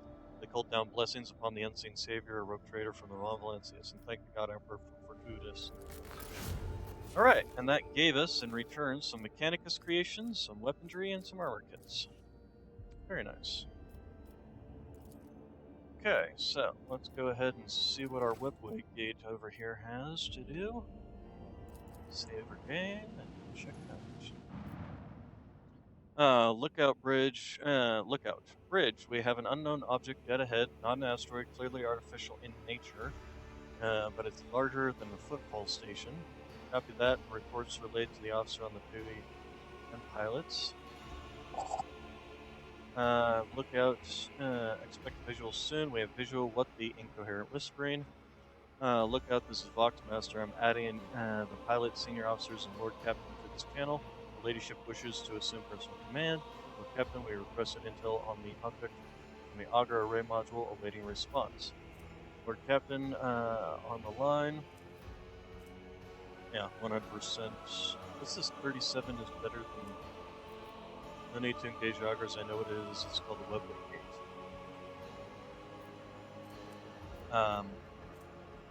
And then tech use. Lord Captain online with the Augur show. It's a weapon gate. Yeah. Bankalax is here. What we see before us is a webway gate, an artifact that Xenos use to get to their sorcerer's realm, so to speak. This allows the Aeldari to get around the sector quickly and serves as a hideout for those most unpleasant tribes like the Kari, whom we have already met. You're lit here. The gate is just like the one you saw on Lithian. Children of Azur wander the void through such constructs erected in ancient times. Any ship that passes through such a portal will enter a tangled path fathomable by none but my kin. Okay, what do the augurs say? According to the available data, the object consists of an unknown material forms in the Imperium.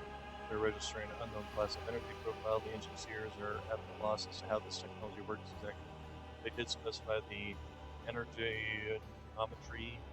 energonometry suggests that the system is holding an active charge. Okay. What's the senior officer's take on this?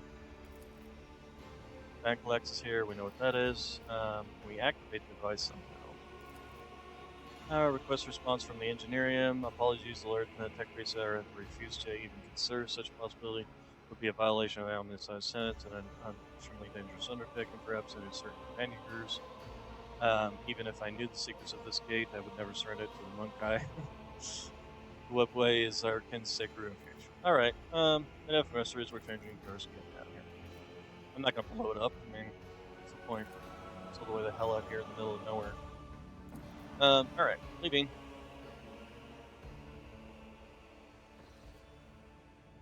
Okay, I'm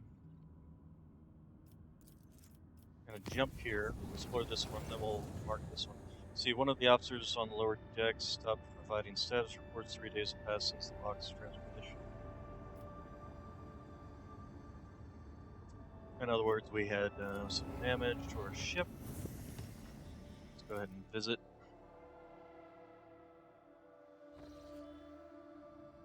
Okay, nothing particularly special here. So some planetoids. Ooh, 7 plasteel. We will definitely take that.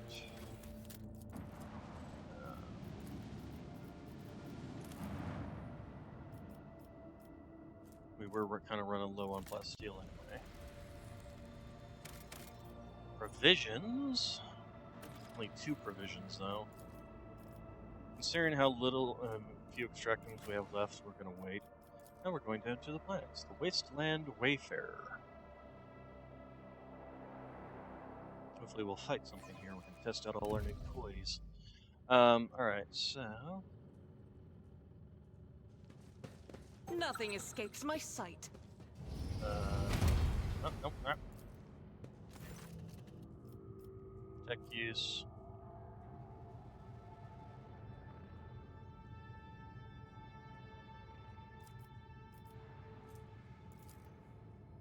Control panels being uncooperative, you know enough about the machine's spirit behavior to conclude it's not malice, making it a higher priority. The machine controlling it is too guileless to be tricked. Okay, so, also, what did we see on our way in here that we can no longer see?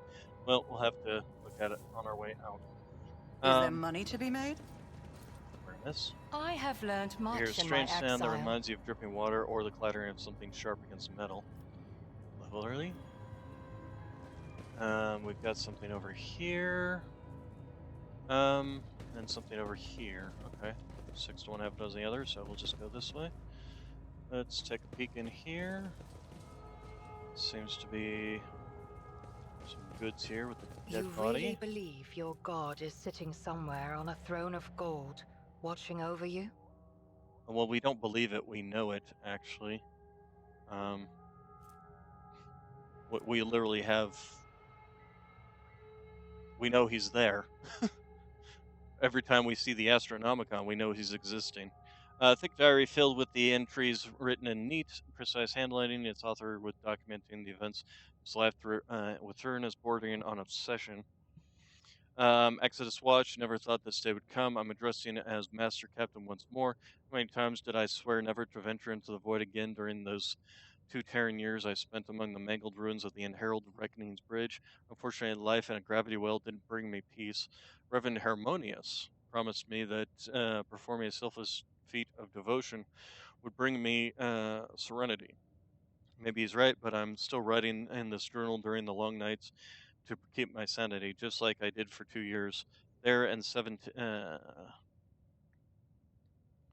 years there and 7 Terran years after that here. We'll see if I'll be able to write without the somewhere that is also and that is our wasteland wayfarer's destination. Crews reported hearing strange noises coming from the ventilation shaft for a third time. Last, I'm charged with pilgrims, not seasoned voidsmen. The venturers scares them, and they've already managed to keep up their share of absurd ghost stories. I asked Reverend Gravik to calm them down. He's the official head of the pilgrims, so they ought to listen to him. Vent inspection is done. Just expected, nothing to worry about. Just some torn tubing striking the hull. Reverend Harmonious was wrong. Faith does not bring me peace. I prefer not to take any sides in the theological dispute that has broken out aboard our vessel. Ignore the debates altogether. I let Reverend Gravik handle it. I'm slightly concerned about the schism, but as long as both groups are peaceful and agree to follow my orders, they can bicker and shout all they want. The great day has arrived. The wasteland wayfarer has successfully landed on the planet's surface. I wonder if I'll ever leave it. The settlement is already being built down the hill. Its official colony designation is A3, 649 Minoris, but Reverend Gravik said he would name it, he's going to name it Jessavon. When we first stepped onto the surface, Reverend Gravik's congregation and the nourishers used different airlocks to leave the vessel. Seems like they've ceased any and all communication. Today, the last pilgrims left the Wayfarer for Jefferson. I'm alone once again. They invited me to go with them, but I made up an excuse about needing to keep watch at the reactor since my ship is still used for powering the settlement. Truth be told, I didn't want to go with them. They say less than 1,000 pilgrims are still loyal to Gravik. The services at the main temple are performed by the nourishers, and Saint Drusus' statue is cut only up to its knees. I can't understand their beliefs, but I don't think that they will help me more than Reverend Harmonious's faith. I was awoken by in the night by a dozen pilgrims from Jessamon. They were armed and scared, so the nourishers had arrested Reverend Gravik.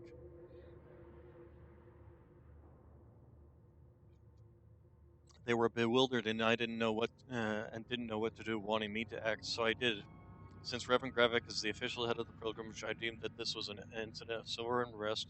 I got the power to jettison and demanded Reverend Gravik's release via Voxcom. were holding the line. The nourishers had come to us. Gravik was with them. He was calm and said the conflict had been resolved. He took the confused pilgrims and their guns with him. I restored power to the settlement. I have no idea what's going on. Peace. The watch of is of no consequence. Today, I received the brotherly kiss, and now I believe I can see the spiral path among the stars set for us by the Emperor progenitors. Now I can see by the Emperor progenitor. Now I can see and hear my brothers and sisters. I'm finally alone no more. Okay, so cult. There is a cult on this place. Not over me. The Um, God Emperor cares go for ahead and all open his these worthy doors. daughters and sons. But a Xenos like you can hardly be expected to grasp the purity of human faith. Rise to the top, or get left in the dust. Awareness. Oh, too Ventilation hard system for a still works. simple monkey. There's strange gouges. What? Strange gouges. They look like claw marks of some beast that was trying to crawl into the shaft. Okay, and then we got.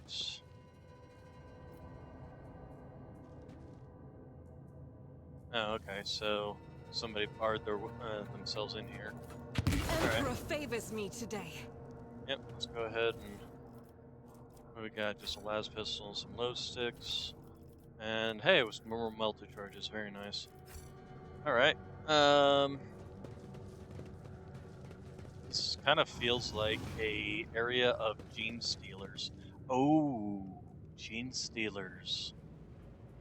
Keep your wits about you. That could be it. Could be a gene stealer cult.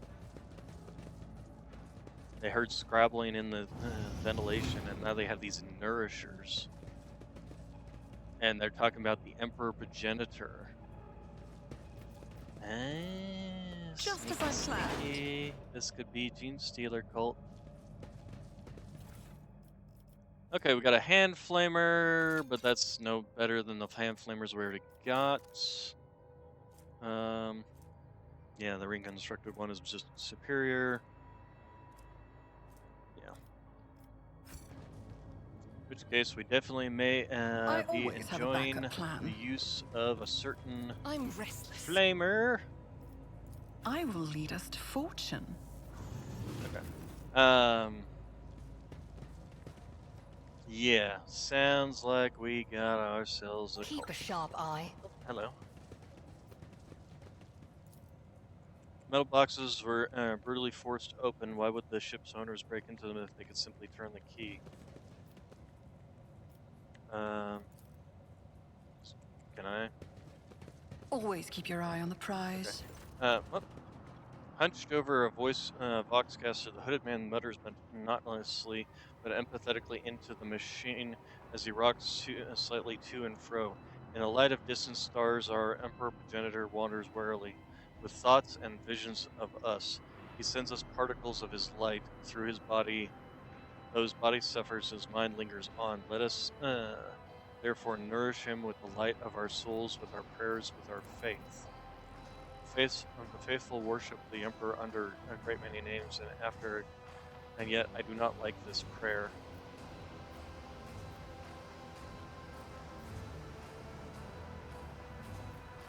Observe silently. Here come the afflicted. With a pale hand, he throws back his hood.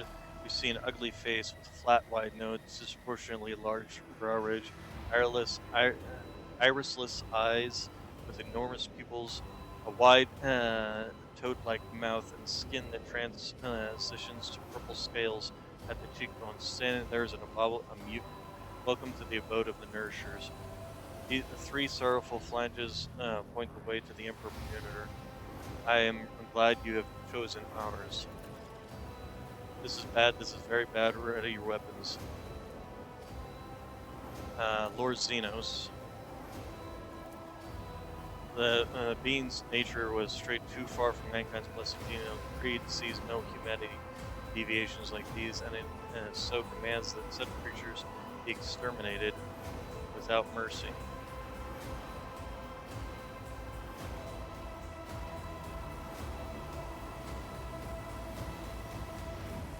Yeah, no, we're gonna. May the grace of the progenitor be upon you. I am like 90% sure that this is Gene Stealer cult. His words of piercing become a shrill echo of hundreds of voices, minds growing even louder. It torments your mind. Before you know it, you reach for your weapons. I will end your heresy! You hear a clanging echo growing louder in the empty modules. Clawed limbs, bulkheads grabbing onto bars. Whoever's advancing upon you, there's a lot of them. You ought to run for your life before you're trapped in the cramped Fox. Let's see. Countless foes and numerous cumbersome position. Emperor, I thank thee for giving us another chance to. Let's see. Make a dash for and try to contact the ship. Von Valencia's command airlock signals lost before you can do anything. Okay, we must get out of this trap. Hold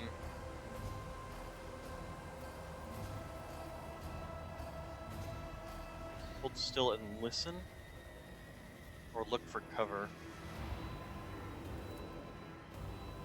One look tells you there's nowhere to hide. At least you won't have much time to waste.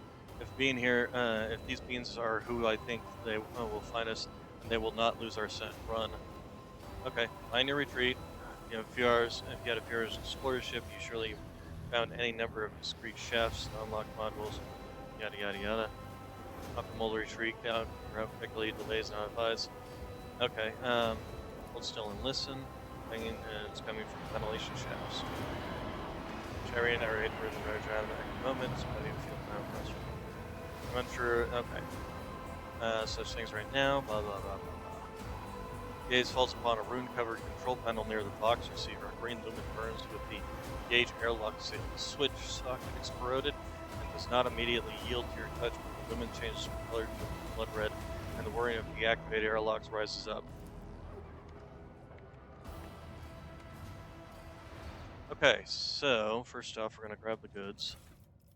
What is this thing? A heavy stubber. Requires strength. We'll hold on to it for now. And then we're gonna go out this direction. We're gonna continue to explore the ship. I'm not gonna run because some Xeno scum.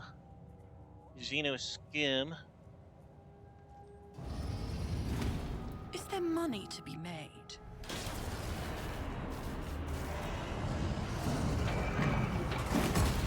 Hey, Gene Stealers! To arms! A single Gene Stealer? Interesting. Alright, well, you can sit here. There's not any coming from this direction, are there? Doesn't look like it. Oh, shoot. I forgot to change my squad. Okay. Hunted. We don't care whether we're hunted. We're going to flame you to death. We're going to move myself up here. Heinrichs, you can go ahead and move here. Pascal, you will move here. And Jai, I guess we will have you move here. And I guess we're going to have you switch weapons because literally can't do anything else. Alright, so first things first, we're going to place this. We're going to go ahead and trigger Killzone strategy on it. And we're going to set up a back line here.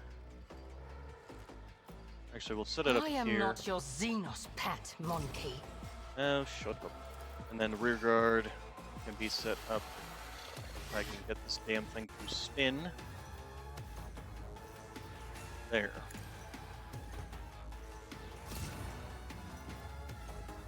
$369 health. I'm prepared to die, scum. Alright, interesting. Oh, switch weapons. There we go. And we'll just go ahead and I understand with your this. intent. Very nice, 90 damage. We'll go ahead and just do this. Okay, Sister Flamer. enjoy torching this beast for us. Let's go ahead and actually move you here, and then we will do a devastating. It will set up confident approach. I'm kind of curious as to whether or not this actually affects this. So let's see, this is 45 to 60, and if we trigger this, it becomes 60, yep, to 85. And then we're going to go ahead and do a devastating, which will blind the enemy. Faith without deeds is worthless. And incoming flamer. You, my emperor. 83 damage, very nice. I'm not going to do this yet until we see if there's more things coming. Jai, let's go ahead and give voice of command to myself.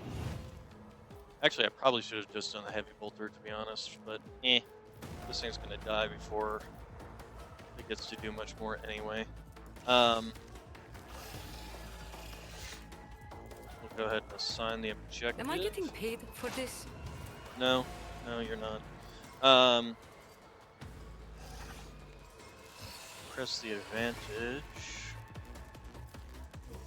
Do its spiral, though we don't have that much in the way of actual points. But we'll still Tell me, go ahead and and do it is anyway. done. Next thing. Yeah, I think we're fine there. He's running away. Interesting. Fascinating. Alright. Well, first things we're gonna do. Can I trigger this on myself? I cannot. Target does not stop burning. Additionally, if the target is an ally, every melee attack that the ally inflicts.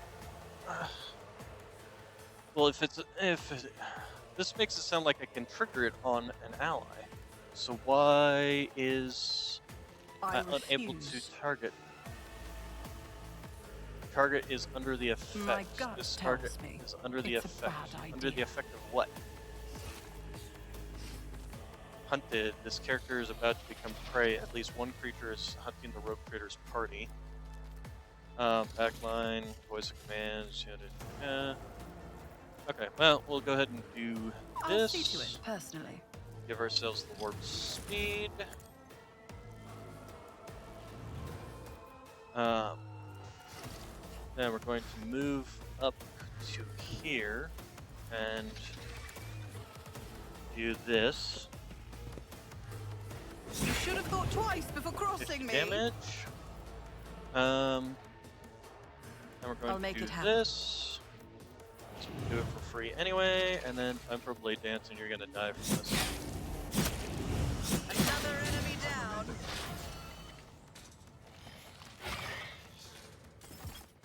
Okay. So that is fine. I think I'm gonna go ahead and end my turn there. Pascal, we will move you up to here. And you can can't see it. No, okay, we're just gonna move you up to here then. Force this guy to come to us. Much prefer that. And we can also inflict this on everybody, including yourself. As the tactical imperative dictates. There we go. Too bad they don't have a way to do a Overwatch or something. Okay, and then Heinrichs, you get to come out to play. After we have you triggering this on everyone, except for myself, who's outside of the range of combat.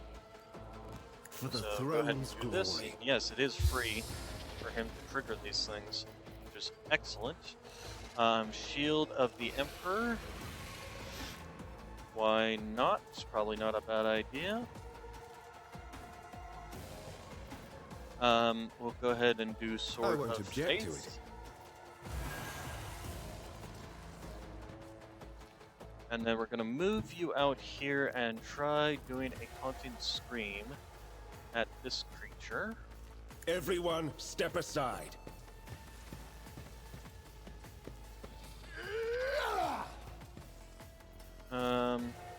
just so that he marks me as a priority target. Then we're going to go ahead and hit you. Let's see to it. Holy terror! Very nice. Smite He's your now burning. enemies. Sword of Faith does line of fire, huh? Does these count as, You can also do a flamer. I don't think we need to do that. We do want to do this, but we're going to do that after we have done this. Okay. And then go ahead and trigger. I won't object to it. And we'll trigger.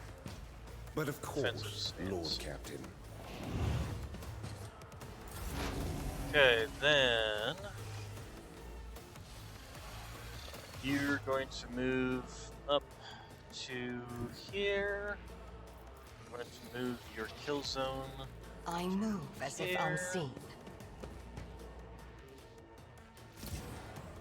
Go ahead and do a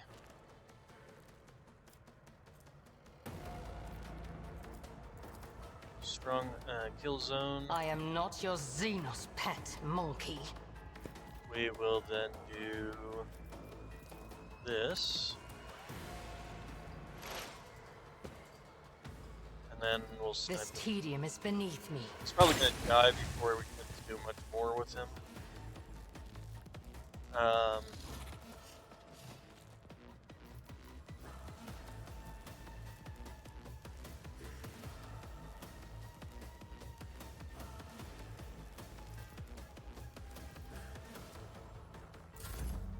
Okay, then Sister Argenta, you're going to move up to here, where you are going to, you have confident approach. We're going to go ahead and give you a devastating attack. God Emperor, move And through another me. Be the concentrated fire fire. in my heart. I'll do it. And then you can just go ahead and burn Doubt the is Xenos. for the weak. And then he ran away, huh? Interesting. Ran away over there. I might be able to reach him, but Sister Argenta, we're only ever going to be have a chance to fight one of these. Instead, we're going to go ahead and reload. I refuse. She can't reload. This is unacceptable. Damn it. As the ahead and Emperor trigger commands, this. I act. Okay, you are going to move up and give us voice of command Don't on get too him. cocky. Then you are going to cast Inspire again. No, I think we're gonna go ahead and just move here. Living the edge. Find it interesting that these guys run away. Alright, and can I reach him? I can, which means you are going to die. Prepare to die, Earth Scum. Or Xeno Scum in this case. Taking up to him calculated first risk off. is my second nature. I want to see if I can't do Orchestrate Flame on myself again. I won't compromise my principles. I don't get that. I mean, yeah, I can do it on him, but... eh. Anyway, Who if not where it me? hurts. And we're just gonna go ahead and do this, which I wonder if it'll actually On it. kill him. We'll find out. Yep, that's what I thought. Alright, so we got another Xeno Scum. Way the heck over there. Not a dang thing we can do about it.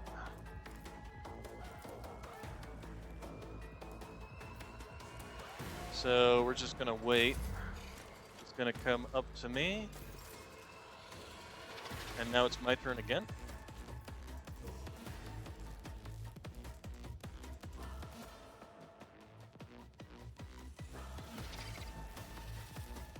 I won't stand for it.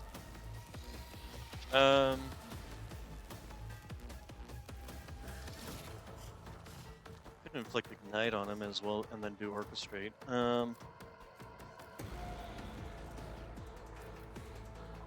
some reason I can't move forward, but I could possibly jump to him.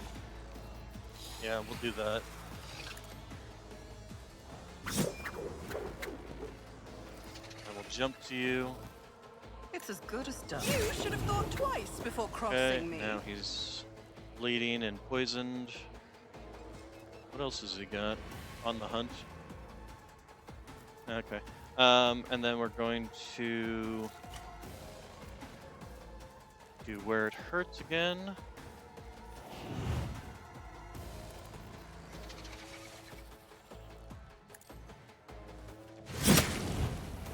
And he ran away. I'm back! Really need to get like a... Well, I could do this, I suppose. No, I can't, because it would do 0 damage.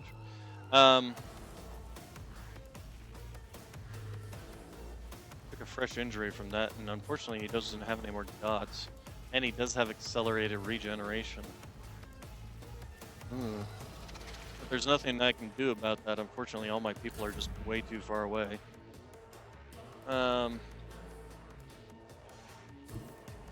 Heavy is the tread of his faithful. But he'll come back, and we'll kick his ass then. We're gonna move you, and then we might as well just have you use your charge, because you can. Get over here. Fortunately, because I'm now using the Sword of Faith, although I do have that flame attack, but unfortunately, not enough range. Not enough range on that. I don't suppose I can cast this on somebody else. We'll just set him in his defensive stance. Is there anybody who needs healing at this point in time? We've pretty much kicked everybody's asses. Okay, so yeah, you just all keep coming.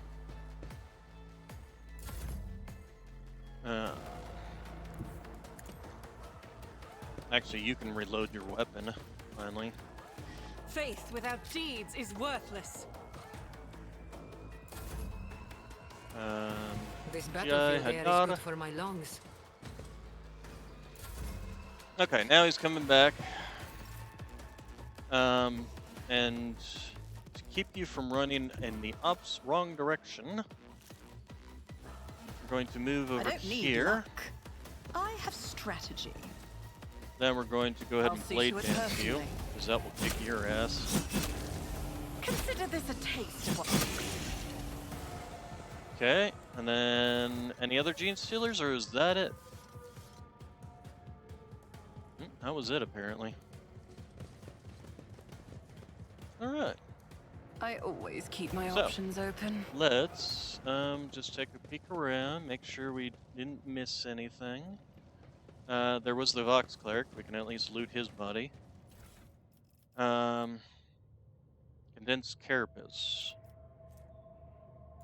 Here we go. The book contains blasphemous tenets of the cult of the nourishers of the afflicted. It speaks of insatiable emperor progenitor and his impending coming that will bestow miraculous unity on the faithful. Yada yada yada. Basically, it's all the stuff you'd expect from Xenos, from Gene Stealers. Keep your wits about you. I do like Gene Stealers. All right. Map. So yeah, that's pretty much it. Okay. And then we can peek our head out here to see what it was that we missed. And still don't see anything that we missed. Weird. Huh. Okay, so anyway. Gene Stealer cult has been decimated. I always have a backup plan. I guess we can tell Mr. Harmonious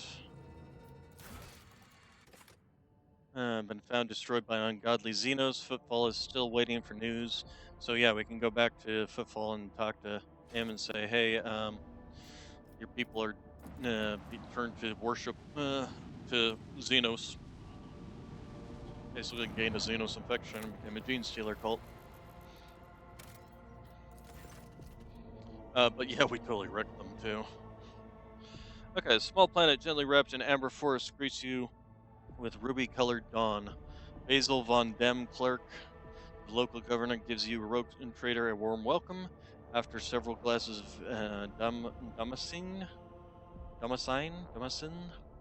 the sweltering ruler asks if Vanna von Valancius would like to keep him company during the upcoming hunt. Sure. After several hours of riding peculiar animals, you make camp in the middle of the Golden Forest. Basil von Dem points at the sky. A flat disk rises from the horizon, constantly morphing into colors and shapes. The forest grows silent and empty. You can no longer hear the singing of the birds or even the rustling of the wind. The governor nods with satisfaction. A few shapes step into the clearing. Their bodies are twisted by an unknown foam. You watch the freaks with astonishment as they begin to dance to the throaty cackling of their brethren, turning the bony growths and pulsating fists of their scaly hands towards the unnatural thing in the sky. As the governor was going on, you smile. The governor, you can see with your own eyes what is happening here.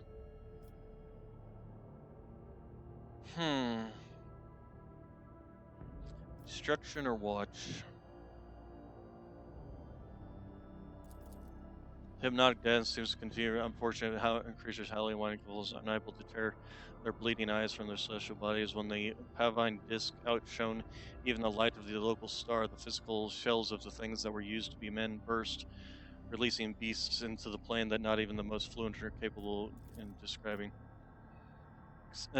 Excitedly explains that the beasts and creatures you saw are children of the great king of distortion. It is he who is the true god of the patron of these fertile grounds. Once every cycle, this chariot shines in light upon the world and bestows transformations upon the most ardent followers. The rope trader may become one of his heralds. Hell no. Execute the governor on the spot.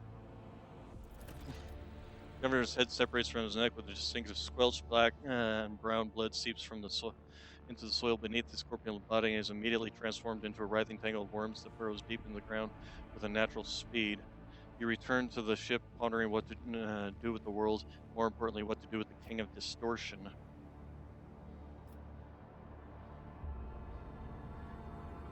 Order the crew to leave the world alone.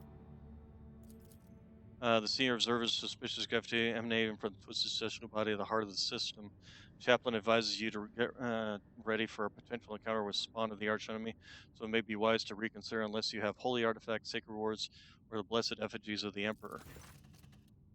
Flame with peripheral colors, this sword celestial disc trembles slightly beyond the endless windows as the captain's bridge of the rogue trader's ship approaches the center, and utterly cold enveloping your mind. What could this puny wretch possibly offer the king? Explosives. Command the entity to release the minds of the Amber Worlders from its grip. So you wish to become? No. Ask who you're talking to. Leave the entity alone. Many clutch their heads on the out. Some empty their stomachs. Most have joined in resisting. Okay. Mock and laughter rings. Order a ship-wide 1,000-voice prayer service over a holy relic. We do have holy gifts, so yeah. That's what we're gonna do.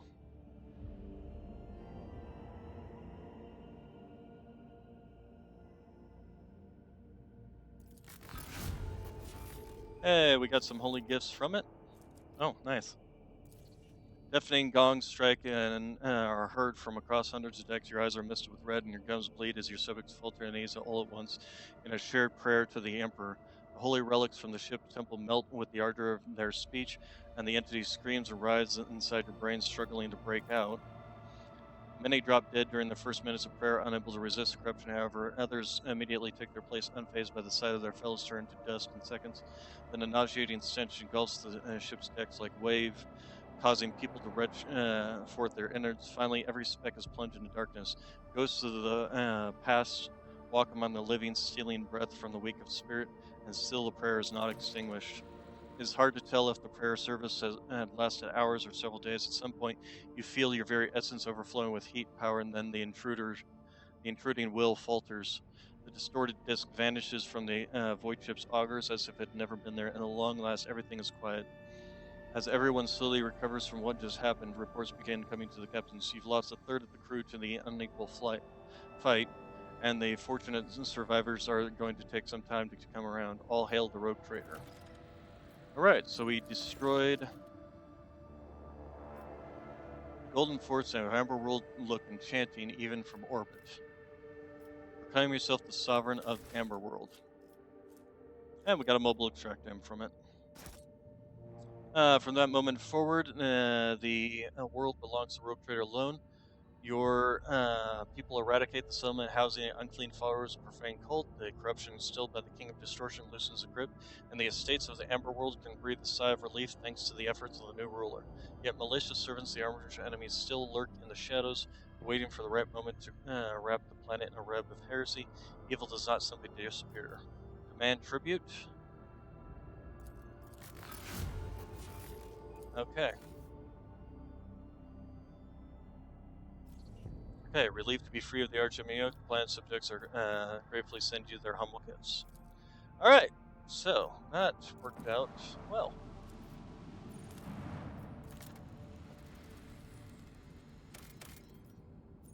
Last steel, but no go. The provisions was only 2 as well, wasn't it? Actually, we do have 6 of these now, but still. Yeah, no, I think we're fine. Okay, and then this one down here, we're gonna go and investigate. Warp travel. During the warp voyage, put the cult under surveillance.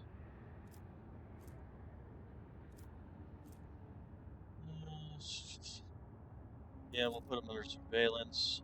Spies report the cult gathering is hardly worth investigating, nothing but long conversations. And, simply forgot his calling yet. Okay, we'll scan the area. And yeah, it didn't really give us anything. Alright. I do wish we would find something to fight in space. Hey, well, there you go. Okay. Ask and ye shall receive. Scan. Ooh, 8 plasteel. We will definitely take that. That is worthwhile. Okay, we'll save our game, and then we're gonna go fight.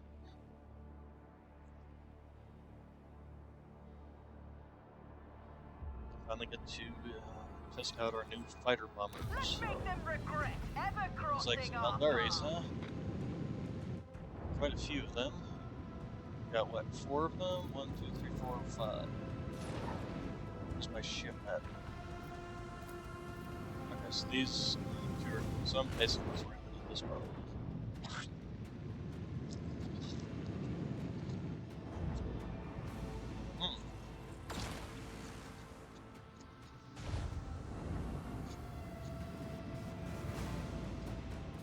So they moved there, and then they launched some neutron torpedoes. Okay, and so this is the wider angle on this, huh? So we should definitely be able to turn and aim at this. We are going to launch these in this direction. Torpedoes away. Then we're going to make a more drastic turn so we can get out of the range of these torpedoes.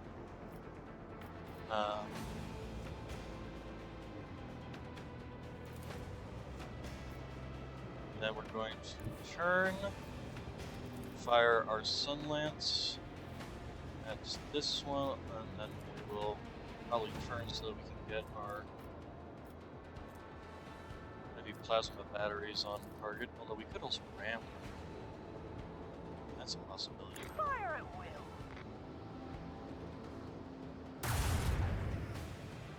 That took out quite a bit of their Lost battery.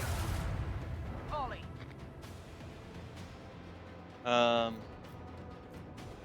could ram them. It's always fun to do.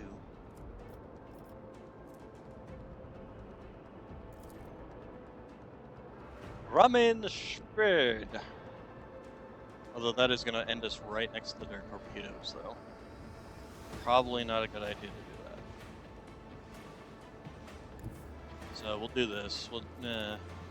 come up alongside, shoot him. Engage the Hopefully engine! the torpedo and the bomber wing can finish them off. Well, at least took out that. Could also trigger this on them. Do a little extra damage. Put us in their rear guard, which is nice. And then our torpedo bombers get to go. And unfortunately are not within range. Dang it. Well, we'll move them in closer. Although this thing's probably going to run away. The range on these things is a little on the short side, so...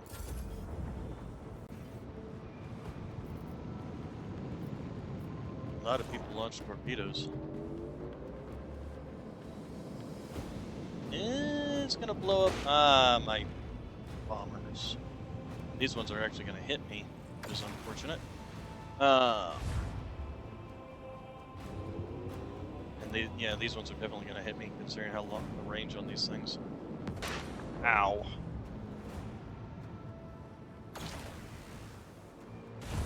Definitely poking at my rear shield here.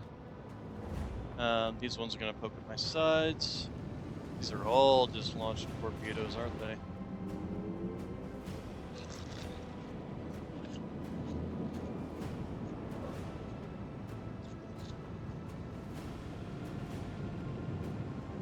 Doing a full U-turn, huh?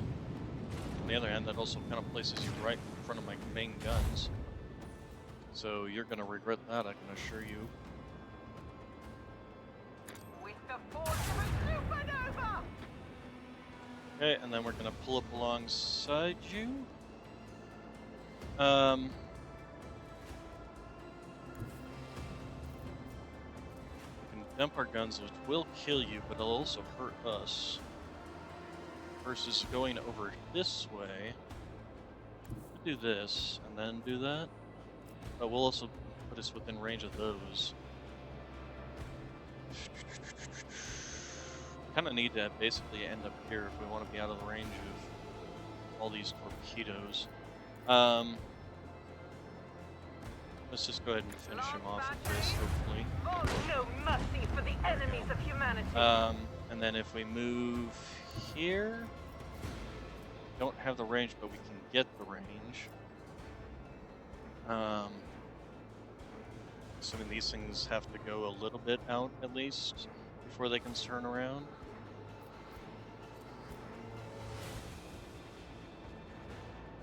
Alternatively, we can just ignore it, although that will kind of put us in the range of these ones, so that'll still probably put us in the range of these ones. Coordinate set. We'll go ahead and do this. We'll trigger the arc augury, and then shoot at these guys. Salvo! It took about half of their health. Could jump forward a bit more just to make, although that might give this one enough time to turn around. These ones are definitely going to hit us if we stay here.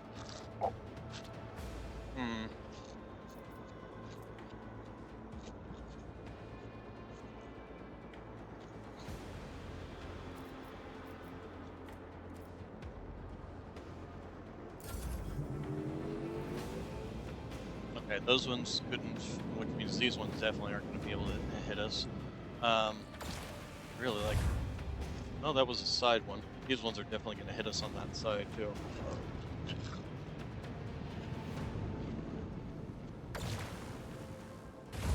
We're going to need to reload our shields after this.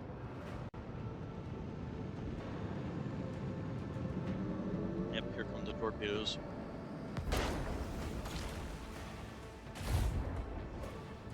Still took it on the shields, though.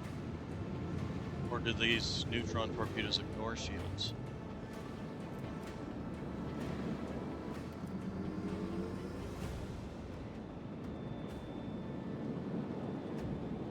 Those ones, yeah, exploded. Okay, so I think the first thing we need to do is this, since everything is literally behind us.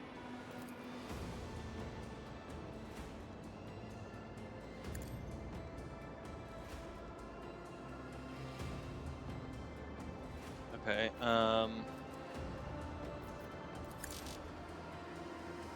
Not launch more wings. Can I launch my torpedoes?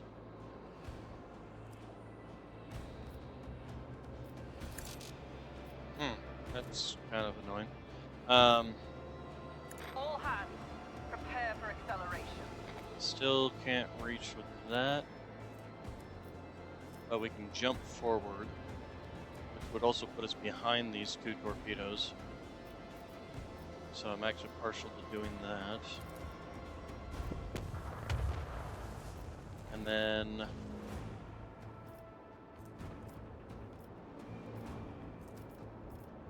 shoot at these. Let them I don't taste think our I want to shoot fury. at these, but shoot at them anyway.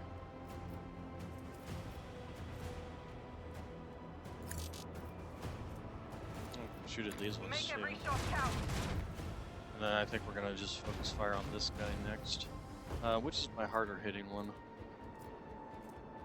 Try the weaker ones. Nah, we'll go with the harder hitting ones. Fire Make at sure. will.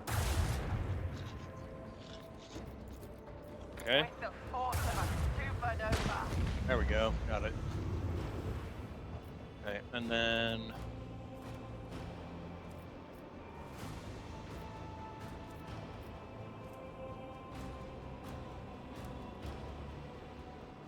shields will restore at the start of the flagship's next turn. Reround the power shields, reduce the ship's firing range and for the next turn. I think that's fine. We want to do that because we're really needing to get our shields up and running. Okay, and then these torpedoes are just going to fly off into oblivion. They're shooting at us. And very bad ending position, if you ask me. Now, you're all just stopping right in front of me. That seems incredibly dumb.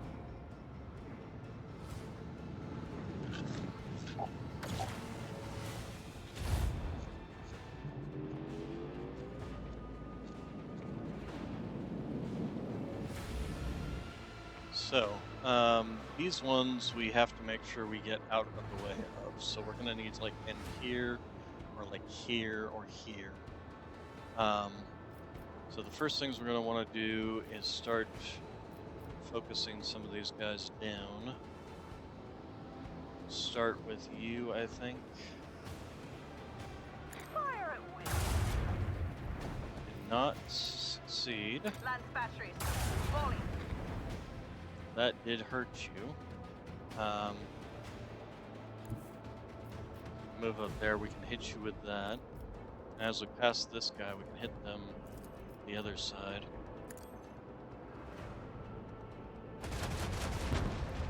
Very nice.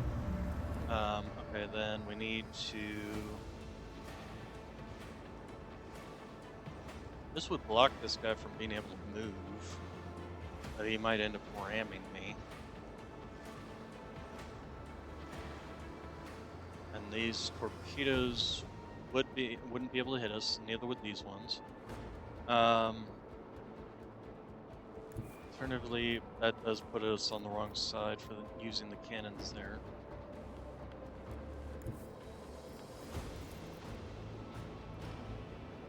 Helmsman, take us in.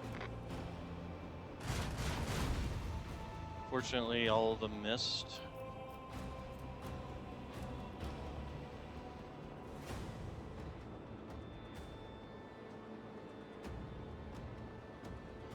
I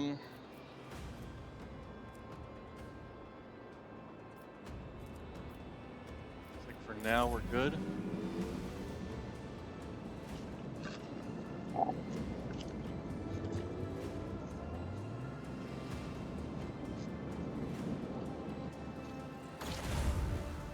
Shot at us, but then can't move, which means now we can shoot at him some more. And launch some more torpedoes. Let them taste our fury. Missed. So here's what we're going to do. We're going to use this to turn around, and then we're going to Well, we just want to make sure we end up over there.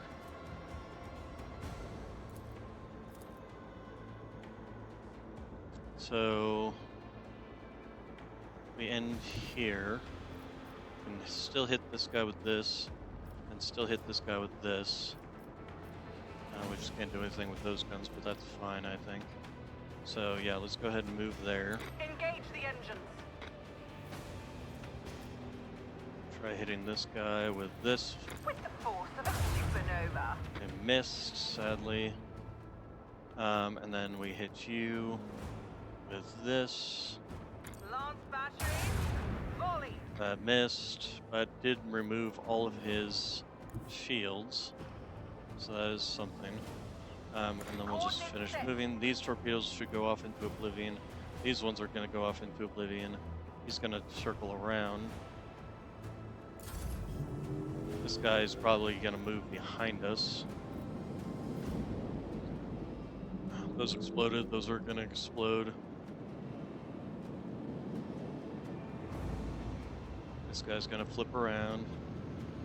Shoot at this side again.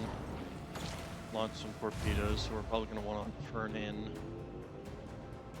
Those torpedoes are gone.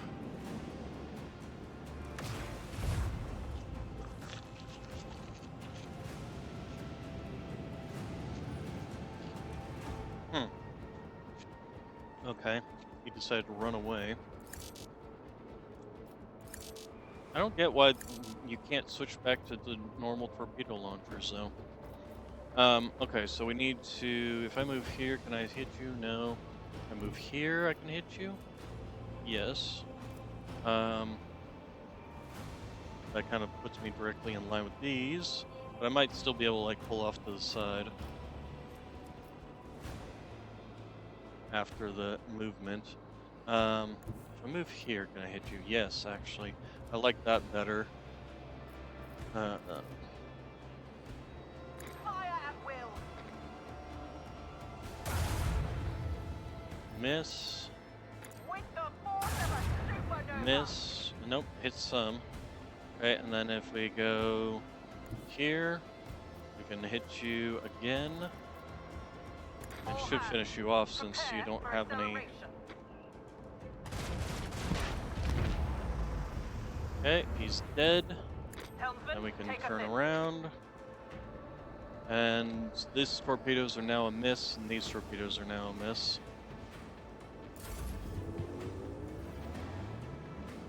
No matter how much, they're not going to be able to turn enough around to actually reach us.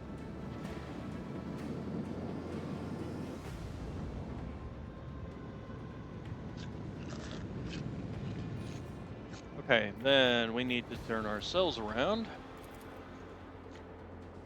And if we aim here, and be outside of range, but we can hit him with this if we use the arc augury. And in fact, we'll do this. Yeah, that'll work.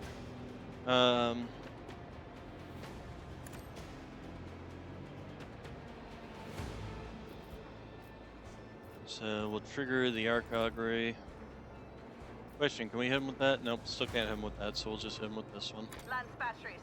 Volley. Did do some damage to him.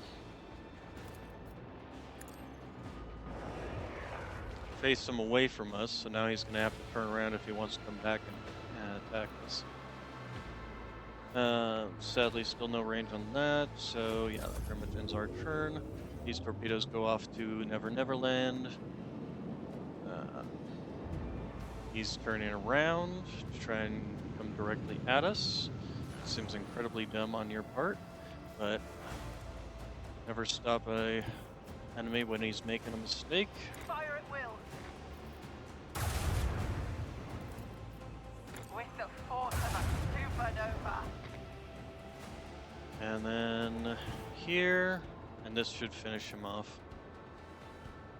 Actually, let's do this one since it's 4 shots with this side. And let's also do a little further away, so we're not caught up in his explosion.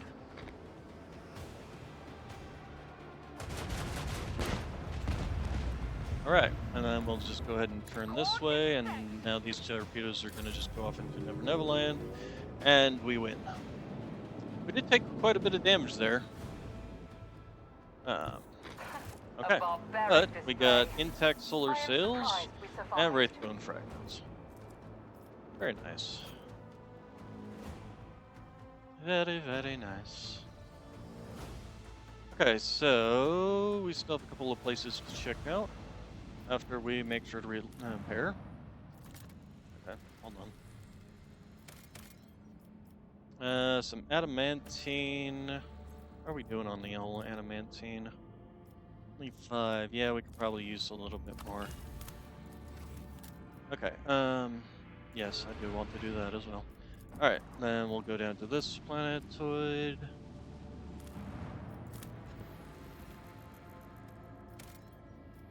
Only 2 plasteel, not worth it. Let's see what the Hulk's got for us. The Vigilant Augur crew of the... Whoa, all of a sudden we've got... has detected a small Xenos vessel drifting through the void. The ship is unpowered and shows no signs of being crewed.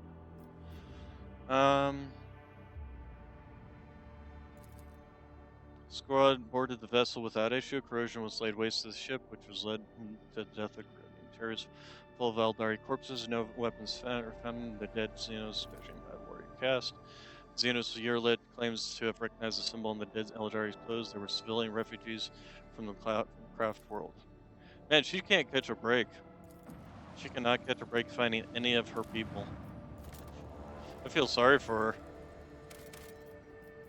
her. Some Xenos tech. Yeah, we'll go ahead and grab that. And then what's this? Charred runes have been detected on the planet's surface. The architecture, building material layout, and passage betrays their Xenos origins. There are currently no signs of Xenos activity on the planet. The runes seem to be abandoned. Send a tech use. The burnt husk of an Imperial shuttle has been seen in the heart of the ruins. The pilot remains are so badly damaged. Pilot's remains are badly damaged. It would seem that the shell smashed into a building at full speed, causing the fire to destroy it. Sister Argento believes the crew has found the remains of the martyr who sacrificed himself to protect humanity from Xenos' threat. She proposes to erect a monument. Jay Hadar is impressed by the dead pilot's bravery and believes that they would have been honored to have their equipment serve new generations in the fight against Xenos and heretics. Tybalt claims that the pilot's fierce and fearless spirit was not imparted the remains to go to the Undying One. She proposes to honor the hero and decorate the bow of the flagship with their bones, so that they may continue the fight to fight the enemies of humanity in death. After being rammed, the enemy void ships deal less damage and it has its hit chance reduced by 15. Both effects last for 2 rounds. Ship's ramming prow is filled with indomitable fury from the bones of a martyr.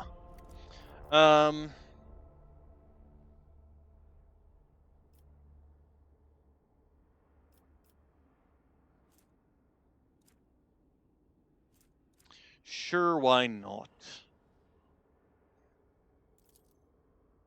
Servants of the blood-spun web solemnly place the bones in the bow plating while the crew watches with the sacred ceremony with awe. The God Emperor has sent to them a mighty spirit protector. Okay. Alright, so let's go ahead and leave this system. That's pretty much it for pretty much every world, isn't it? Except for Dagnaros. At least all of the ones that we can actually see currently. I'm assuming as once we finish with Dagnaros, it's going to open up the maps more. At least I hope so. Kind of suck if this is it. So we're going to go ahead and head to Dagnaros. Then I'm going to save the game, and we'll go ahead and quit there for today, and we'll start on Dagnaros.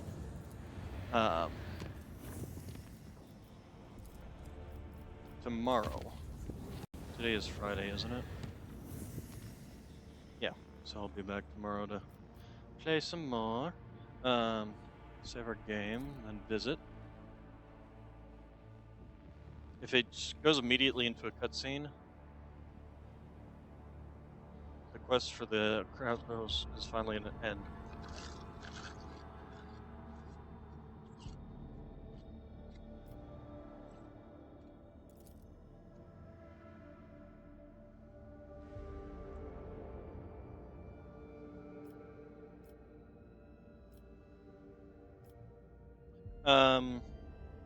Yeah, no, we're gonna hold off on that.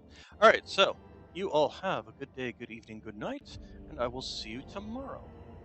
Thank you all for coming.